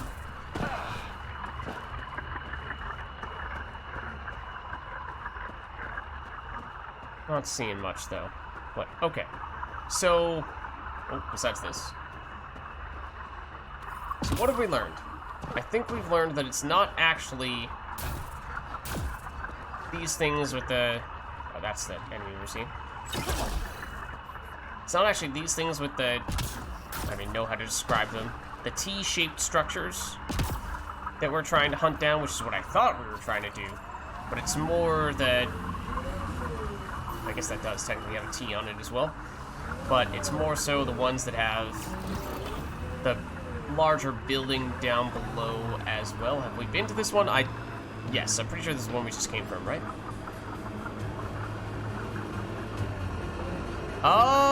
Perhaps not. Maybe these enemies just respawn. Again, this is why I was a little concerned about just the quantity of these things. It's going to be very hard to remember where exactly we have not gone.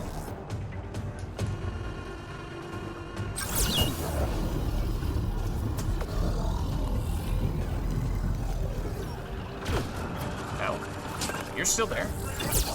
Oh, hello.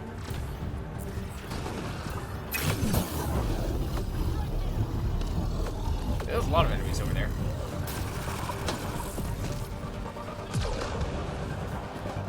Thank you for blowing yourself up. And landing right next to me, I guess.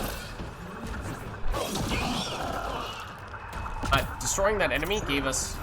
That little spit bug gave us 3... No, it was a coincidence. It's definitely just still happened to be the time when we fought everyone else. I would like to be able to flame this guy. I think most of the other enemies are the little spit bugs.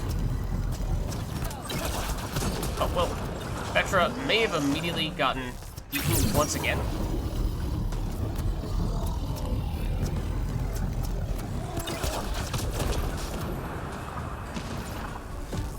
I guess we'll get her back up.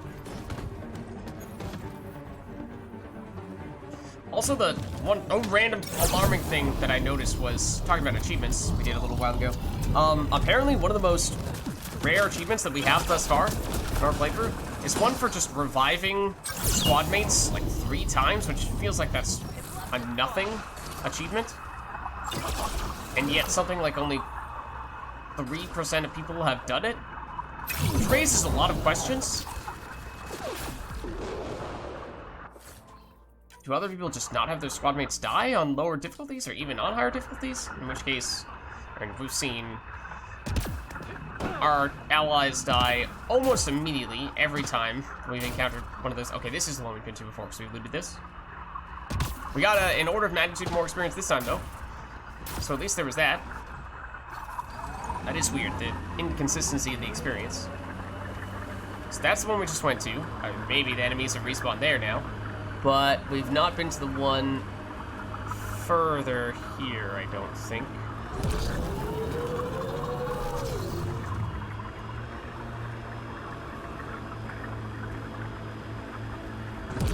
Yeah, it's like, do people just never revive their squad mates? Or do their squad mates never die in the first place? Both of those things seem pretty odd to me.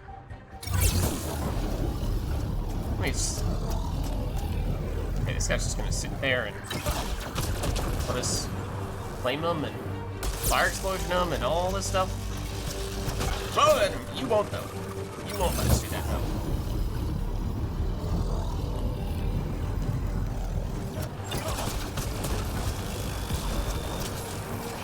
Paying attention now? Still no. The Spitbug has attacked us more than you have. Alright, fair enough. Now he starts attacking us, but not before we kill him.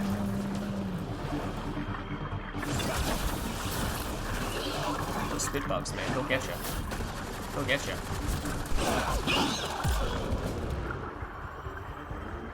The random Beastie Boys don't ever give experience, really?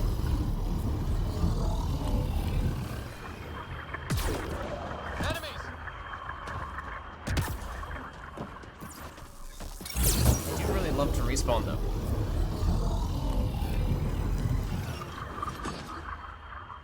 Yes, like this one has the T-shaped structure, but doesn't have the building down below it. So there's nothing for us to deactivate here. Look at that. Immediately respawns.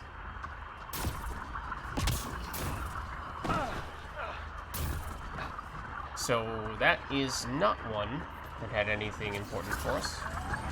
Can you just chill? Both of you?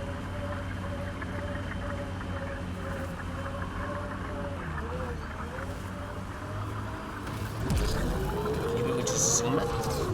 So I think we've been there multiple times. We've not yet been here. Stake a claim, but some will be all too eager.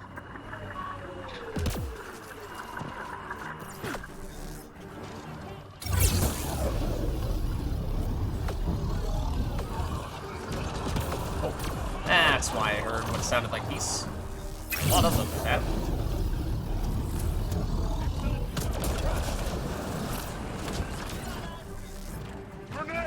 Ooh, that's not great. There's an explosive container here, which is tempting to set off on you, which technically I could do with that explosion as well. Low ammo. So we've had so many encounters. There's an ammo compartment around here somewhere. Not the explosive container, though. That is not an ammo compartment. But we don't need ammo. We have flamer. Don't be silly.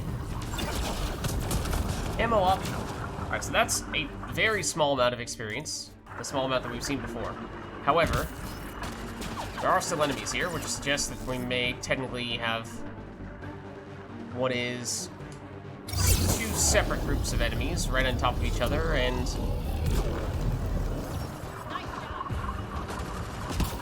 we'll get split up into two separate chunks of experience, so I'm hoping that the second one is bigger and better than the previous one.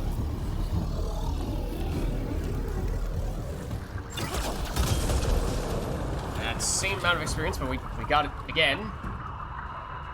And you got the machine gun dude over there. Okay. Is there anything here? Now, there, once again, isn't really any building around here below this thing. So don't think I'm optimistic for that reason.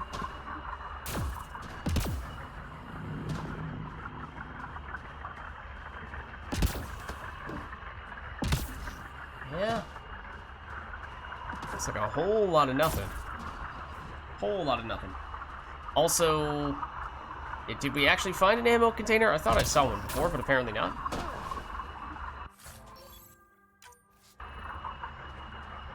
It's okay, we don't need it.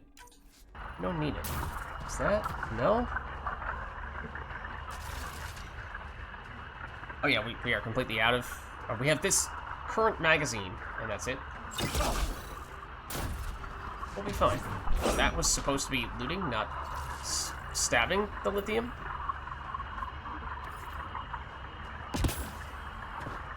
Yeah, that lithium was arguably more valuable than any and everything that we got from the actual fighting the enemies.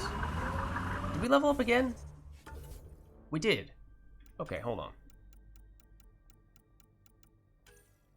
So now, right, we were talking about, for this one, we'd like to probably take one of these upgrades next. The question is, do you debuff, get the defense debuff from biotic effects, 20%, which is really good, if you have something that can actually proc this. Problem is, at the moment, the biotic abilities that we have, which aren't even active at the moment, it's on our other favorite quick setup that we do not currently have on us, or not actually using. Charge and Nova, neither one of those would count as an ongoing biotic effect. Annihilation would. And that is something that I am planning for our third setup, but we've not yet done anything with that. So basically the question is here, do we do this specifically for that Annihilation setup? And it would be really useful for that, even if it does basically nothing outside that, whereas this one, the biotic detonator damage bonus, probably not a huge deal. All combo radiuses, I think that counts for, it sounds like from the phrasing, that would still count for fire explosions, which obviously we're doing a whole lot of right now. So that has much more general use, which is tempting. And we could delay and go for something else for the time being and decide on a later occasion once we have a better sense how much we want to prioritize specking for Annihilation. And otherwise, tech, we're looking pretty good. Combat. What's next here? Oh, the weapon loadout side and weight capacity versus clip sides, ammo, power cell capacities. This doesn't feel like a huge concern. 3 loadout spots. Yes, we were talking about favorites. The favorite setups for different biotic power, or different sets of powers, tech, biotic, or combat. How you might want to have a different weapon for each favorite. But 3 seems like it's been more than enough thus far. You get one weapon that can be used in multiple circumstances. That seems like that's probably still fine. And this weapon clip size, spare ammo, it's maybe more generally applicable. The weight hasn't really been an issue thus far. I don't think it will be getting any worse going forward, unless we actually did get an extra loadout size, which we'd only get from this. And there's a non-zero chance we might actually want power cells at some point. That's another thing we want. Basically, we have several things we want to test for our third favorite setup, including Annihilation and one of the combat, or one of the power cell abilities, how it interacts with other things. Or we go assault rifles, which we haven't been using at all as of late. Now that you mention it, what is combat tool? Oh, this is the one that gives melee damage, hover duration, which, I mean, technically we have, I think, one augmentation that gives us extra tech power damage while we're hovering, which, as we were saying not that long ago, is kind of hard to do when we don't have a long hover duration in general, just because we're not maintaining the same height when we're hovering. But I think we were probably going to go for this damage resistance while evading anyway. That feels pretty meh. In general. In general, I feel very unsure without further testing. Might just hold off on Ryder for the time being, to tell you the truth. Unless we... Right, hold on. I think I remember how to set up the favorites. So you go... Assign power.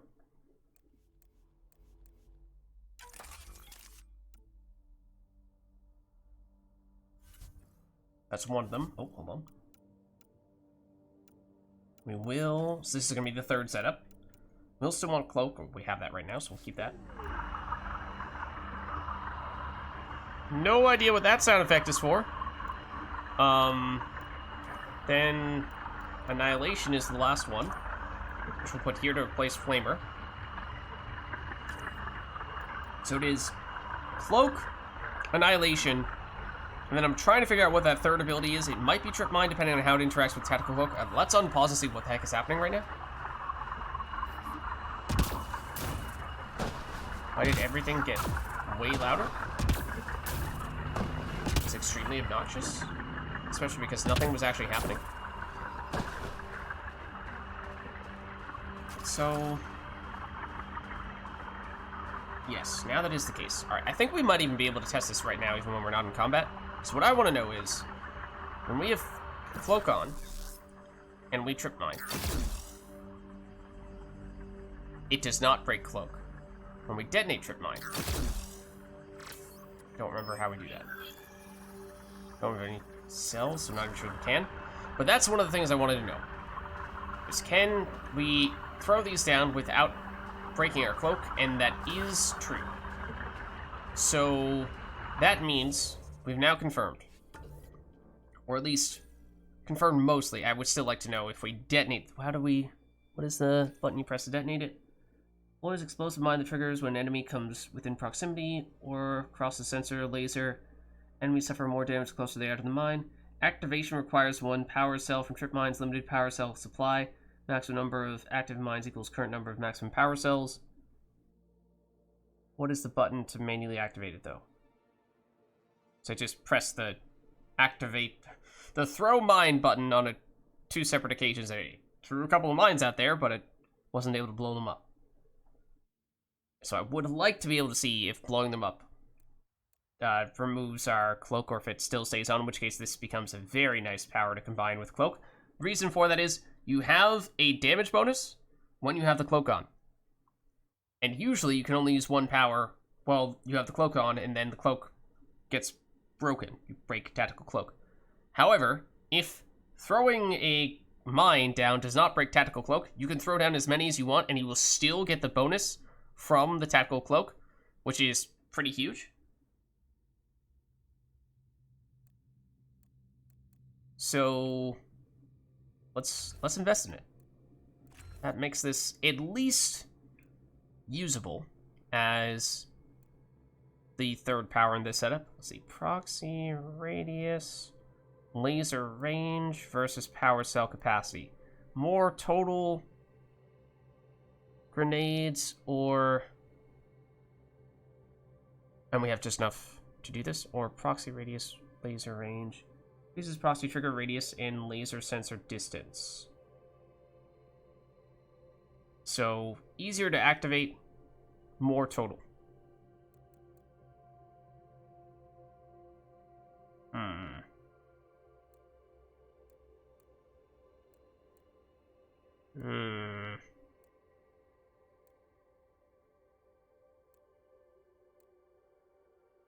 think we might go for the damage by having more of them total.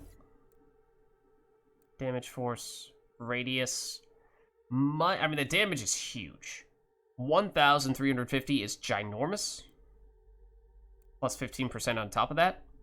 So it's really more like over 1,500. That is like 3 times the amount of other abilities, besides maybe over the course of the entire duration of Flamer, it might exceed this, but this is also just damage from a single mine. And with this additional power cell, we have 3 mines. With this additional power cell, we have 4 mines. So that adds up really quickly. So, okay. I like that. I like that. That gives us more certainty as to how we can build around our other points. I'm not necessarily sure that we want to have that, that favorite set right now. Let's see. But in the oh, we also haven't set that for... Actually, we should do that now, though. Should at least set it for favorite, which I think we do from this. Do we? Save currently equipped, yeah. Let's do that. Alright, so this is... Oh, and do we still want this to be on Sentinel? That I'm not as sure about. But...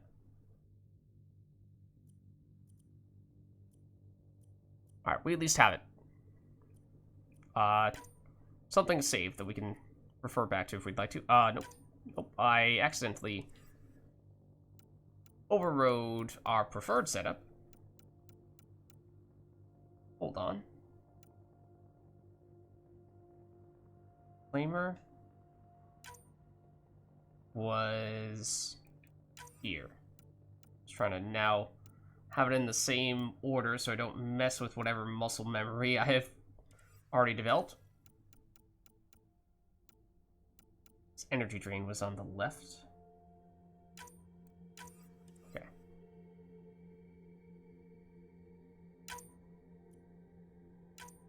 Okay, so there.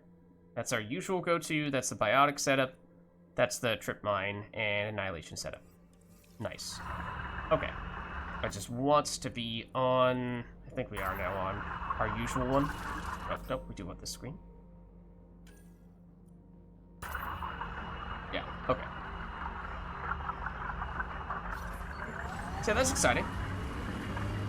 Not quite ready to break it out in full yet, I don't think. Or at least we can certainly do some improvements before we do that.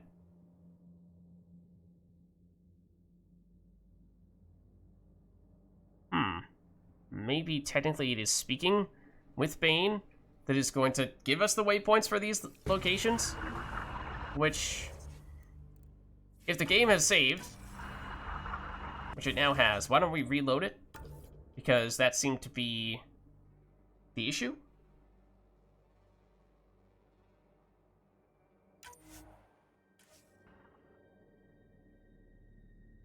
Yeah, thanks for stopping by, Barrick. Okay. So now let's... Oh, there's no way we're going to remember which ones we have and have not been to at this stage, so I'm really hoping that by going here and talking to Bane, he's going to definitively tell us, Mini Masani, which ones we still need to go to. Okay, we actually weren't far from him. So there might only be one other one over there that we've not yet done.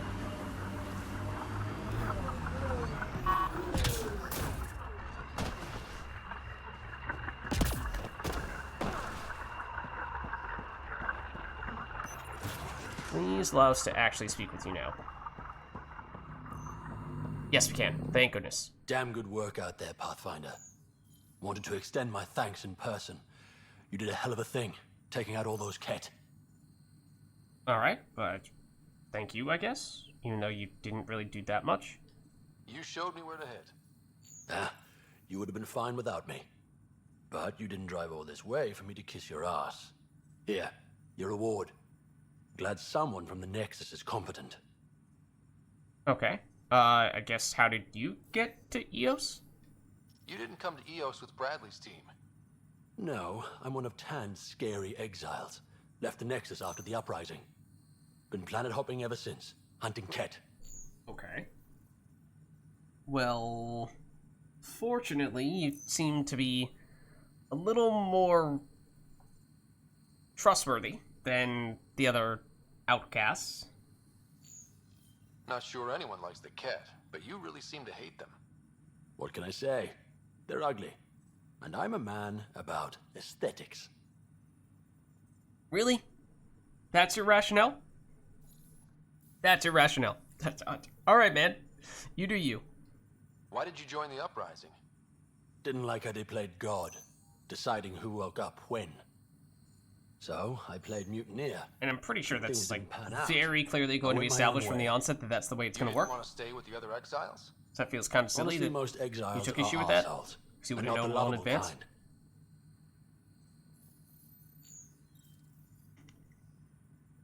Alright. Stay safe, Masani. That's the goal. Alright, got a little bit of experience from that. Unfortunately, it was not as if tracking down the other Ket facilities was an extension of this quest, so we did not get any icons on our map for it.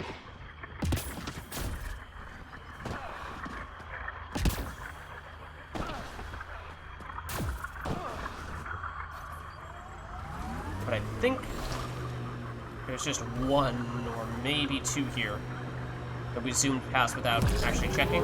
This one possibly, and that one. We purpose build world by world. That's the way to keep things going. What is this? I think that's a remnant device.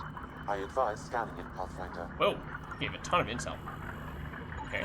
I was unable to extract much, but it appears the cat received a nav point from these remnant cores. Can you get the nav point too? Partially. I require another core to complete the string. Okay. Well, one would assume that one gets the other one from visiting more similar places, and we have been to many of them already. I would like to believe that we were thorough enough that we would not have missed one in any of the spots that we've already been to. But, let's see.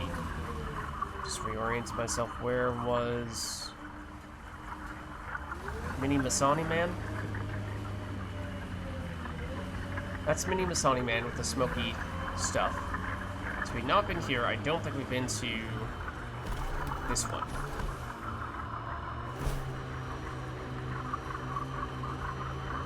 Skirt! That being said, it doesn't look terribly significant. I saw another rock. Maybe I made that up.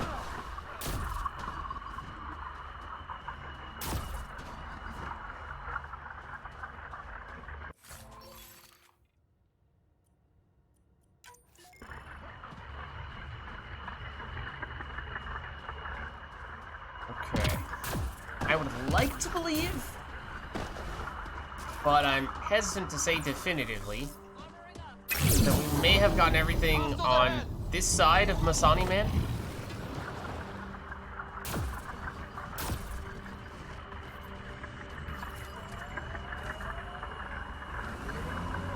We attacked those guys, I know that. So I think we may be ready to move to the other side, and if so, or when we do, I just really hope that we did in fact get all the ones over to the west. I'd like to meet your sister sometime. Otherwise, we're gonna have to double back, and that's gonna be a nightmare. She's a pain. So I don't know which one we Why still do you need. say things like that? I don't think you believe them. I do say things like that, don't I? I don't know why. It's almost a reflex. It's like you're embarrassed that you care. You feel vulnerable, exposed. There might be some truth to that. Caring doesn't make you weak. I admire that you care for Sid. You're right. Thanks, Joel. Oh, that's sweet. That's wholesome.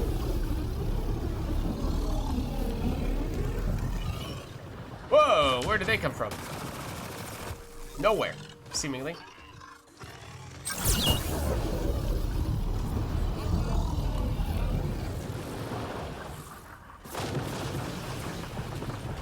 There's probably an ammo box where Mini Masani Man was, but so be it. So...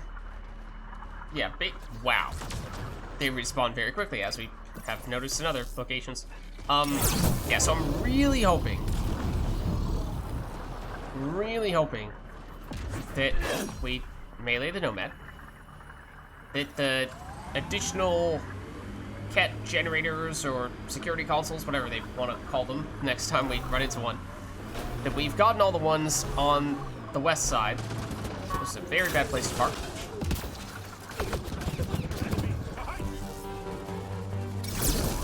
And that remnant device thing is going to be on this side as well, otherwise it's going to be a real pain in the butt to have to try to find that one spot that we missed. That's something. To be feeding colonist data to a central location. Can you give me a nav point? Not yet. I need more information. Another surveillance device will be adequate. This guy's causing some trouble.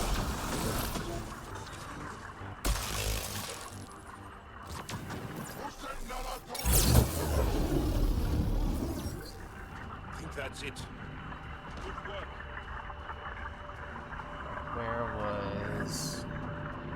We'll nab this.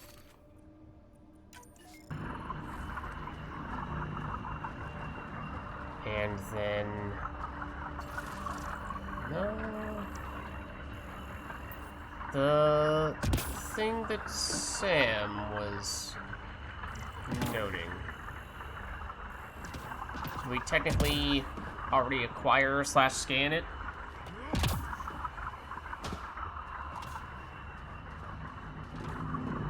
So I'm not seeing it anymore. Not seeing anything to interact with. And it was, I thought, fairly prominent at the time. Maybe it was technically an explosive / destructible thing and we blew up without realizing it. I wouldn't rule that out. That does seem like something that we would do. It does kind of seem like something we would do. Alright, now let's go here. Signals detected ahead, Pathfinder. Absolutely. No question.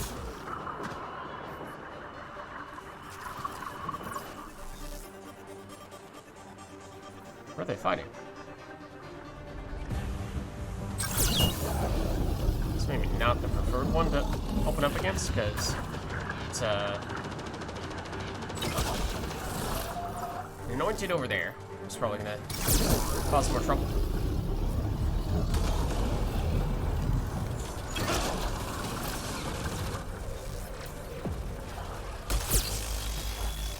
Alright, we just used basically the last of our ammo to try to get that off your butt.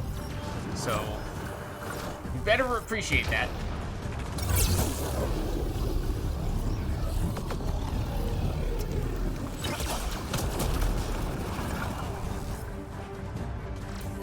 Wait for it.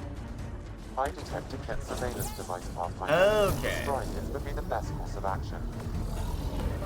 I think that Sam said destroying it was the best action, and then that would explain why the other one seemingly disappeared altogether. That was, we primed. We did not detonate that. That's who you're fighting. It is kind of funny to watch you cloak to fight that, though.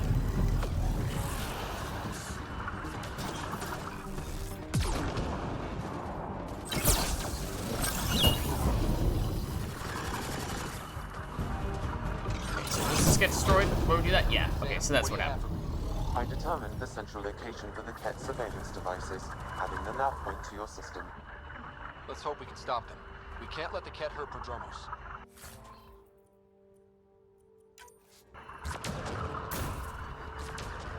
Okay, so we're open. We can track that. That sounded like a very big beast. Just one of you, though.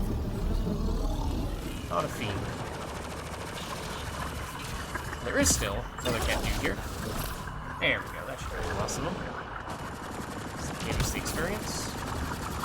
And now you're just gonna fight these guys who I'm sure are gonna respawn indefinitely. Okay, so that's probably just about everything here. Maybe there's some additional loot that dropped. Can you hit this? I actually don't know if the transform are fluffy like this. I don't really want to have to fight a continuous swarm with you. I'm more so just trying to check See if anything else is here of particular interest.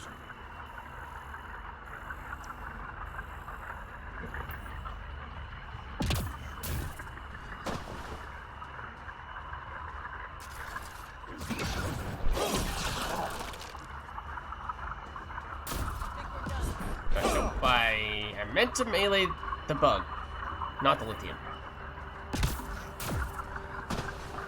Alright.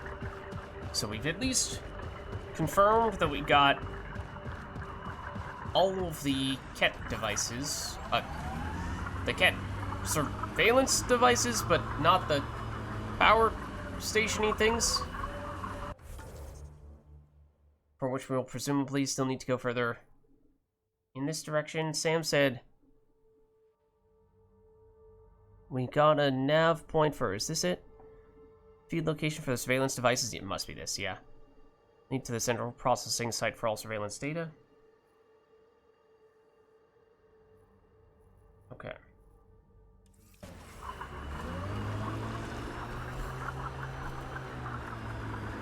Into this one? Not sure that we have. I'm also not sure that it is going to happen. Pathfinder, this area can be mined for resources. You can extract minerals via your mining interface. Besides fiends, of course. Excuse me, sir. I was clubbed that entire time. You're not supposed to be able to see.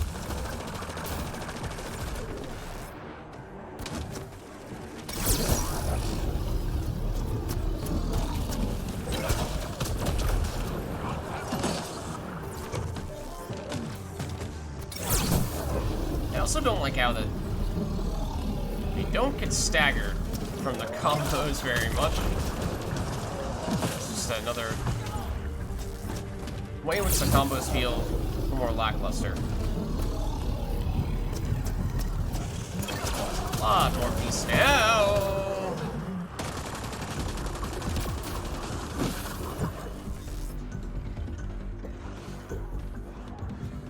I assume we have time to get Joel here.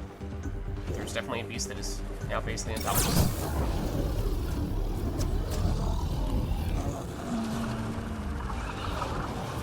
Hostiles ahead!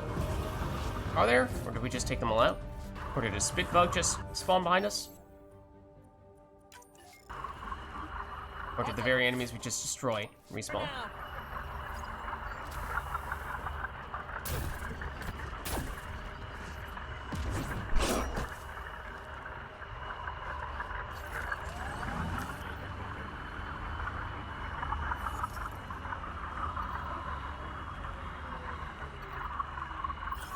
What's this?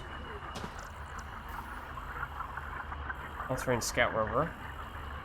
Reassigned the Tempest. What? An exploration vehicle designed for field exploration adaptation. Specifications and capability forwarded to technician Gil Brody for further modification. What the heck?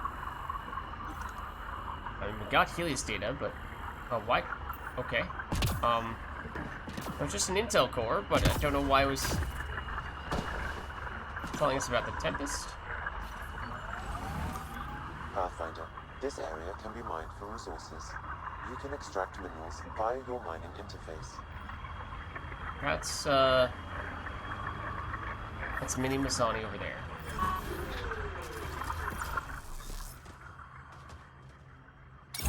So I definitely don't like these ones that are just beasts as much. Mostly because they feel like we are getting less out of them. So first of all, I want us to get an actual plot-related thing of some variety by going here to these places. But if we don't, then at least if it's a group of Ket, we get some experience. Since we don't even get that from fighting the beasts, it does just kind of feel like a waste of time when it does end up being ones like this.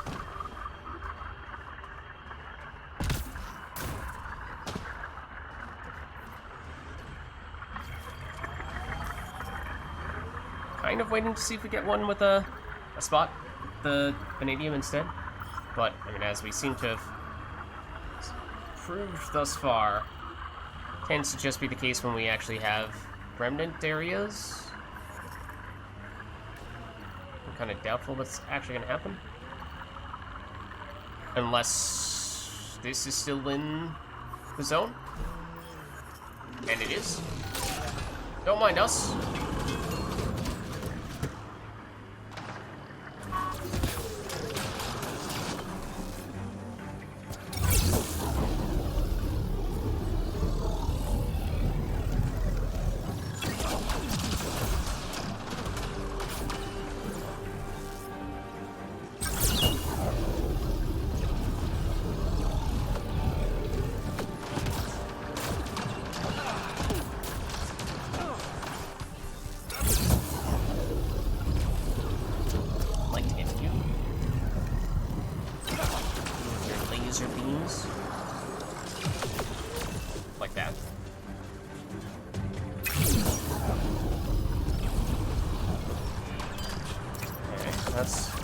Technically, it's two groups.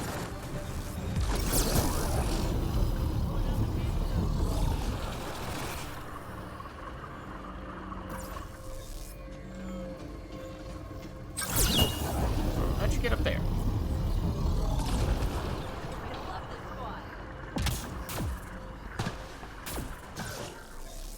Bada boom.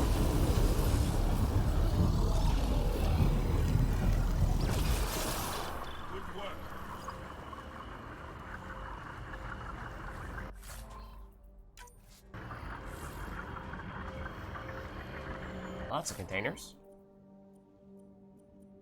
High value salvage.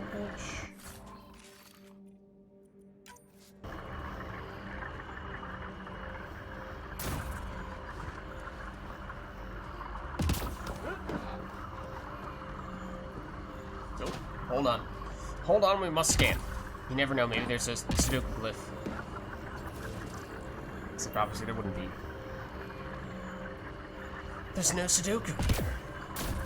Can we jump on our mining rover drone thing? Feels like we should theoretically be capable of doing so here at the very least. Watch us immediately die upon doing this because this actually has blades that are spinning in order for it to hover.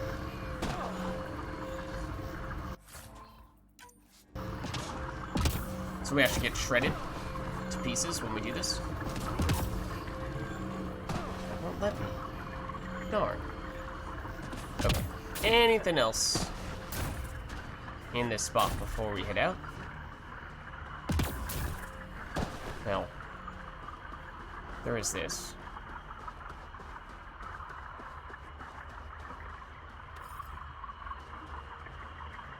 Okay. Let's get out of here.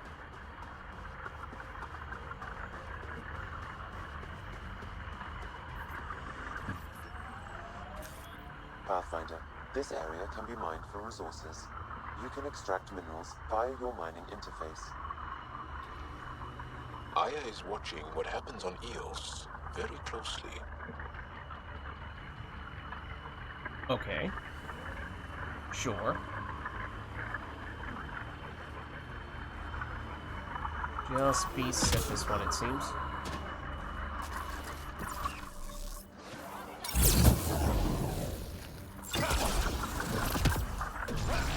That's not gonna work.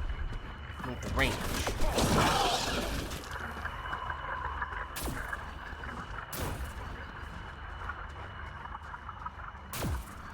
And there's absolutely nothing at this one.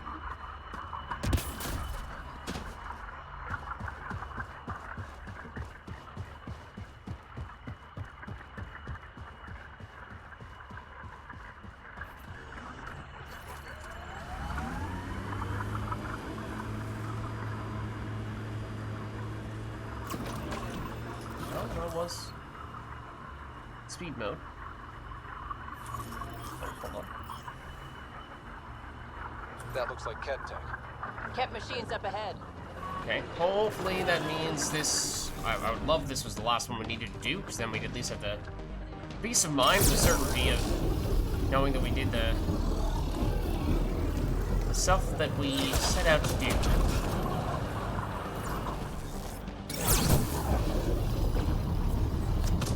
That's pretty significant uncertainty about. There are a lot of enemies here in this one, though.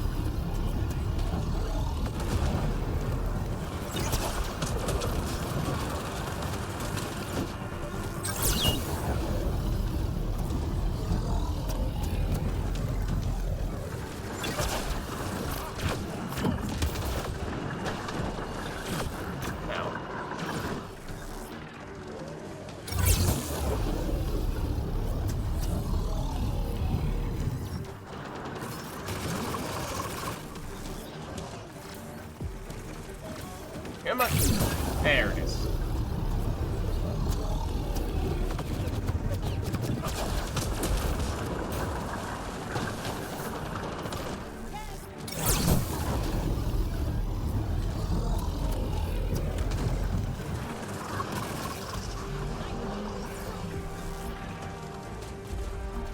Alright, this guy. Technically was kind of occupied, which was nice, but should still get rid of him. Ammo! Fancy that.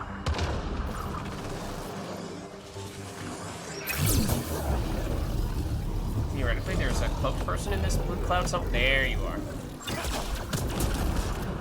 Okay, that's one round of experience, and a decent amount at that. I see that. I think that's a remnant device. I advise scanning it, Pathfinder. Sam, anything? I extracted the nav point the Ket used, adding it to your system. Let's find out what these Ket are after. Okay, I still don't...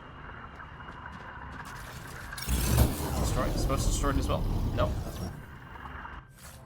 Still don't technically think that was the thing that we were looking for earlier? With all the generators and what have you?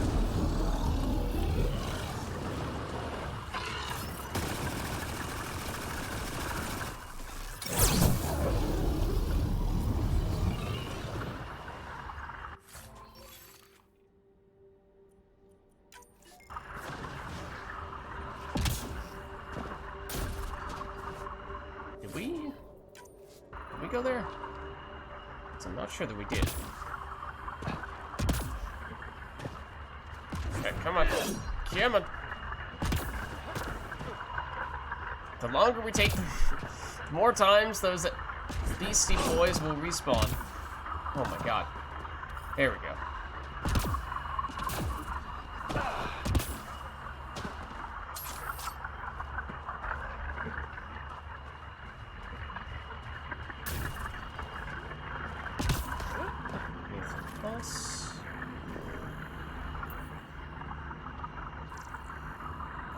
Excuse me, Joel.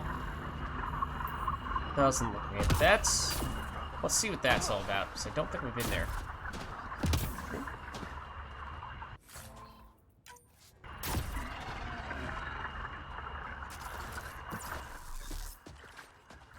I think we're gonna have to fight this guy either way, because he's in the way. Nice work.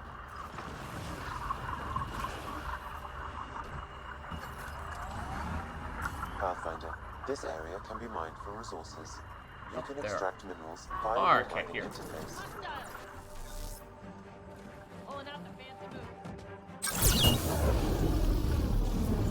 Do they have anything of note here?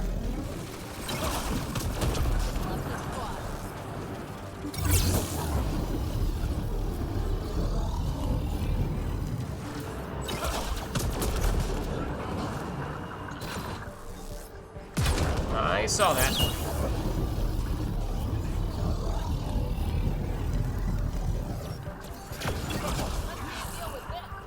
Ooh, nice melee. I think that was the last of them. So is this just a random outpost with loot, but nothing of any plot significance? So hello. And goodbye.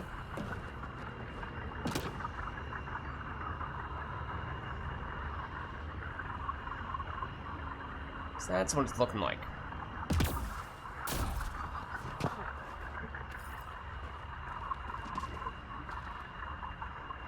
been to that one? Not sure if we have. Again, it just gets really hard to keep track.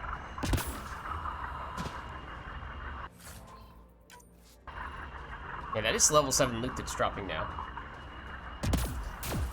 Which we suspected would happen, and there's our confirmation. Now, we came from that direction.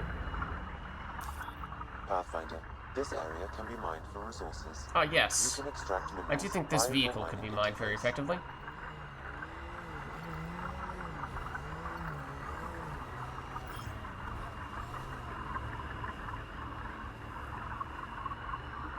So this spot, maybe.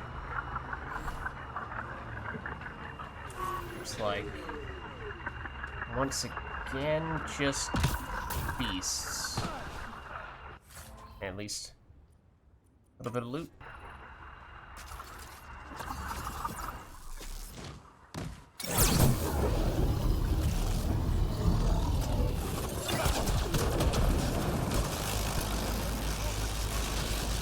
Actually, go back to doing this again. A little bit.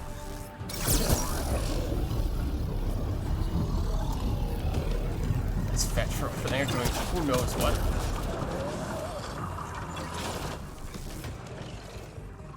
Okay. Glad to see you joined the party.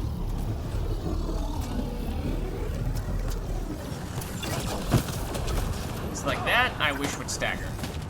Technically, it may if we scale more force, which is, you know, what dictates whether stuff staggers or not, but it's more just a statement as to the lack of damage and force that comes from a default, you know, a base explosion. I think that's it.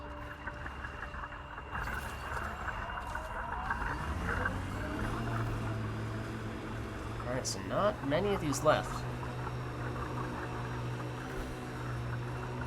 And it seems like we really haven't found any of the ones with devices on this side. Except this looks encouraging, because this is definitely the type of structure that we saw on the facilities that did have that type of thing. So I do like the looks of this. Honestly, that light over there looks like the same thing as well. From the cat. Another boon you gave us. Glad to see them put to use. Okay. Didn't seem like we got all of them yet, though. But that is the thing that we've been trying to do for a very long time now, and I hope that we can actually conclude it here. Either with this one or a combination of this and this spot over there. This fiend, though. This fiend, though, is trying to complicate things for us.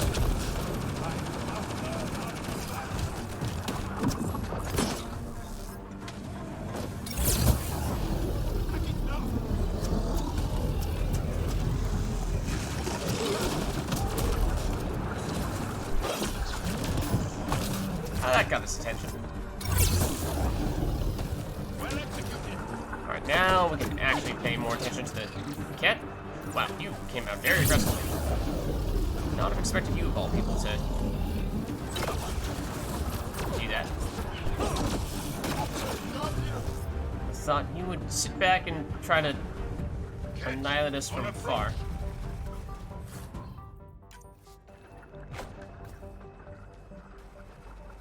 Now for the beasts. You're the sneaky, snipey variety. Or sneaky shotgun variety, actually. I'd like to get you the sniper, though.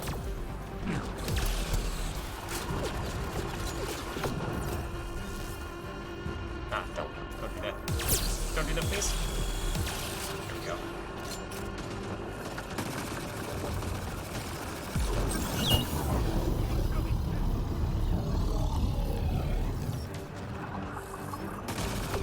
Ow.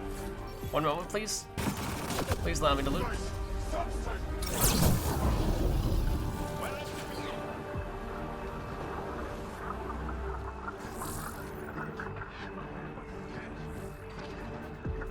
This is definitely this general spot we're looking for.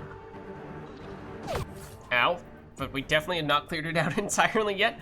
Don't mind us as we just casually take all your belongings. Hello. Please don't do that.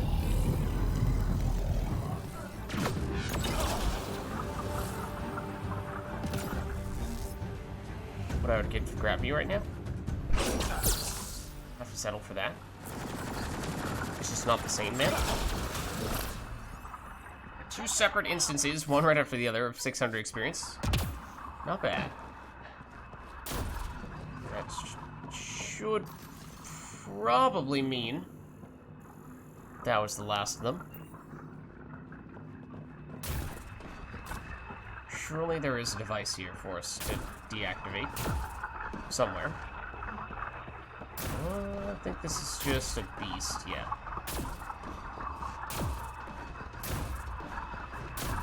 This. I'm hoping this is the last one, or if it isn't, that the last one is in the, what we hope is, facility much like this, that's not that far away. Okay, let's get this offline. Okay, no. Oh. No comments regarding whether it was the last one, though, which I assume means that it wasn't.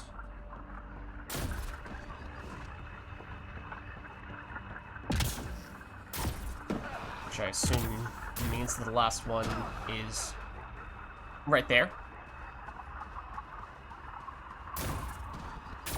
I really hope we didn't accidentally just zoom past one and need to double back to who knows where to find it. So this point we are very far away from where we were before.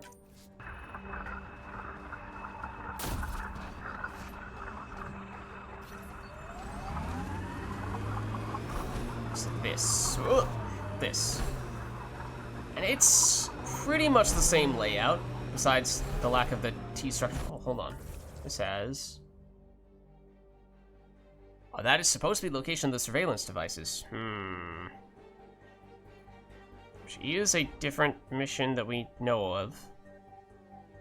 So I don't know about generators in this. It will have something else, unless there is actually overlap. The central location for the Ket surveillance devices is nearby, Pathfinder. Stay alert. We don't know what to expect. There's a lot of enemies here.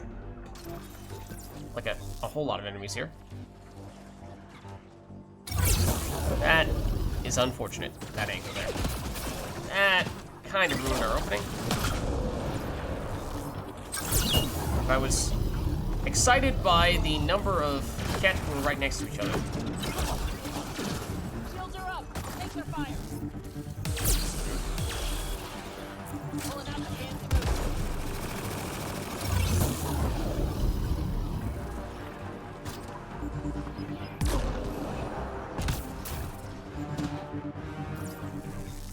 No, up above. Or inside, maybe. Let's check. Just, scan this real quick. Well, there is actually something we will need to scan here eventually, but I imagine they're all inside. Okay. Anyone back up this side, though? And lots of cover here.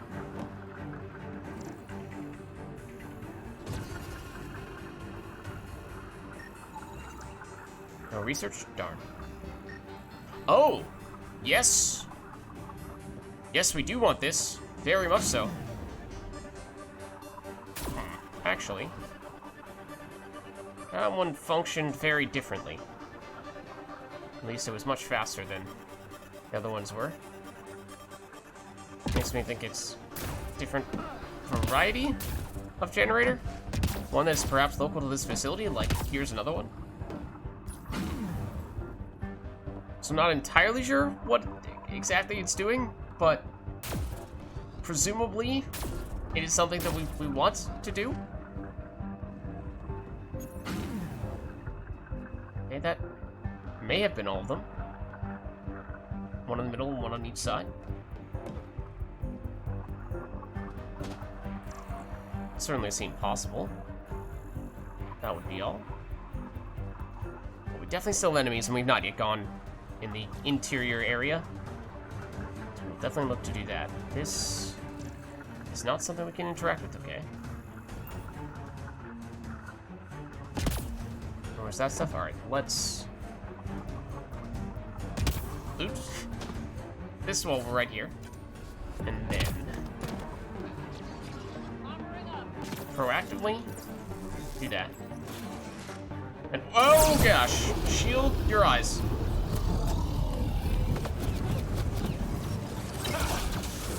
Don't run away. That's rude. Hello. Well, he's back, but not for long. Impressive. Cat, what about the surveillance? I detect transmissions sent from a nearby console. That may be the central data point. Can we destroy it? I recommend uploading a scrambler first to prevent data from leaving EOS. Okay. So yeah, some questions as to does this overlap with the other mission in which we were turning off all the generators? Because the terminology that they used was kind of inconsistent. I think at times they referred to them as generators, other times they were some kind of surveillance equipment-y things. It's probably up above. Yeah.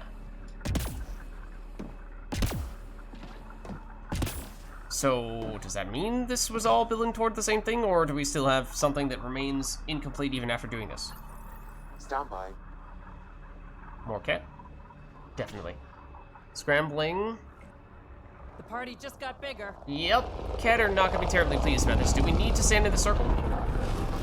Like, an objective? Hold on, let's see. Not sure. Like an objective in a Mass Effect multiplayer? I had to have that fire explosion. The party just got bigger. Oh, yep. Okay, they come from every angle. I see now. Technically, they all drop here, though.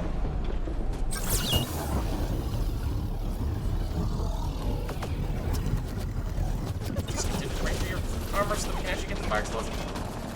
Which I did not manage to do.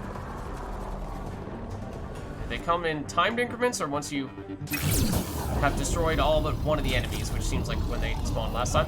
That does very much seem to be the case. Hello! Okay, now they are actually dropping from a different location. Do we need to be in this? We're not alone. I don't know.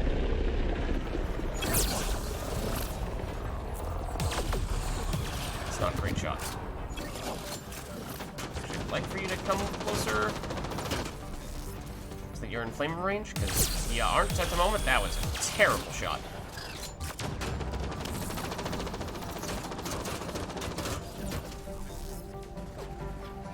So yeah, fortunately, it looks like they only come the next wave once you've destroyed all but one of the enemies. Because otherwise, obviously, we're taking way longer to take these guys out. It would be overloaded with multiple rounds of enemies, which would not be good news.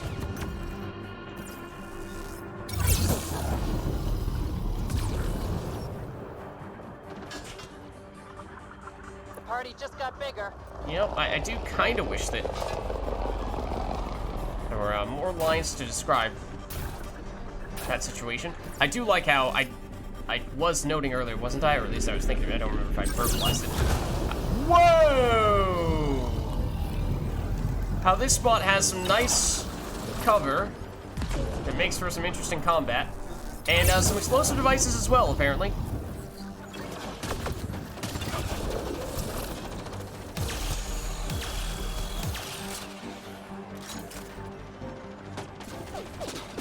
Oh, you're enough, I dare you.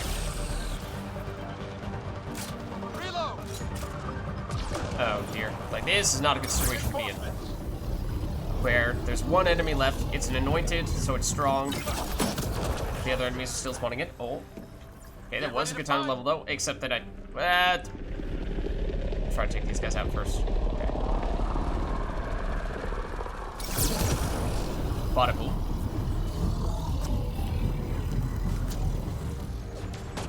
There's another anointed there. I think that is the last enemy, so maybe this is the last wave, because otherwise you'd expect the next wave to already begin flying in now.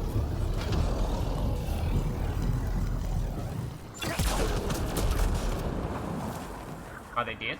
Vetra's dead. I think they're gone. Let's get Vetra back up and maybe battery is back up. That was just combat use truly over because we did not need to mainly revive her.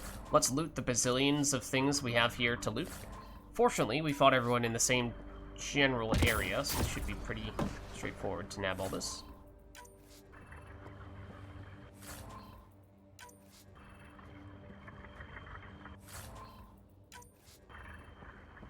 Lots of weapon mods.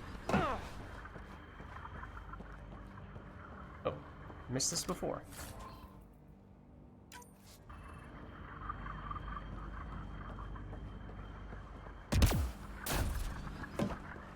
Now for the other side.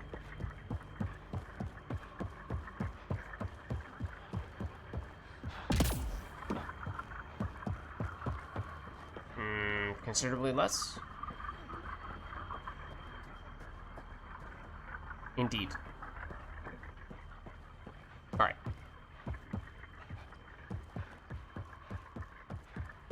Let's head to the actual device we need to deal with here. Stand by. What?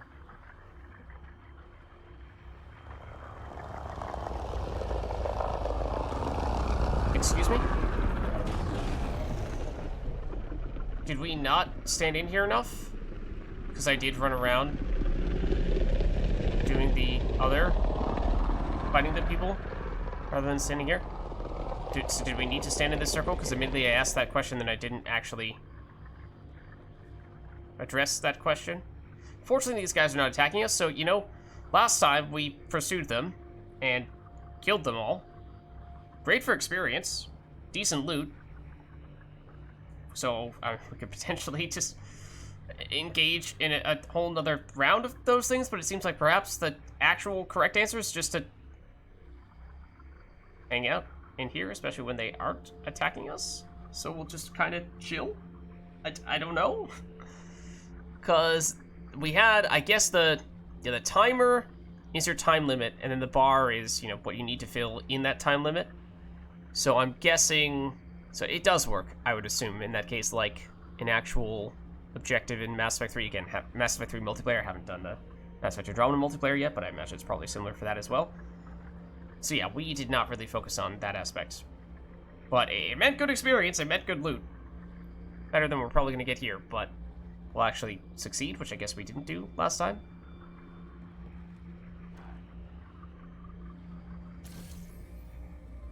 And I assume we'll still have to fight these guys off at the very end. But at least our bar will be full and we won't have to worry about hanging out in here. And again, we had the Flamer was obviously our main source of damage. That's why we deliberately, or we felt the need, at least, to venture out a little bit more. And yeah, so it looks like we had 2 minutes. It takes 1 minute to fully charge it up. Frequency scrambler uploaded. Transmissions to and from EOS are blocked. Good work, Sam. Now let's take this thing out. Okay, destroy the console. Yes, we will do that, but now let's attack these enemies. I assume they aren't going to respawn anymore. It's still amazing when they all line up perfectly like that for Flamer. Going through the fire explosions and all that stuff. It's just glorious. Ow. Not everyone.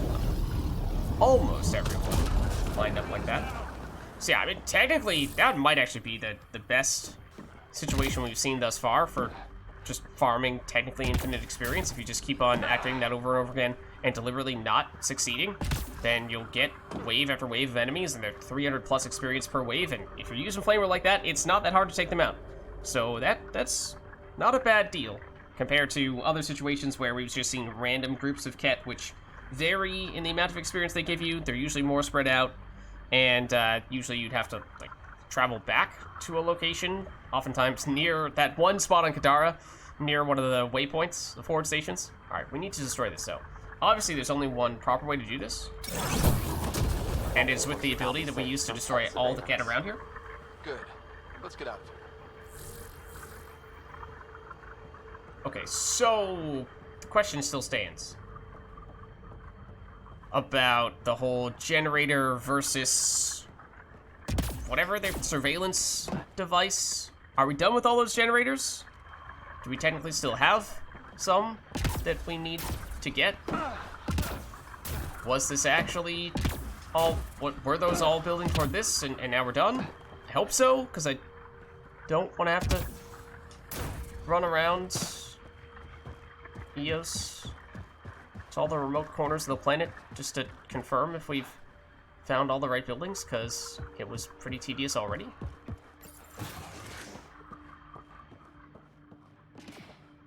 Did we loot this stuff? I guess we did. Okay.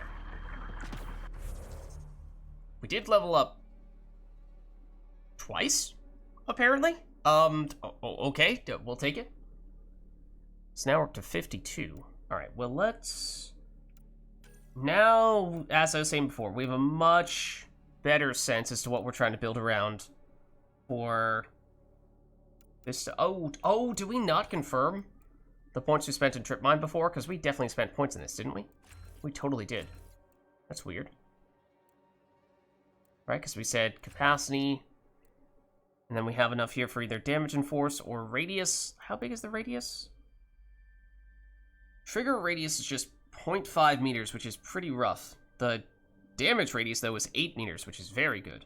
However, the damage is higher when enemies are close and lower when they're further away, so I imagine, you know, it might be that that's only 1,350 at basically point-blank range, and then further away, smaller that number is. So we opted not for the radius stuff here, but we may want to get one source of radius. Actually, if we are going to get one source, if we are going to get one source of radius, do we prefer this one or do we prefer this one? That's damage radius. This is proximity radius. Does that mean trigger radius? I'd prefer if you'd use the same terminology consistently. Combo detonation damage.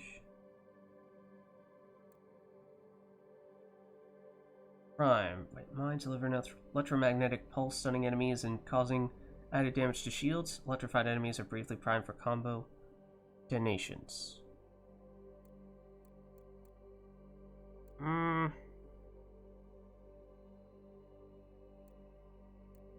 think we might actually want this.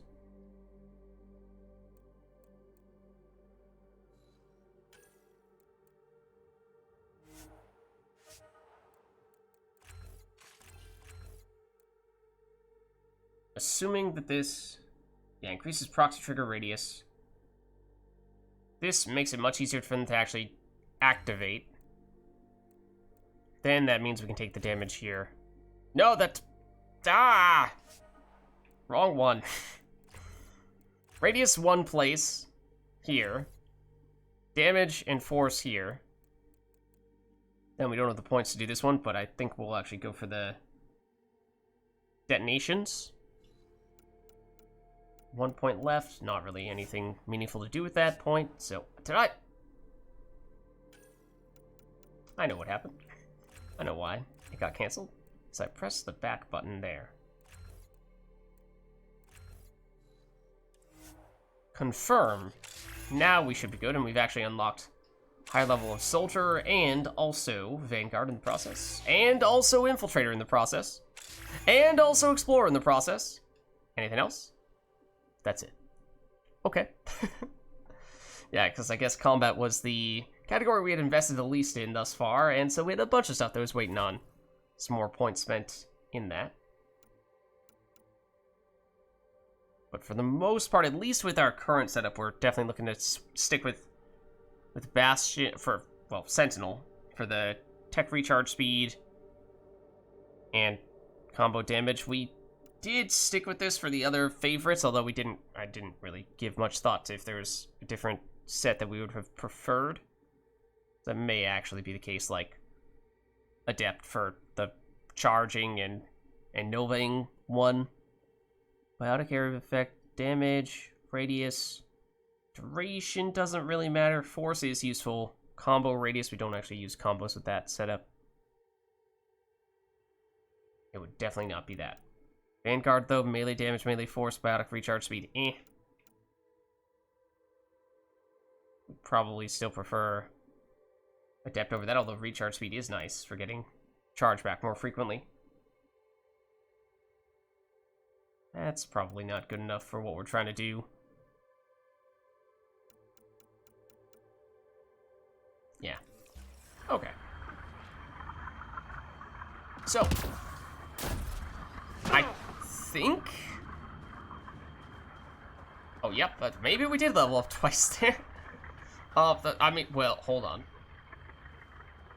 I mean, you didn't just give us, okay, like 30 extra skill points, did you? Because you really made it look like that for a second. Had to double check, just to be sure. But, now, let's see. EOS. Talk to Addison to redeploy Lido. We have the whole hammers thing, which is kind of in a different section, so we might not do that right now. We will, again, be on EOS sometime in the relatively near future when we do the main quest, so not totally concerned about doing absolutely everything on EOS right now, although while we're in this northwestern area, may make sense for us to go after that and possibly that as well.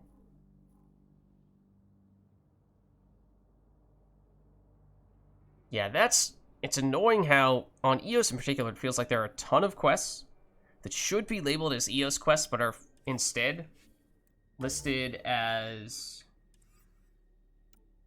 additional tasks.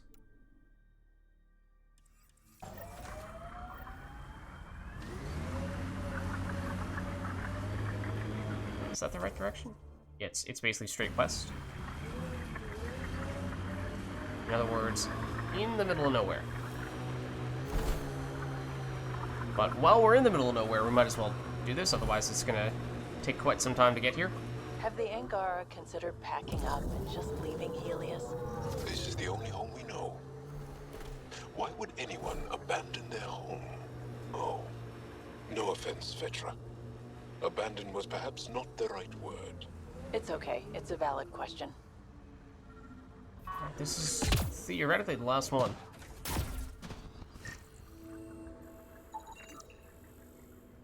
Okay, let's get it. Oh. Alright then. A little more viability.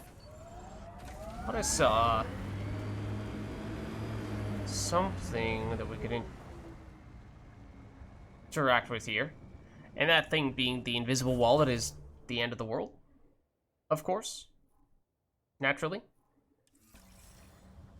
Alright, well, I mean, that's not a terrible thing. It does tell us that we have now explored basically what is the entirety of this section of EOS, although there is this something over here. What is that? What's it doing here? The Nomad is so pleased to see it, it is jumping for joy. Right, just... It did give us some Helios research data, so I mean, I guess we'll take it, but...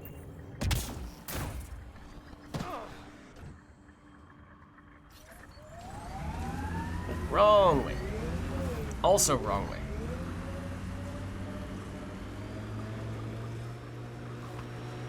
Alright, so since we are in the middle of nowhere, we should probably fast travel. We've been to that spot, right? Right? Is that the base that we were just messing around in? One of them? One of many? That's just a beast under your bed? In your closet in your head? What?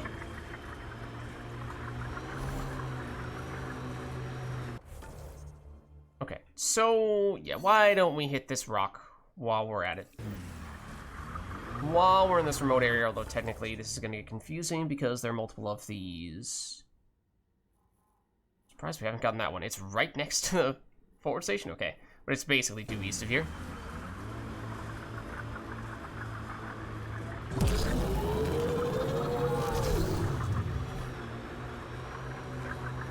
both of them are east, which is gonna make this kind of confusing. Detected ahead, Pathfinder. This spot. All right, we'll make a detour.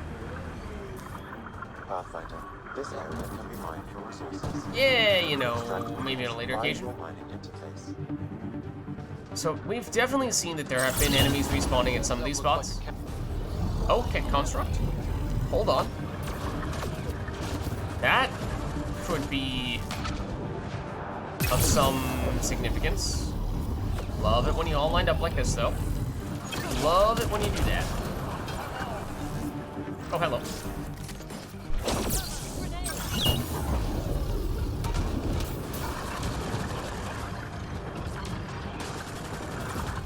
Oh, hello. Nice to meet you, too.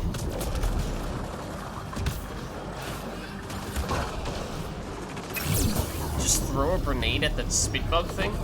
Because I think he did. Which is kind of hilarious.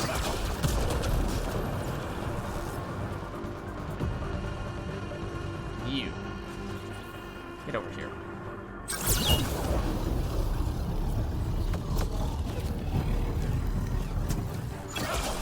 Technically 2 groups.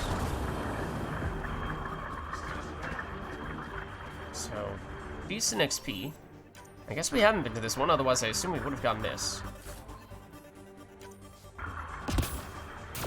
Is there actually a device for us to get here, though? I'd like to leave the beasts alone, rather than get into a perpetual fight with them, which does happen very often in these areas.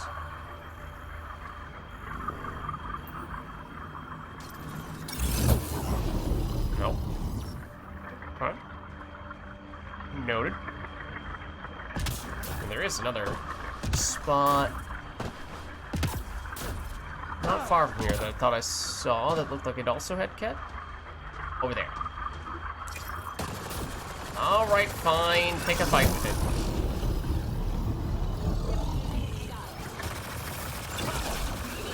Just don't come crying to me when the spit bug comes after you, too.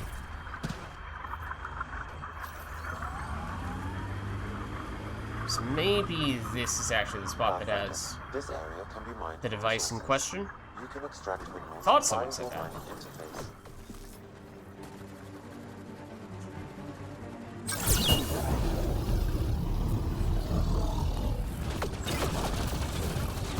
Ow.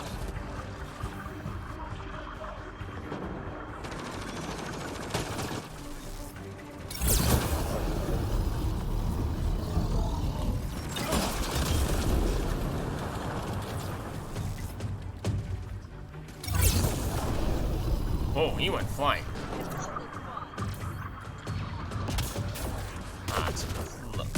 Multiple clunky people? Now you're an old person.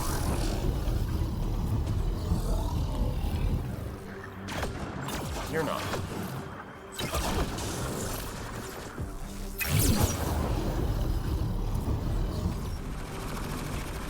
Vectra, I think they're all dead.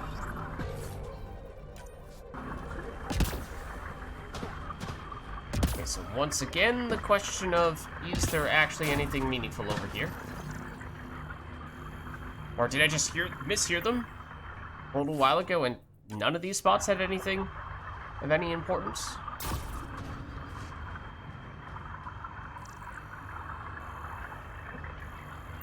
Yeah? Where's the machine gun guys? They're blue? I did not remember that being the case. Alright, well, I mean, it does look like not everything there is to do here.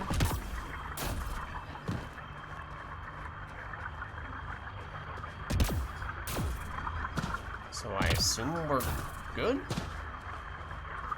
Haven't gone to that spot? Which I guess we could do? Pathfinder, this area can be mined for resources. You can extract minerals via your mining interface. Whoa, my goodness. That's a lot of kappa. graphite. Which, carbon would be anyway. Saw the sea. Vids, copper is Cu. Carbon is C. Look, I know, okay?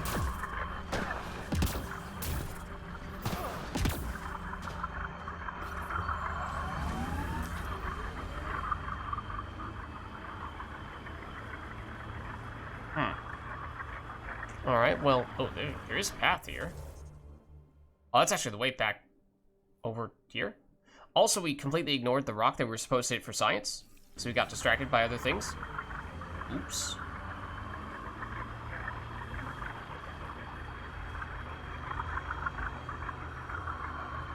You seen this remnant there? Yes, we have. Okay, we should technically be going slightly to our left.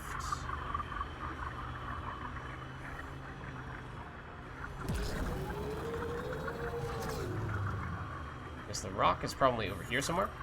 Whoa! That it is. Hold on. An undocumented mineral has been detected, Pathfinder. I'm on it, Sam.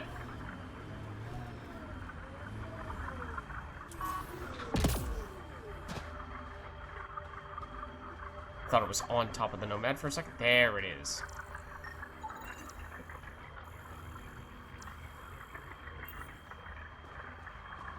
Don't actually get to get any of it though. It's a rare one.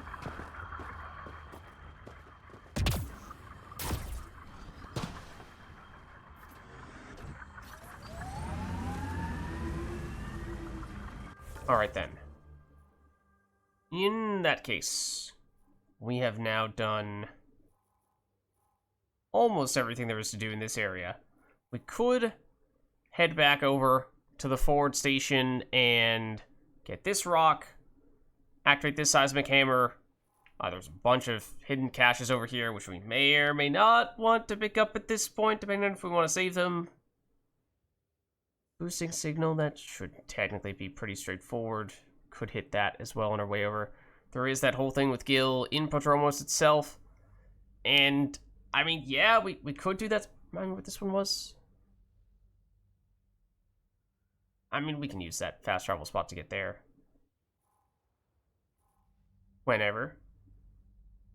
So, again, it's basically just all coming back to that question of, I don't know. This was not really something that we intended to make an extended EOS mission, or extended EOS stay. So we know we're going to come back here relatively soon, and we were kind of thinking we would do a bunch of side quests then, rather than now. But, I mean, I guess there's something stopping us from doing this now, and I guess it's generally good to do the other side questy stuff relatively early. Get our levels and experience, credits, resources, what have you, all that stuff as quickly as we can. Pathfinder, this area can be mined for resources. You can extract minerals via your mining interface.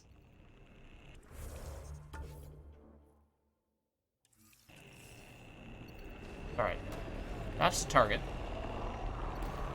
In general, mining directly on top of the remnant facilities is the best way to do that, except it's not in the zone anymore. Hold on. I don't know why I feel obligated to optimize this one specifically. Yeah, no. Don't do it. Don't worry about it.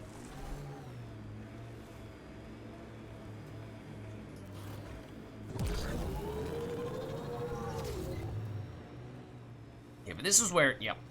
With a bunch of little remnant dudes. And dudes of other varieties as well, apparently. If you just want to line up to be flamed, it does work for me. I will not complain. I mean, if you blow yourself up, though, that's, I mean, like, choose life, man. Yeah, this is the area with a bunch of the little remnant structures that dot in and around pretty much every direction you go in. I mean, well done on you guys to strategically spawn on the other side of the enemy so we could flank them. Right. It does work, I suppose. Like this is disorienting. And what cardinal direction is it in? East. There is something else over here. But we'll get this first.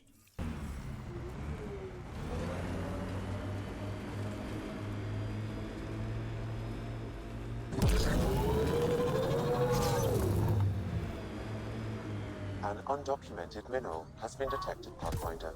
I think I found it. That's Ezo. Yup. Okay. I think that was the last of them on the minerals. On EOs, which is good, because those can be a bit of a nuisance to track down. Now I guess we do this while we're at it. EOS is experiencing seismic activity. Altering the tremors with a survey hammer might allow better irrigation for Prodromos. In fact, this is called making an impression. I don't remember what the whole backstory behind this was, but it does make me wonder if there's going to be some kind of bigger enemy that's going to pop up when we do this. Pathfinder, this area can be mined for resources. You can extract minerals via your mining interface.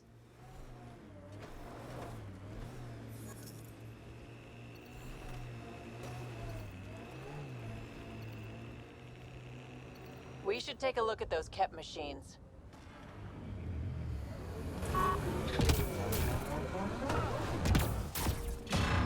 Like this one? I mean, we've seen several of these before. So is there a reason why Vetra said that? This is not the thing that we're looking for, so... Or there also probably were enemies here at one point in time, but that is no longer the case.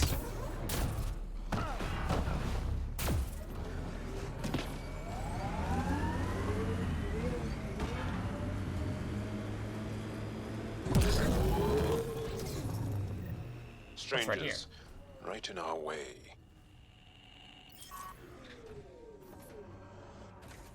Okay, that might explain the name of this quest.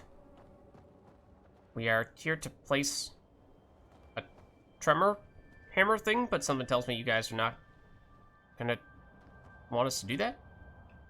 A pathfinder, huh? I don't need know. to ask if you're friend or foe. I didn't know anyone from the Nexus was out here. We're not. We're from the sovereign nation Advent. A few hundred clicks that way. Our nation. No Nexus interference. Ah. We didn't come to Andromeda to fuel Director Tan's regime. In Advent, we're free citizens. I mean, like, this is...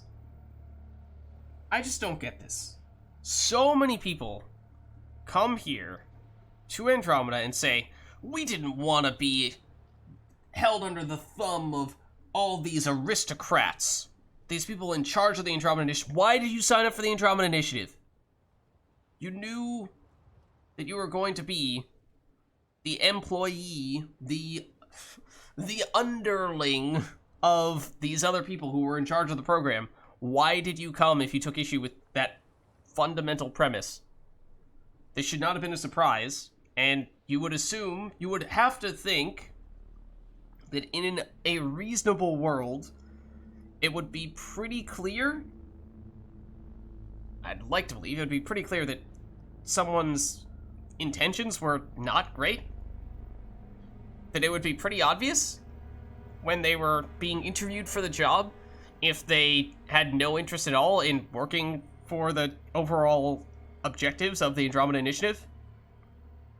And if they just wanted to branch off and basically become their own dictators, which is functionally what almost every single person who has tried to break off from the Andromeda Initiative has done. Not citizens of much. I'm here peacefully. Let's keep it peaceful for now. I've got no problem with you or Advent. I'm here on a mission. I'm fine with Pathfinders. We've got a job in common. Our water table dropped recently. Like the rivers underground were running dry. We tracked the problem out here. There's been seismic activity. We're using that and a survey hammer to tap the rivers.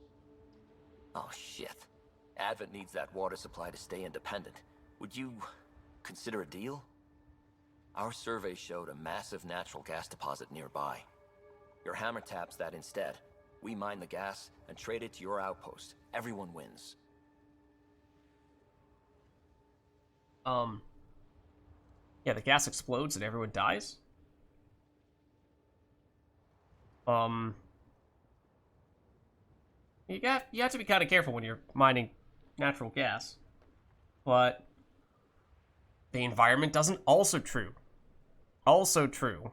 I mean, what have we learned of our power supply and what the status of it is? How desperate need we are of getting more power generation? Because we know in Kadara, there's all the wind turbines. And they stated that those would be enough to power the entire Kadara port, even though, as I think I was saying at the time, there was nowhere near enough for that to actually be the case. We've seen, I'm pretty sure, solar panels every now and again, either directly on buildings or maybe every once in a while, a ground-mounted, self-standing, single set of panels. But that's nowhere near enough to do anything significant. You'd have to have, again, a full-blown, project, a full-blown solar farm for that to start to add up at all. So that would suggest, although we technically haven't heard explicitly, that perhaps having a fuel source like a significant deposit of natural gas would be useful, although no one has said that that has been something that we are trying to do, get more reliable power or just more power and energy in general. So I don't know. Like, in a vacuum, maybe a little bit might be kind of helpful, but no one has said that that's been a priority. And there have been a lot of issues we've had thus far. For that to never come up seems like that just isn't really an issue at all. But then again, I get the feeling we probably want to try to make peace with this guy. I mean, seems like it's a pretty small group, this Advent thing, but if we are uncooperative here, then he might try to make trouble in the future. So even though I don't love it, even though it seems like we don't have any defined need for that, and as Ryder says here, that, increasing greenhouse gases in the atmosphere on Eos, the planet that we were previously concerned about for its heat, it's probably not a great thing. Probably not a great thing to do. Making it hotter still. I mean, it was the radiation, but heat, radiation, yeah. I guess we'll still do it though, because again, I don't really want to pick a fight with this dude. Our outpost can manage with the water it has. Okay, done. Great. I can tell you where to hit and call in our miners. The nation of Advent thanks you. Okay. It perhaps would have been nice to have known a little bit more about Advent first. Or how trustworthy are you guys? You're part of an independent nation. What's it like? Advent? It's small, but growing just fine without Nexus support. Our capital, Aurora, also is makes in a no nice sense. Hollow of caves. Without those storms, it's cozy. Which is the original point that I made whenever we heard about outcasts trying to break off from the Andromeda Initiative. If the Andromeda Initiative is struggling to get resources, how on earth is a small group of people who do not have, presumably, the variety of skill sets needed to be self-sustaining, how on earth can they be an independent nation? They would almost immediately fail, because you need to have some reliable source of food, water, shelter, and all the other utilities, presumably things like power. Do you have... okay, great. I don't know if anyone has plumbing in any of these areas, so maybe that's a stretch, but all these types of things where it's like, there's a reason why we brought a whole bunch of people on the Andromeda Initiative, because we needed a whole bunch of specialists, so we had a whole bunch of things that we needed to do and basically start from scratch, going to an entirely new galaxy. So for you to just take a small subset of those specialists and by definition not have enough specialists to do all the things that need to be done, how on earth are you able to sustain yourself? You would in no way be able to do so. So that's... It'd be one thing if it was just the Outcast, which already was a serious stretch. Especially because the whole reason why they branched off was because they didn't like the way that the Andromeda Initiative was trying to manage those things in the first place, when there was no way of them doing it any better themselves. But the fact that even smaller subsets of people are trying to do that, it's just even more obvious how rapidly they would fail. Okay, so yeah, what exactly is the Advent here to do? I hope your nation's intentions are peaceful. Hey, we're colonists and pioneers, not scumbag raiders. Respect our borders, and there won't be a problem. Borders? Care to explain? And what exactly is your relationship with the Nexus in that case, since you broke off? What's your problem with the Nexus? I didn't come 2 million light years to dig someone else's ditch. The Nexus wants people to wait for permission before we start our new lives. A lot of us aren't waiting. Like, again, this guy would not have passed the first interview for the Andromeda Initiative. Like, that's critically important that the people who are coming on the initiative are here to work together. And if you have if there's any sign at all that you're not going to play nice with other people, then you're dead weight to the Andromeda Initiative. Because we had to build the all the ships that took us here to this Andromeda galaxy. We had to account for having a strong enough engine, powerful enough engine, enough fuel to carry people, you know, a specified number of people, because that meant a certain amount of weight. And that's really important when determining how you're going to do intergalactic travel. And so for you to... And we had to get cryopods, all this stuff. So to basically have to make all these accommodations for a huge number of people now, because of all the ones that have branched off in their own various ways, and for those people to not contribute at all to the Andromeda Initiative, it's just... It's ridiculous. Do you have trouble with the Remnant back home? Remnant?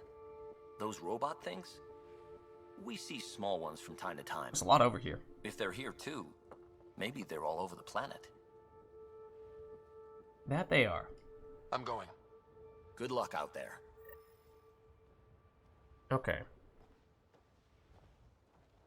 Place a second hammer to drill for water. Or natural... Do we have a choice here? And we told that guy we were going to do the natural gas rather than the water. So I imagine if we... I thought that was going to lock us into that. Maybe we can still pick, in which case choosing the water would probably make enemies with him, and then we might need to fight him. Which... I mean, he's a complete idiot, is what I'm getting at. His cause makes no sense, and he realistically would have died long ago, along with everyone who tried to band with him. Can be mined for resources. You can extract minerals via your mining interface. So I'm not exactly sympathetic toward his cause. But then again, we should probably, generally, try to be peaceful whenever we can.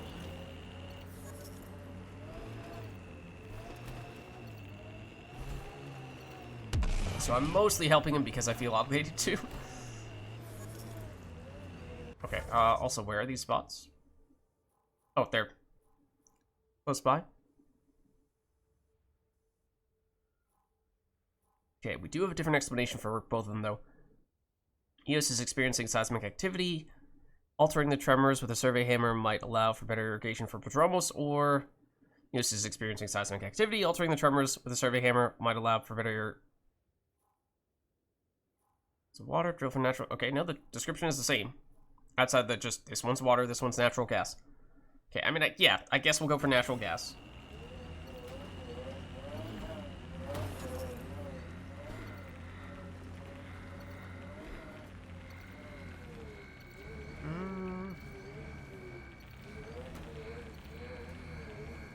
Hold on. Sure. It's a lot. We'll nab it.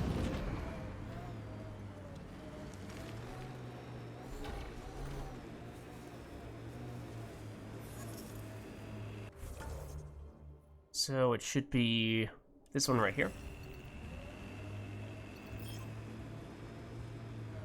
So I assume we can't do both. This is the spot that Advent Scout gave us. Natural gas, right under our feet. We really want to do this? On our first world? I guess we could go to the other site and tap water for Prodromos. We need to pick. Okay. So yes, we do still have a choice.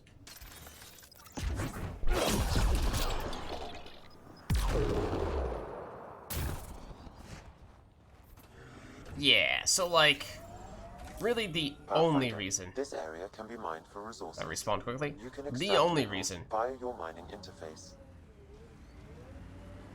Do these guys even attack the Nomad, or are they just chilling? They may just be chilling. But yeah, the only reason to do this one, hey Nor, we have the choice of either mining for, or basically mining for water for our outpost or natural gas for our outpost. We need water. People have told us we need water. People have not told us we need natural gas. So for that reason, it would seem logical for us to mine water. Also, this was a really hot planet, and mining natural gas and burning that for a fuel source would, of course, add CO2 and potentially methane to the atmosphere, which is a greenhouse gas. Both of those are greenhouse gases, and would potentially make the planet hotter still, which would not be a great thing. The only reason why we would do natural gas is because there's a group of absolutely idiotic people over there who have a really stupid cause, and realistically, in real life, would have failed in their initiative almost instantaneously. But they want us to do the natural gas because they say they want the water for themselves. So if we do the natural gas, we maybe avoid a conflict with them, whereas if we do the water, they might pick a fight with us. So basically, take the thing we want and pick a fight with someone, probably. Or take the thing that we probably don't really want or need all that much, even if it has a little bit of value, and make peace with those other people who we don't like. I don't know.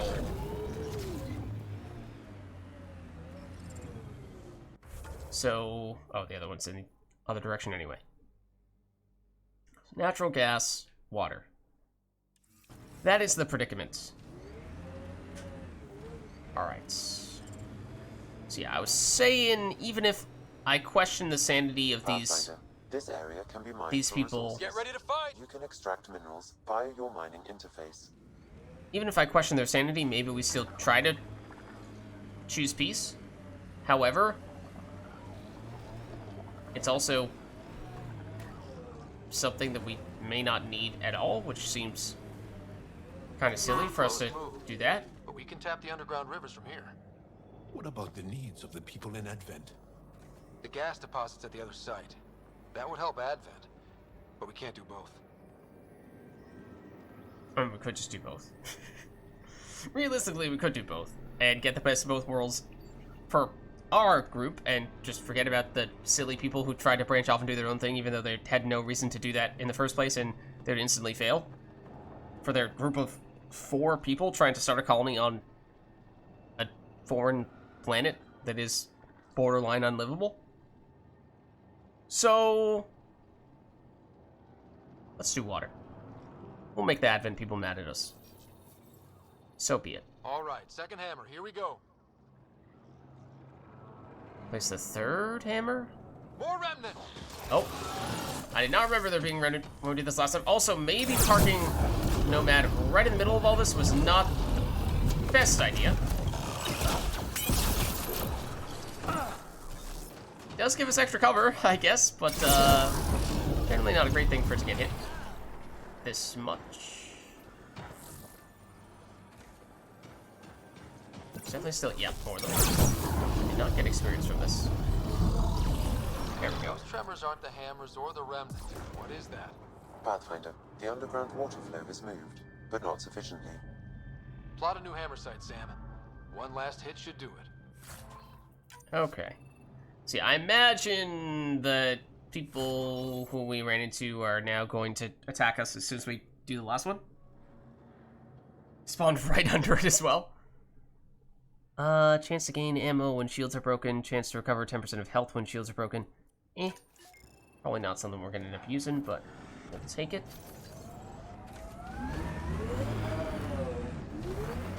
Last one is right next to the board station.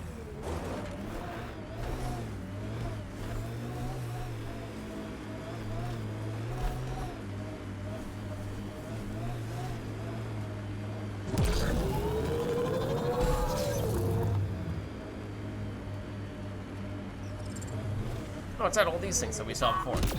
These remnant structures. Okay. As is always the case, we are incapable of doing anything technologically independently. We must always rely on this ancient... Do we know if they're ancient? No, we think they're... Yeah, several hundred years ago. Technology from some unknown synthetic species. Last hammer. This should finish the job. Alright, but who's spawning? Because somebody's gonna show up here, and it's probably the dudes who now are gonna hate us. Or it's gonna be an architect. That's kinda the impression I was getting when it said making an impression. But something big was gonna pop up when we did this. It only seemed right. We have fought one of these once before. Technically, I think it was when we were accidentally on a lower difficulty. When we did, it had basically no introduction at all, so it was really weird. This time, this is probably supposed to be the first one that you encounter in many ways.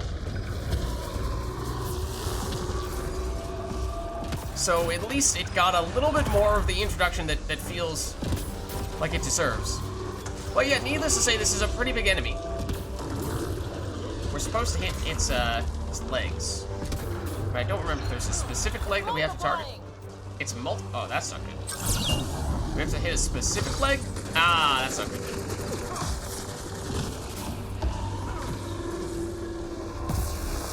Clear out the remnants. Okay, that's one way to phrase it. What the heck?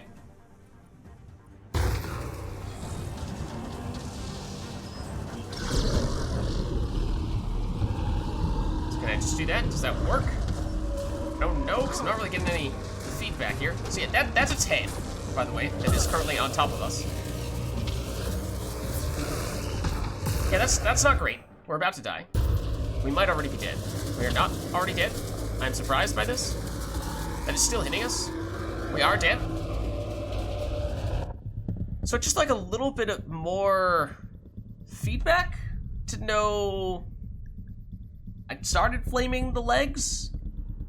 Is that the right idea? Is that not the right idea? We did fight one of these before, and that is what we did, if I remember correctly, but I thought it had directed us toward a specific leg that was the right one to hit, and that didn't happen here, so it's just kind of picking a random one and starting to attack it. I don't know if that actually did anything.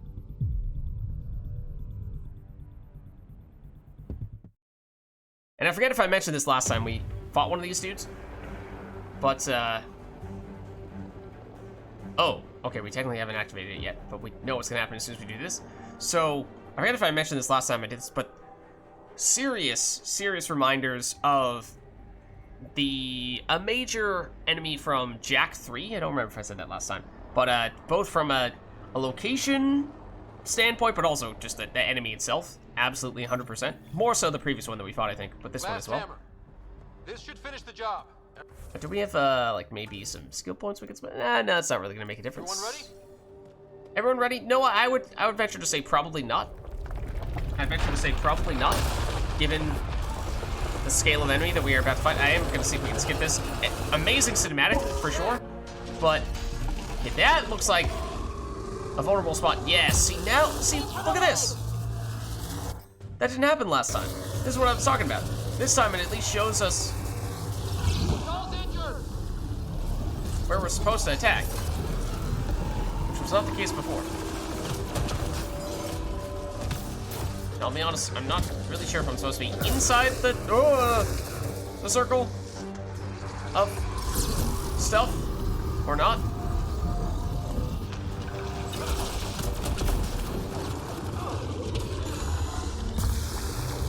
nearby? Probably not inside the blue electric heat circle. Although it is still hitting me, which I'm not really sure how it's doing that. So, like, is there only one leg that we can actually attack here? Because I didn't really see anything that was lighting up all... lighting up all red like it was vulnerable. Which was happening, the one that we targeted. So I'm kind of just running around in circles. Hello. It also does get right up in your face, 100%. Oh, I know what we need to do. Probably that. Aim for the legs. Then we have to aim for the legs. Okay, so it's alternating between those things. Now I see. Now I see. Okay, please don't zap me when I'm trying to zap you.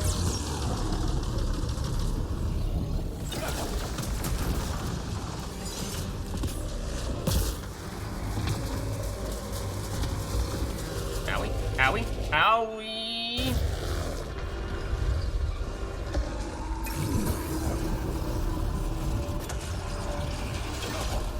Okay, now I think we do need to hit the head. Possibly. It's multiplying.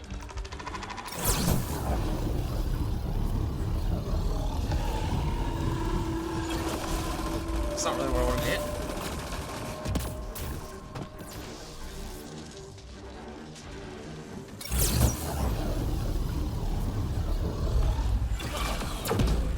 So I don't know if that works. Also, this is probably gonna hurt a lot.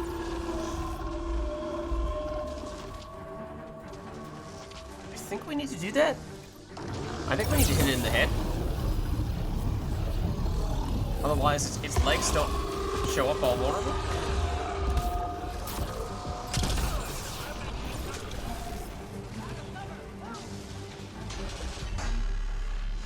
Go for the legs. Okay. Oh, that looked promising. Target the head. Yes. Alternate between head and out.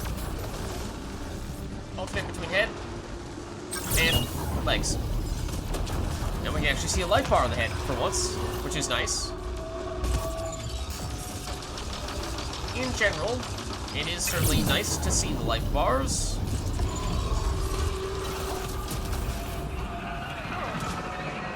So it does seem to launch grenades in large quantities. Don't know if this is a head moment or a leg. Made some friends.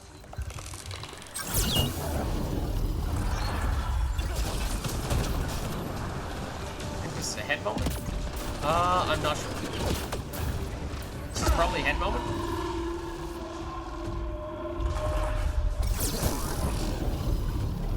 I cannot say that definitively. Target the legs. Oh, now it's leg time. It's leg day, officially.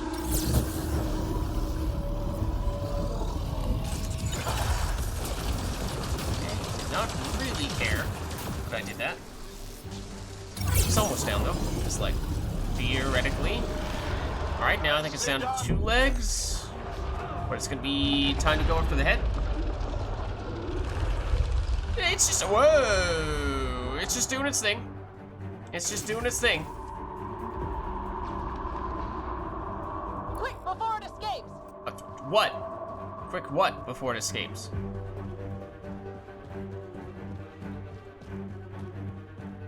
I mean, the nomad's over here.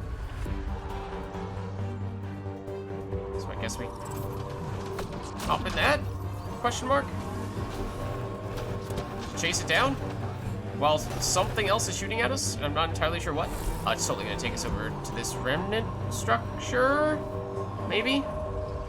Probably? I don't know. I'm following it. See, I think this is technically, by most accounts, supposed to be the first one that you encounter, because it is on the first planet. We just didn't happen to pursue this mission all that early. As we did. Maybe that was not the best place to land Mako. Yeah, Mako. Ow. Nomad.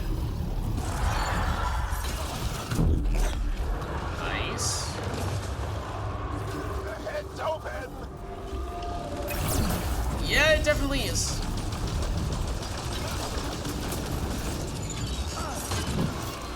That doesn't look good.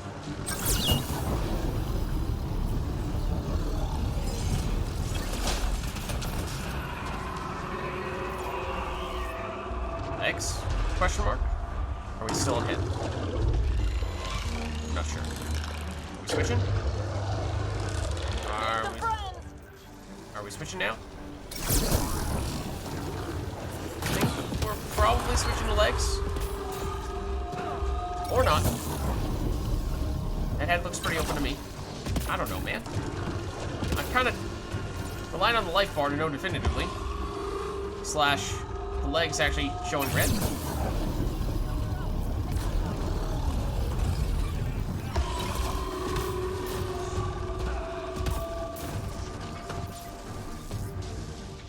Any indication there's a spot where it's vulnerable in the legs? I'm not really seeing it. Ow. Well, it is paying attention to us once again. Now the legs are open. Okay. Hello. Hello, friend. Please don't do that. I'd like to hit your legs now. Didn't even do enough damage to complete the whole life bar there, but sure. I think I remembered last time we technically didn't need to remove all the life bars on all its various components. It did eventually die, so that's probably gonna hurt. So I'm gonna throw this down now. Purple stuff is what chucks the grenades, it seems like.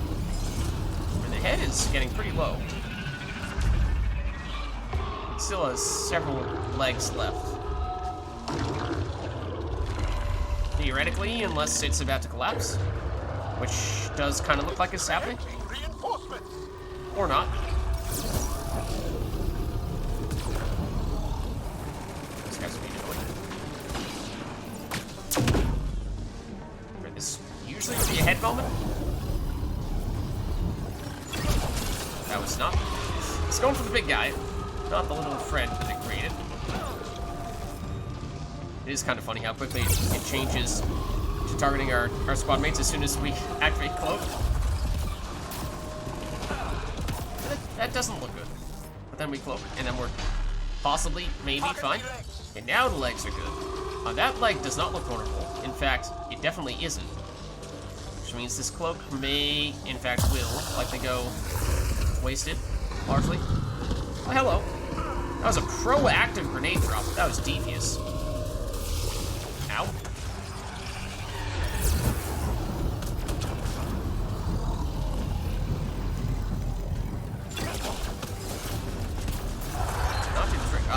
Maybe it did do the trick.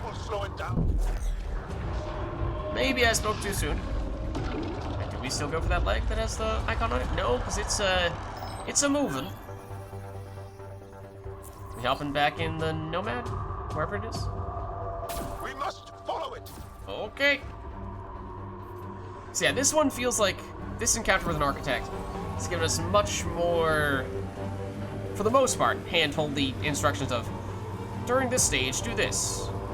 And also just the dramatic entrance as well. You did not go very far this time, did you?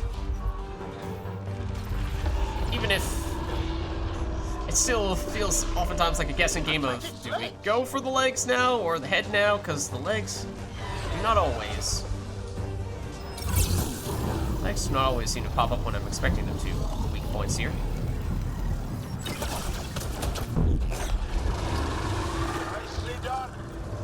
Okay. Head now? Yes, head now.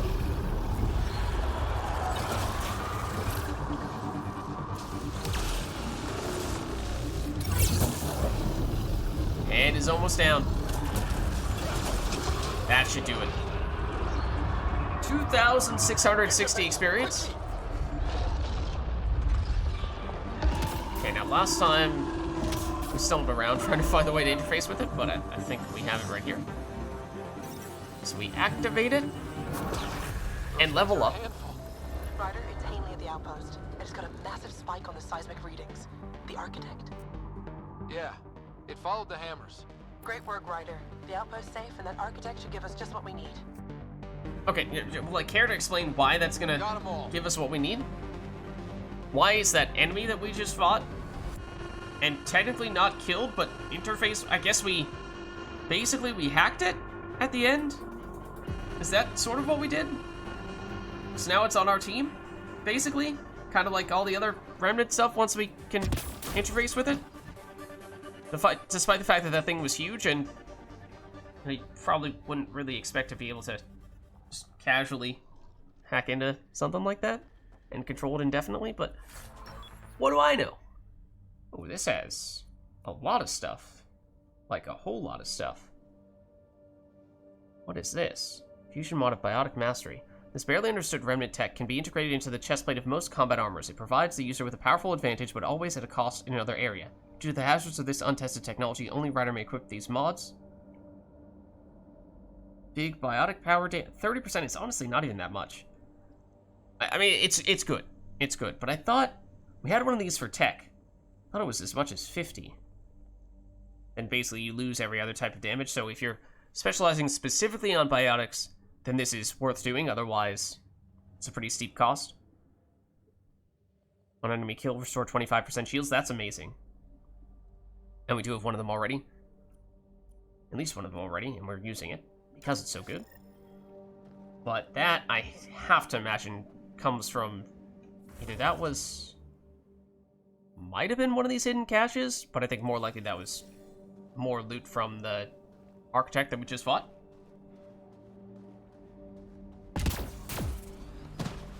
Yeah. Like, is that even permanent? That architect is on our team? Because, yeah, exactly. Like, when the friend's phase is over, I don't want to be on that guy's bad side. Speaking of being on people's bad side, technically, we fought that... The thing that triggered that fight in the first place was that we activated the last of the mining hammer things. And that was... the one that we chose was the one that the people with their silly self-proclaimed nation that they branched off with, they did not want us to do that. So they technically don't like us. Alright, second hammer, here we go. Oh, this is the second hammer activated once again, apparently. More remnant. So we've already done this one, but apparently we can reactivate it, which I did not really expect for us to be able to do, but technically probably means a source of infinite experience. Pathfinder, the underground water canal is fake, but not sufficient. Plot a new hammer site, Sam.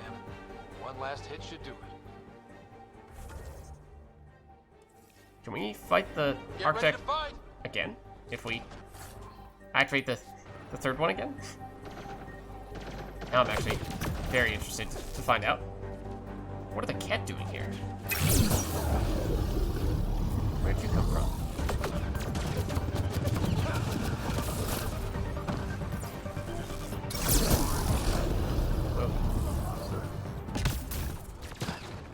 Do not distract me from the potential to maybe fight one of the biggest enemies Nice job. repeatedly, which we definitely are not supposed to be able to do.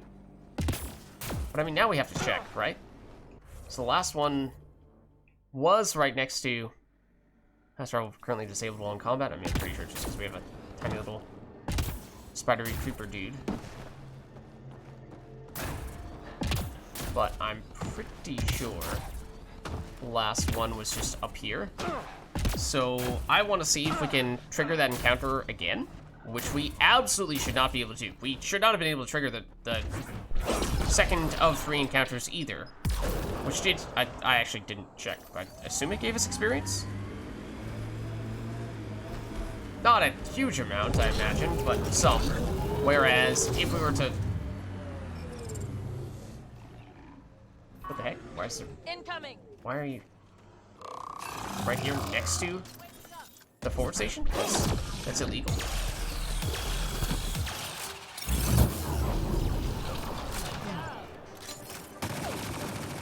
But I want to see if we can fight another round of the architects. We figured out a little bit more how to properly fight him. Okay, no, this is the hammer, and it's still up. Whereas for some reason the second one was not, which is weird. But that certainly suggests that we cannot actually repeatedly fight that guy, which would be ridiculous if we could. So, yeah, that's probably a good thing. It's probably a good thing. Even if I'm a little disappointed, at the end of the day, it's probably a good thing. Because it ultimately was a bug that we were basically trying to see if we could exploit. And a pretty significant one at that. Okay, so we did level, didn't we? Just barely. So now we're looking to probably upgrade Trip Mine again. And I think we want mines acting as combo detonators for all the affected enemies. Because this technically now means that we have just about everything we need to pull off the third build that we were trying to do, which is Trip Mine plus...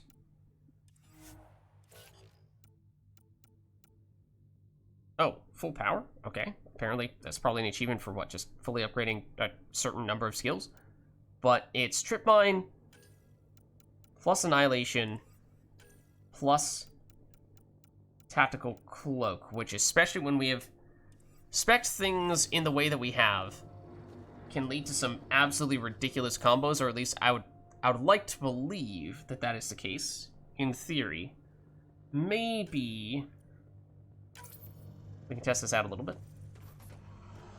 Especially if we can find more of those little spidery dudes, the creepers, who are not exactly a major threat to us, so they're probably a pretty good enemy to experiment with new combos on, new builds. Alright, so this one, so we've done, hold on, let me remind myself of the names. The Stealth Oven was the primary one that we've been doing thus far, which is basically just the Cloak plus Flamer and Energy Drain to set off fire explosions. Nova Cobra we've done a tiny bit, which was the Cloak, Charge, Nova. Basically, the idea there just being that you're Novaing, that's one of the skills. You're also stealthy because you have the Cloak, and charging in like a Cobra, so Nova Cobra. Then this last one is called the Annihilation Dancer, which is the one that we are only just now trying for the first time. That's Annihilation, which this circle around us is the Annihilation Field, which deals damage to enemies, but it also theoretically lifts them up into the air, which we have not tested. We've not tried that yet. So I would like to see it in action, and I was kind of thinking we would use the creepers as our test subjects, but I think that our squad mates destroyed... Oh, hold on. Please do not destroy this enemy. I think we just destroy them instantaneously because this does have a little bit of damage. Not a lot, but a little bit, and, you know, these creepers don't exactly have a lot of HP, so I think we're just basically immediately one-shotting them. It's not a terrible thing in most circumstances, because that means that, you know, if you have little enemies like that that try to surround you, which is pretty much the only way that they can become a threat, then you can immediately destroy them before they can do anything. Whoa, alright, that's not bad. We'll take that. Not sure what dropped that. Not really sure what dropped that.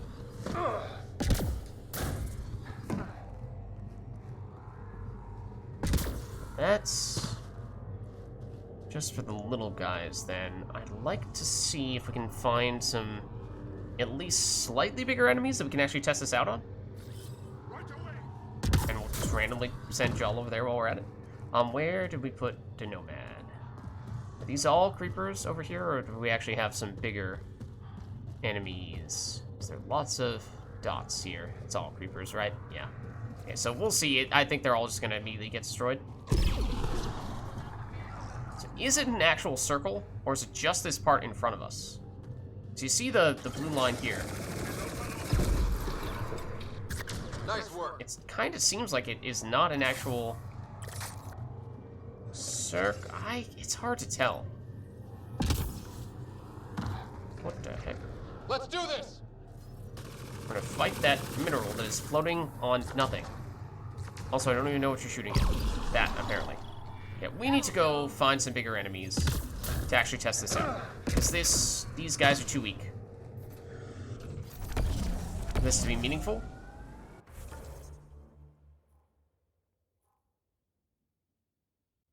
So where can we make that happen? We, I guess, might as well go place this radio tower thingamabob. Debatable as to whether that's worth fast traveling or not to get there.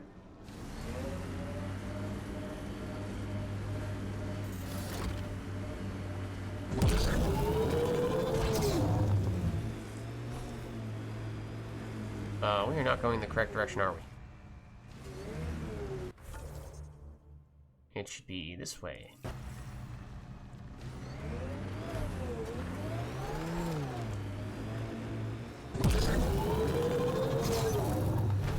Careful, there is a very steep ledge here. Oh? That should mean Ket. Which should work well for what we're trying to do here. Test this out. Okay, well, granted, maybe we do still drive. Tap this down, but then it's going to be a pain to get back up here. Pathfinder, this area can be mined for resources. You can extract minerals via your mining interface.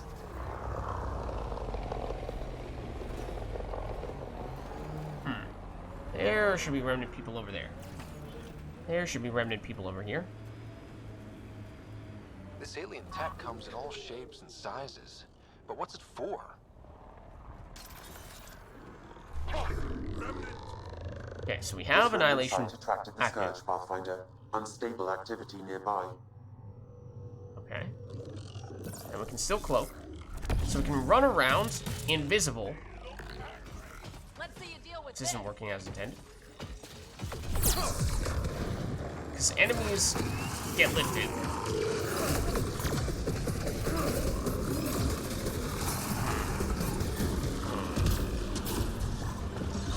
Hold on. Does this work as intended?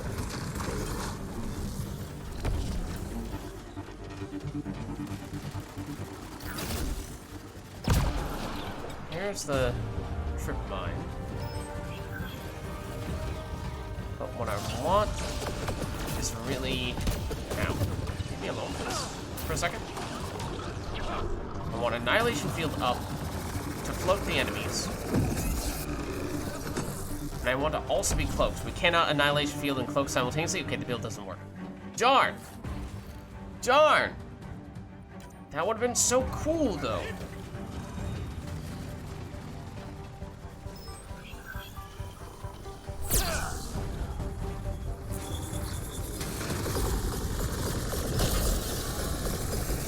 Probably need to switch over to another build here, to be honest with you. Not me to do that. Yeah, I'll talk more about what the overall idea of it was, but it looks like it's not going to work here. One aspect of it that I was looking for did, and in fact, the part that I was less confident in does work. The part that I was more confident in does not work. A little bit surprising.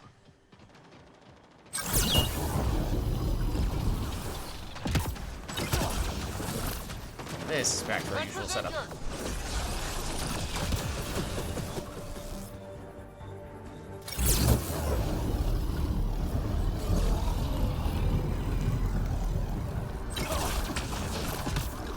Everyone else is down. I mean, now that we actually have stealth oven back, we should probably be fine.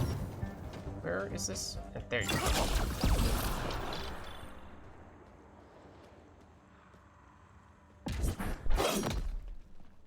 So the plan was, switch back to it.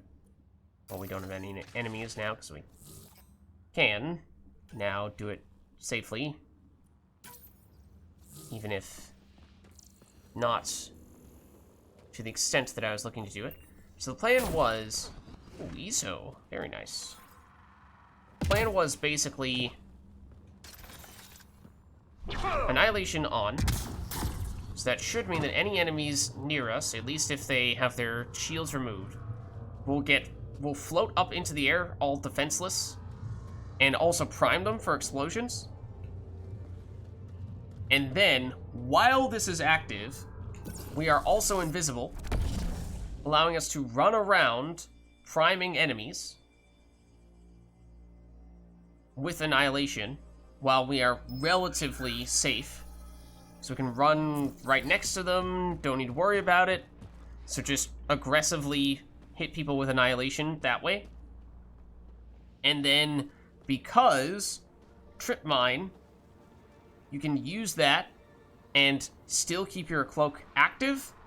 That was going to be our way of dealing most of our damage and detonating the priming that we were doing from the annihilation, so we could still do combos with it. And it was Annihilation Dancer because then we could just run around like crazy, priming people, sending them flying up into the air, and watching them go boom when we eventually explode them with our trip mines. Unfortunately, although we can use trip mines and still keep our cloak active, we cannot have Annihilation and cloak active at the same time. And that makes me very sad. So technically, yes, we could still combine Annihilation with other things and still make it interesting, potentially. But a lot of the appeal was going to come from sending enemies floating up into the air as we ran past them when they couldn't even see us because we were invisible. And the whole invisible aspect was going to be kind of important, I think. And it was also pretty critical to us staying alive and not dying when we run next to everyone. So maybe there's still a way to salvage it. Oh, that's also metal of some variety. Maybe there's still some way to salvage it with something other than cloak as the third component. But unfortunately, the cloak is pretty much incompatible. The one exception being that you can have cloak on and then activate Annihilation, and for 2 seconds you will still have the cloak active because we took that upgrade on the tactical cloak. But that's pretty hard to run around and prime a whole bunch of people that way when you only have 2 seconds to do that. So that was the Annihilation Dancer, which was possibly the build that I was most excited to do. It was probably the most ambitious one. That looks like Ket Tech. Probably the most ambitious one, but I think it would have just been absolutely ridiculous and I would have loved it. It was also the one that I deliberately was going to make the last one that we used because it also was probably going to be really impractical, which is why we are only just now testing it out. And we were trying to test out a few different components of it. You know, the whole, how does trip mine interact? Oh, right, we still have it active. So like here, we float. We're also out of power cells, so we can't even throw a trip mine to prime. The other reason why this was not going to be terribly... Oh, it even makes the explosive containers float. That's spooky. So basically, here. We cloak, which deactivates the Annihilation. But we should still be able to do this for 2 seconds, I think. Right? So this is what we would ideally be doing for the entire duration. Be invisible while having Annihilation, and then we have enough time to run around, have them be floating, and then occasionally throw down a trip mine if we had power cells to do that. And set them off the explosions that way, and that's where most of the damage comes from, because basically we're mostly a setup character in that way. We're priming like crazy. So the other thing is that we would be relying on our squad mates probably to deal a lot of damage for us, or detonate for us, which is another reason why I was a little hesitant to commit hard to this one, because as we were saying a while ago, squad mates, most of their abilities have, once they've been upgraded, on the order of about 15-second cooldowns on their abilities, and that's not very good.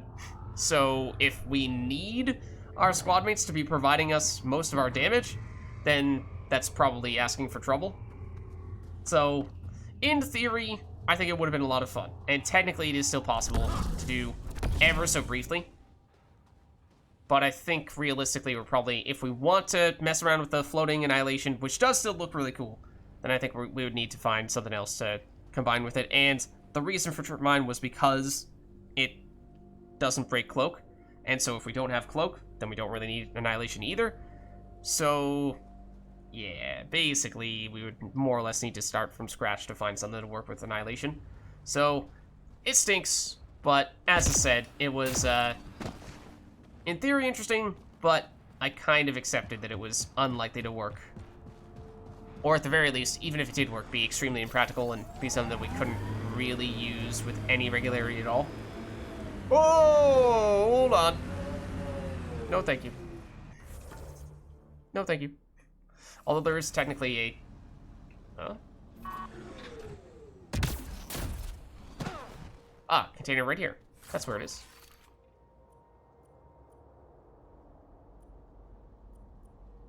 Ooh, that's a worst one we've seen yet. No ultra rares at all. Not even a rare. Wow. Yeah, that was a bad one.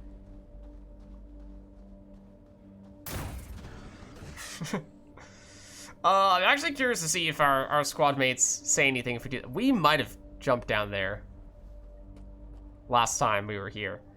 We did on the H whatever number C planet / asteroid. We did drive off the edge, and our squad mates did go, Ryder! And we did die on a few occasions for that reason. But then we did eventually make it work where we got enough speed and we boosted and we jumped that we did actually make it across a big gap.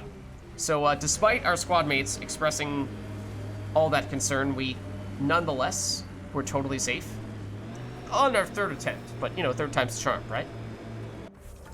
Okay, so now we've done that. Oh, right. We should probably head over here while we're at it. Set up the satellite dish thingamabob,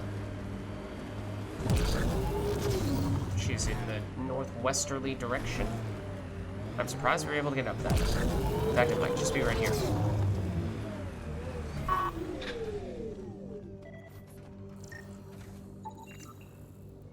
Oh, no, it's just a random Angaran tech node here? What the heck? What is that doing there? Okay,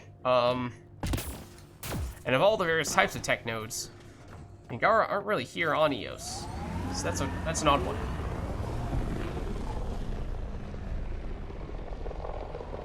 That was partially the sound of our Nomad, but definitely not entirely. Okay, it was that. But I'll be honest, it's kind of in the opposite direction. Not really feeling that right now. So I'd kind of like to get to the spot in question, which, okay, good, it's east. Did I say west before? It's east. Northeast.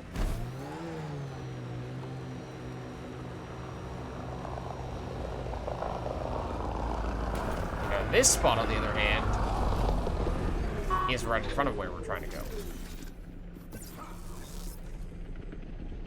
Okay, we're gonna do it for 2 seconds. Target this guy. For 2 seconds, we can run around him and do that. Now, we're not cloaked, but he's still vulnerable. You know, granted, like I said, the cloak is important for this reason right here. Otherwise, we're a sitting duck. But we'll try it again. If we weren't on cooldown.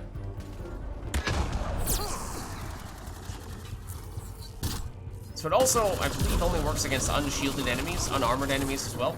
So these types of guys,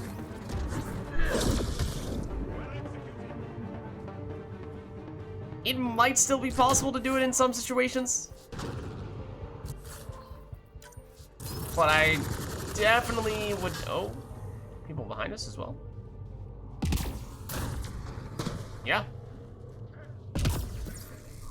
but I definitely would not encourage using it when you're going up against anyone significant, like fighting an architect in this. That was a dramatic job. Fighting an architect in this situation, that'd be asking for some pretty serious trouble. But this is pretty cool. Granted, if we'd scaled any melee damage whatsoever, probably would have been a little more effective, but... Pretty sure that was one of our squad mates' grenades. Which was just rude. They basically threw a grenade at us. What are they trying to say? Are they questioning our leadership ability? Are they trying to usurp?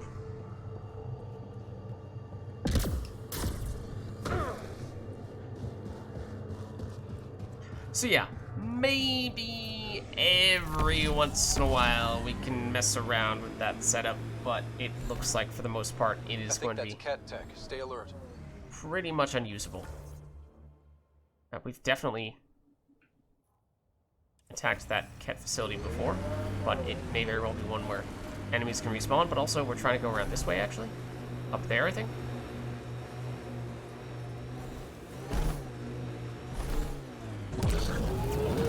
Oh, we'll grab up. Huzzah. What you said is true, Vedra. In my lifetime, I've known only war, occupation, extermination. We're going to change that, Jal.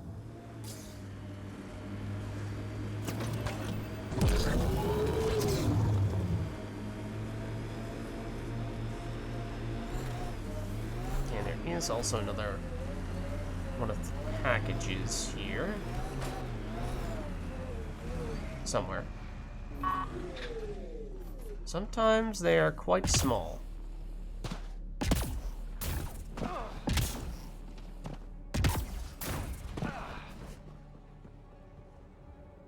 Is that it? Yes. Alright, the last one was terrible. And this one is pretty bad too. Makes me wonder if the value of the things in the hidden caches varies by the planet. Like, this Eos is, for the most part, the first, at least, open world-ish planet that you're going to. At least outside the tutorial. So maybe for that reason, the rarity and quality of the items from the caches on Eos are much worse than some of the other ones that we got on, like, Eladin, for example, had tons of, or multiple ultra rares in them, and were just really good.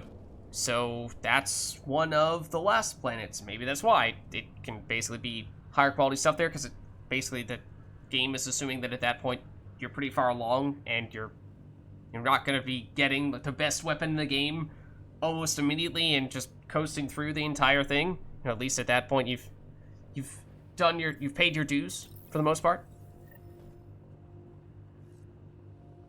That's the last of these news receivers. Oh, that's the last one. Tell Davis. That was the last one. Fitting that the last one was Eos of all places.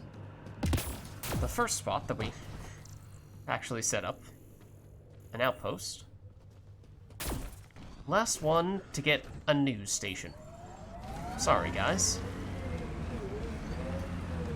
Michael, we return. I think that guy's on the Nexus.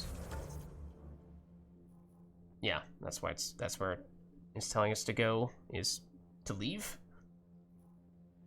But other than that, yeah, so that leaves us with almost nothing left on Eos here. There is this one over here, which is in the general area where we were previously. I mean, I'd kind of like to keep some things on Eos, not absolutely everything completed, so that we are going to come here relatively soon for the main quest. And then maybe we'll poke around a little bit more for other stuff. There is still this stuff with Gil here, which we could, I guess we'll go over to Padromos real quick, and maybe we'll check in with Gil and see how significant his mission is. If it sends us all around Eos, I don't know if I'm up for that right now. After having just been all around Eos.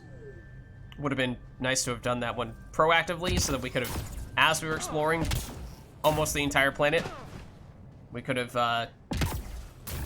done that along the way. But I'd rather not backtrack to all those places, at least not right now.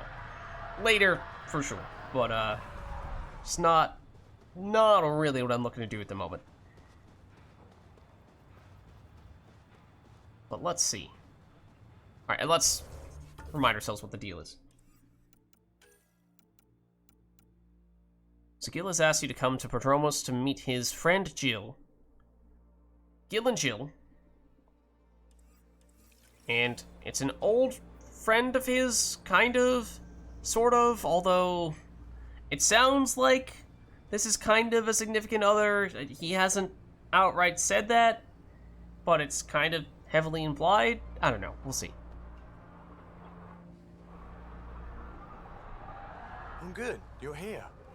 Yeah, so listen, she's only got a minute or two, and she's in rare form today, just to warn you. What does that mean? She's here kickstarting repopulation protocols, reversing the chemical procreation blockers for colonists. Calls it boosting the batter. Also, she's gonna talk your ear off about your civic duty as a man.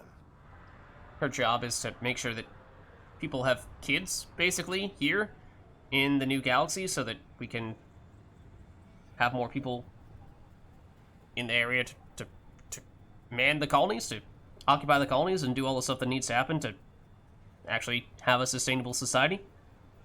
So, I mean, that is her job. That is what she's here to do. The woman takes her job seriously.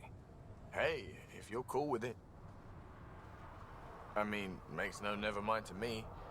No chance I'll ever oops a baby into the world. Am I interrupting something? Ah, Jill. About time. This is... Save it. I asked you both to stop by, remember? Ryder, pleasure. I know we're all very busy, so I have only one question for you. Oh, no. We are not asking her this.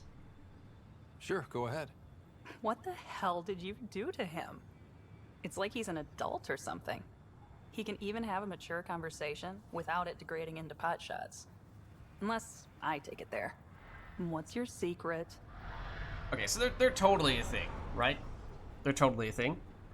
He's an imposter? It's very sus. I don't know, that sounds sus to me. It's all Gil. We'll give him the credit. He's done his tasks. He's done his tasks. We believe that he's an actual crewmate. I have nothing to do with it. It's all him. I call bullshit on that. It's definitely your influence. Something. Maybe all these years you thought you knew me, you were sadly mistaken. You wish. Okay, you're both off the hook. So glad I got to meet you, Ryder. Likewise. Her hair is terrible. In the back? Oh, did you see that? Why did she do that? I mean, it's questionable a little bit to begin with, but mostly the back, where she had, like, is it even a rat tail at that point? I mean, it's kind of braids, but in the worst possible way. Alright, and, well, that was all there was to it. So it was very brief. It was extremely brief, I guess. So, mission accomplished? I suppose? Does the governor have anything to say to us? Pathfinder. Glad to be in one piece after Liam's little jaunt to that cat ship. It was interesting. I'll give it that. Veranda and her group are extremely helpful. Glad to have them. Lucky, too. Okay. I am surprised to see that the coloration of all these suggests that we have not yet asked you about this stuff. I would have thought we'd have talking to you before about basically any and everything, because you're a pretty important dude, but maybe it was all, you know, more specific conversations to a given mission, because he's been involved in several missions. And oftentimes we are pulled into a conversation with him automatically at the beginning or end of those missions. So, I mean, I guess we'll still ask you about this stuff, just in case we missed it. Tell me about yourself. August Bradley, retired from the Alliance. I keep the discipline, but not so much the doctrine. I joined the initiative because it's a frontier. Not a lot of those left. Not that you can reach on my pension anyway. Any family? A niece on Earth. We didn't talk after my sister passed. Ooh, that's not good. It's a shame we drift apart like that. Yes, well, we stay out of people's grief. Okay, let's see. And I guess you could say we both lost family in that way. My father, your sister. Sounds like we've both lost a lot. We stay out of people's grief, Pathfinder. What is that? Stay out of people's grief. You've said it before. Shit, that's right. You didn't have the block leader death talk. The thing is, you and your father, not unique, just recent. Every initiative species, except maybe Asari and Krogan, went into cryo with friends and family and woke up knowing they were all dead. Everything we build begins with that. The unsaid start to the initiative. So yeah, we stay out of people's grief. I mean, yeah, I see what you're saying. I mean, those of us who went in cryo together are now still together after the fact, but let's see. How do you hold all that in? I mean, that is very evasive, for sure. How do you keep it from just spilling out? I let it. And my people stay out of it when I do. And I stay out of theirs. What's that old saying? Children with dead parents think everything is possible and nothing is safe. That's a saying? That seems like it fits anyone in the initiative. I've never heard that saying before. Or maybe it's definitely everyone. not a saying. Is that a saying? I hope not. Okay, then... Alright. Is this referring to the people who live at Prodromos? What can you say about the Prodromos block? Yeah, okay. Exacting bunch, as the science types always are. We'll eventually allow the staking of claims for groups with enough startup resources. Not quite gold rush, not quite land grants. Although Advent may have upended that. We'll see. Okay. And how exactly did you come up with the name? I think I ended up looking it up, and it is Greek in origin. But I don't think we ever heard it directly from anyone actually in-game why they came up with that specific name. What's behind naming the outpost Prodromos? It means Forerunner. Languages bore the shit out of me, but we voted fair.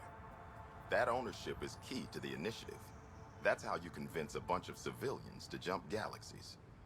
As long as we meet our obligations to the Nexus, what we build and how we organize, we get to figure it out. Okay. It's kind of weird. And not, it's very questionable logic, but sure. EOS itself? Just looking for a status report. Informal, of course.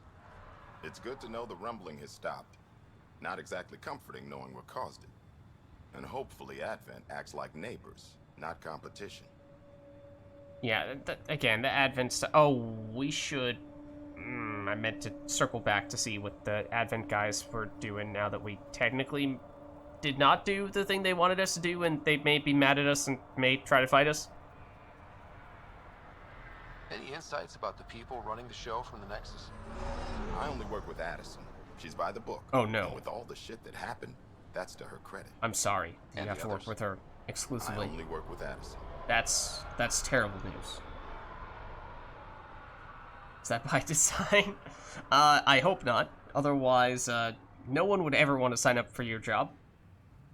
So your job doesn't require the others? Or do you intentionally avoid them? The initiative was smart enough to limit the obstacles between its people and jobs that need doing. Outposts deal with Addison. She deals with the others. And I don't envy her. Fair enough. We'll talk another time. Oh, and Pathfinder, what I said about grief? Every pirate we brought to this cluster woke up with the same reality you did. Maybe think about that when shooting doesn't have to start. I guess. What do I even do? Sounds like you need help. I don't remember if we've spoken to you before or not. Sorry, friend, but... Pathfinder. That's a new one. Usually I get one finally showed. Are you kidding? Everyone knows you. You're why we're here, and I sure am. Here, Danny Messier. Couldn't wait to be deployed, but I thought the shuttle would take a little longer. Hoped, actually. Pathfinder, what do I do? A whole world is too much potential. You could study the flora and fauna, examine remnants. That's probably more dangerous than this. I don't know, Danny. Plants and bugs? Well, yeah, actually. That's a good idea. Can't live here if we don't understand it. Great day to be alive, Pathfinder. To have purpose. Alright, I have no idea if that's actually gonna do anything.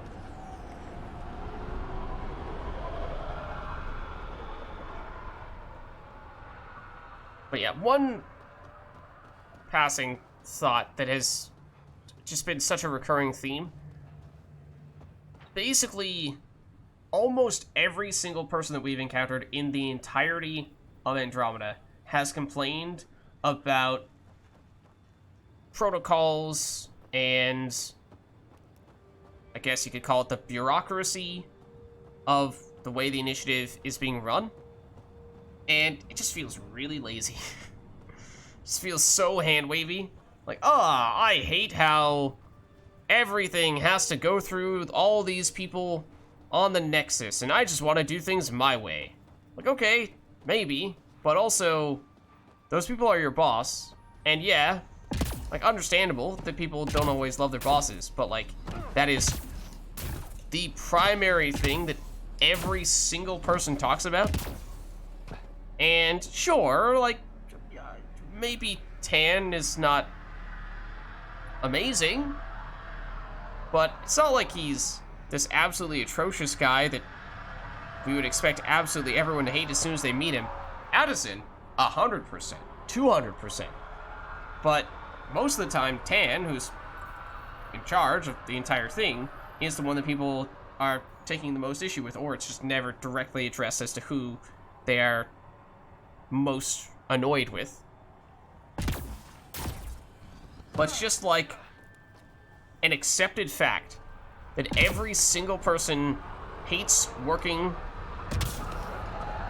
in a team toward a common goal. And the only way that they can be happy, the only way they think they can be happy, is by breaking out and doing their own thing. Which, I mean, to be fair, like, yes, that, like, doing your own thing, do what makes you happy and all. Yes, but we all traveled hundreds of light years to a different galaxy with the understanding that we were going to need to work together toward a common goal to achieve what was an extremely difficult objective. And now suddenly everyone just breaks off and does their own thing because they don't have any loyalty to the cause.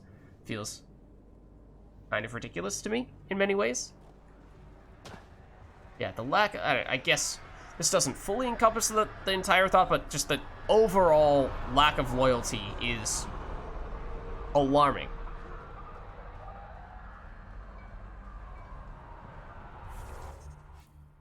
Okay. So, as for what we're looking to do next, I mean, technically we are supposed to turn in this, but I think that guy's the Nexus, and we do have a lot of stuff to do on the Nexus, but that includes the main quest, where technically we need to go back to the Nexus before we expect them to send us here, to Eos. And yes, well, actually, let's head back up to the Tempest, first of all.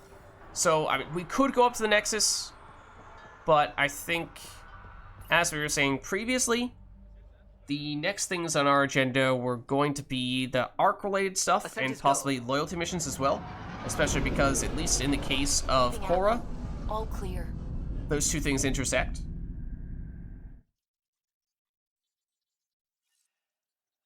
Alright. PB said she wanted to talk to you. Oh! You have new email at your terminal, Pathfinder. Not sure why PB wants to speak with us, but... Oh.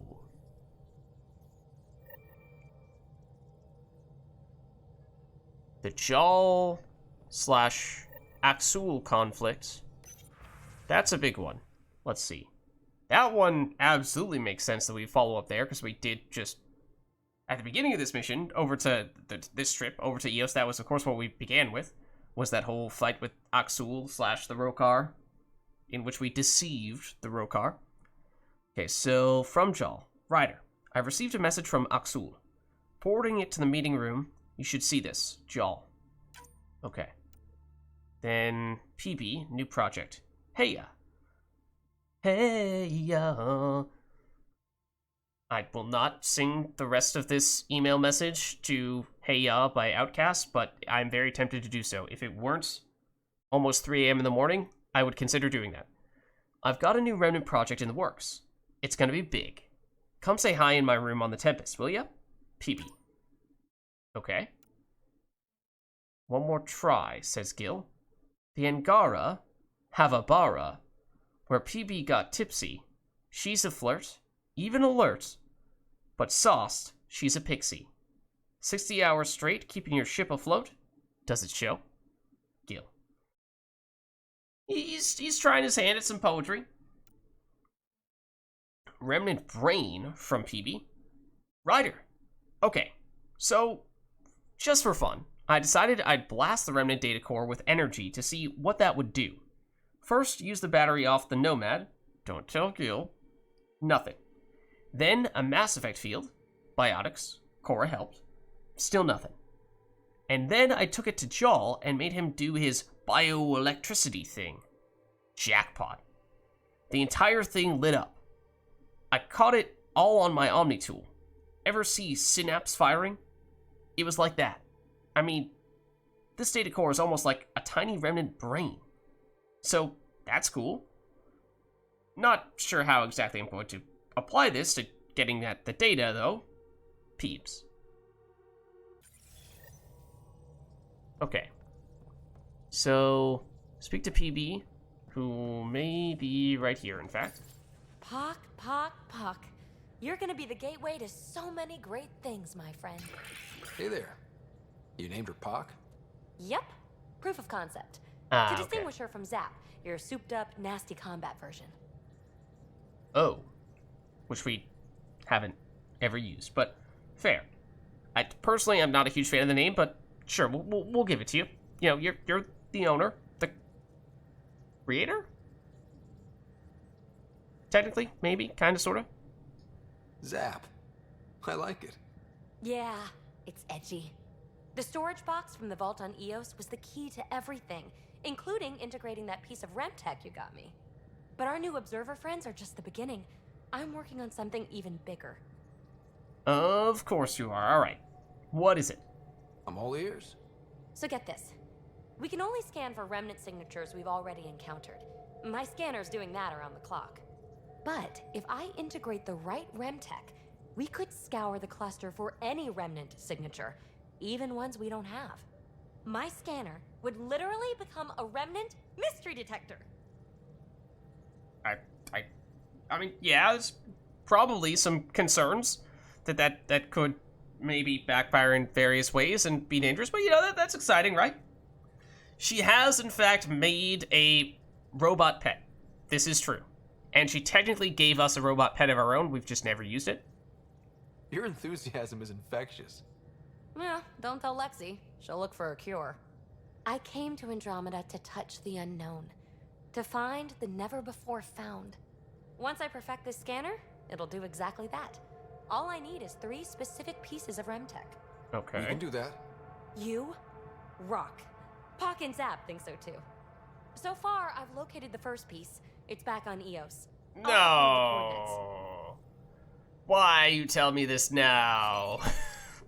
We were just on Eos.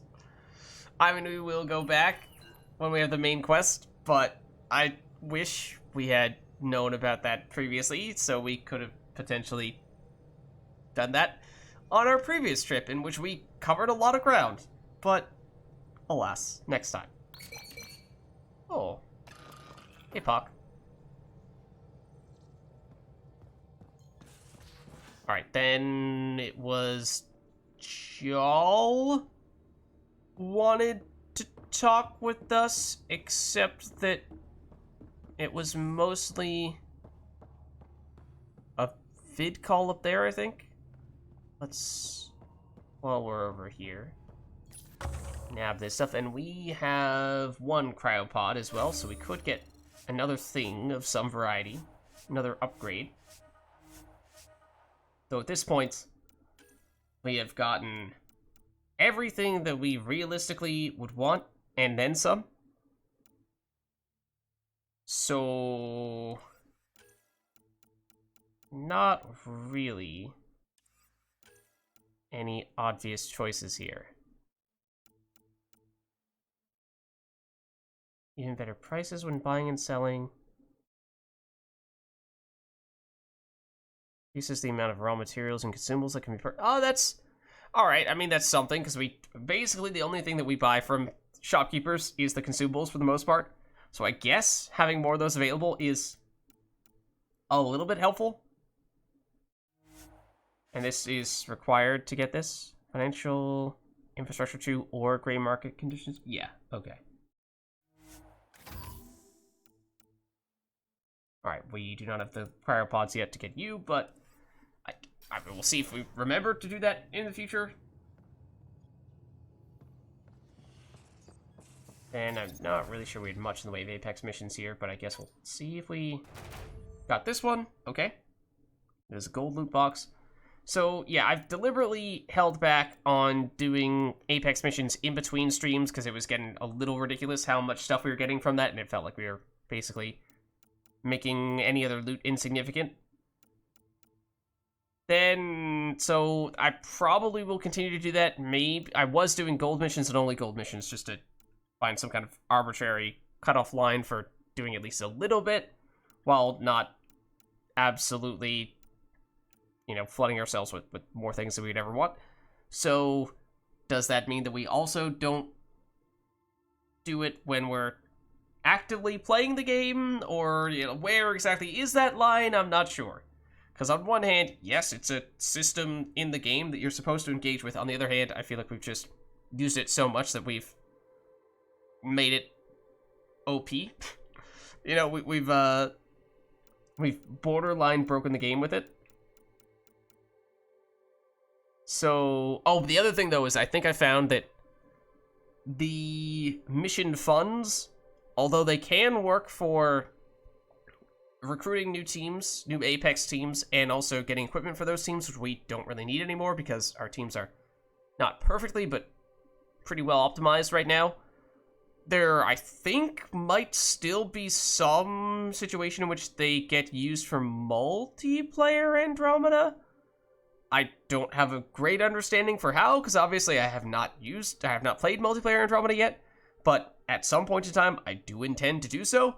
So I feel a little bit conflicted because if by not doing these missions, I'm reducing the amount of stuff we'll get for multiplayer Gwent.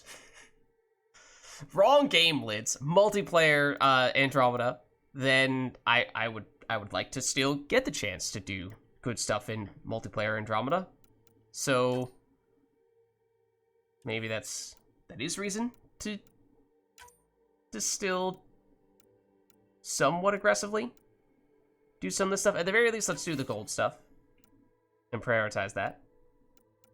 The Apex missions are worth 10 mission funds compared to the 5 mission funds for the non-Apex missions, so I could do just Apex missions. Again, like it's totally arbitrary. It's just entirely based on whatever we feel is reasonable. I usually like to save the generalists because they're the most versatile in case there's a gold mission that only they are good at, even if that means putting someone slightly less effective on a silver mission.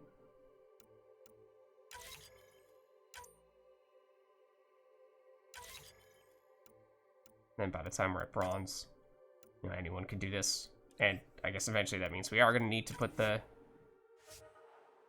generalists out there, but some missions are much shorter than others. And this one is only an hour and a half, so this would be a good one for you. Alright. We did have... Oh, that's not what I meant to do. Like, a tiny bit. And by a tiny bit, I mean 2 chests to open. That's interesting, because this came from a gold level mission. A gold difficulty mission. But the loot crate is bronze. I think that's just because it's research data. So maybe research data always shows up in a bronze chest, even if it should be gold. So I'm curious to see what type of research this gives us, because I think it may be that Milky Way is sort of the common one. So that would be the reward you get for an actual bronze research data reward. Then a silver one, you'd get Helios, and then a rare one, you would get Remnant. So basically, is this going to give us Remnant? No, Milky Way research data. Huh? It's bad. I don't know. It's just bad. Alright. The other thing is now we've recently reached a high enough level that we can get one level higher on our gear, so that's another reason why doing some Apex missions could still be useful. Let's check the kiosk real quick. And, alright, we have not yet made that upgrade to make more consumables available to us, but as I was saying, that is basically the only thing that we ever purchase nowadays. Mostly the shields. Most importantly, at least, the shields. Oh, and we have salvage as well. We have a fair bit of salvage at that. Oh, what? No, just confirm the salvage, please. Which I assume is worth more than we spent on those other things. And we can probably sell some of these guys as well. Although there are some of these to, I don't remember seeing this before. And this one we've not tried yet, and I was intrigued. So I might still hold on to that. Level 7 Hurricane, technically speaking, is the type of weapon that we are currently using. And is not modded, which in some ways is a bad thing. In other ways is a good thing, depending on what your thoughts are on our kind of ridiculous way in which we modded the Hurricane. So, we should probably still dump it, though. We should probably still sell it. Because that does add up to be quite a bit. Okay, but we should, before we forget, I believe, speak here. Prepping VidCon communication. Yes. With Jal/Axul. Yeah, so he's the leader of the Rokar. Call Jal to the meeting room to discuss Axul's message, or at least the message that Axul left with Jal. Not sure if we're actually speaking to Axul directly. Jal, I'm in the meeting room. Right behind you, Ryder. Pulling up the message. Jal Amadarav, you always were a short-sighted fool. Helping an outsider. How could you, brother? Your own people. You're unfit to bear your family's name. It's not very nice of him, but given how he's probably a part of your family, that's probably where he thinks he has the grounds to say that. I didn't mean to make my enemies yours. He said similar things before. When we were students, the Moshai paired us together. We've never gotten along. Okay. Perhaps he's jealous of you? And we're not trying to romance you, so no. He's not jealous of you. That's not the case. You need to be careful. I think we just need to be careful. I'm trying to find a way to still find peace with Axul and the Rokar. So whenever possible, trying to go that route. I'm still learning about Angara, but that sounded more personal than a childhood rivalry. He's too smart to attack me directly. Axul wants us to do something reckless. Let's not give him the satisfaction. Okay. Cool conversation, bro. Can't help but feel like we didn't really talk about much. Wasn't really much of a conversation to begin with. Pretty generic blanket statement. And that was about it. But, okay. Sure. And I don't really know if you're gonna have anything else to say beyond that. But maybe we check wherever you are.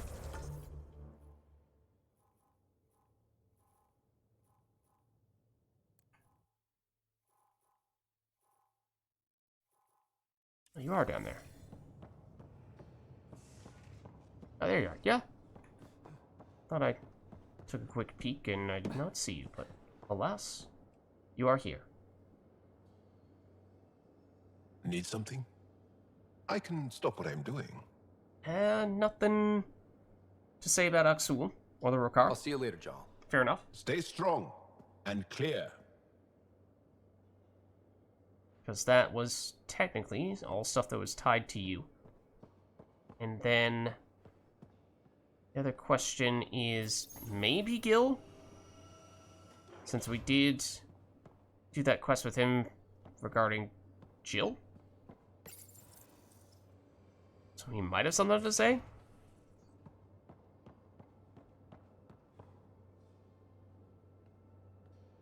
Hey, Ryder. What's the story? But apparently not. Good talking to you, Gil. Anytime. Alright, so in that case, it looks like we have covered all our bases here.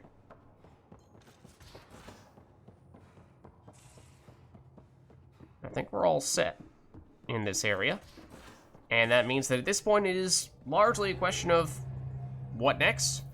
And so basically it's a matter of either choosing to go in and start shifting back over to the main quest, or as we were starting to do before we got pulled into this somewhat urgent encounter on Eos, focusing instead on loyalty missions / also arc-related stuff, because those two things do overlap in the case of Korra. Although, did we get an update for... Oh yeah, for PB it was the whole go to the Remnant Ruins on Eos, which is not something that I'm thrilled to hear about after having probably been right on those ruins, right at those ruins, mere moments ago. But alas, what can you do?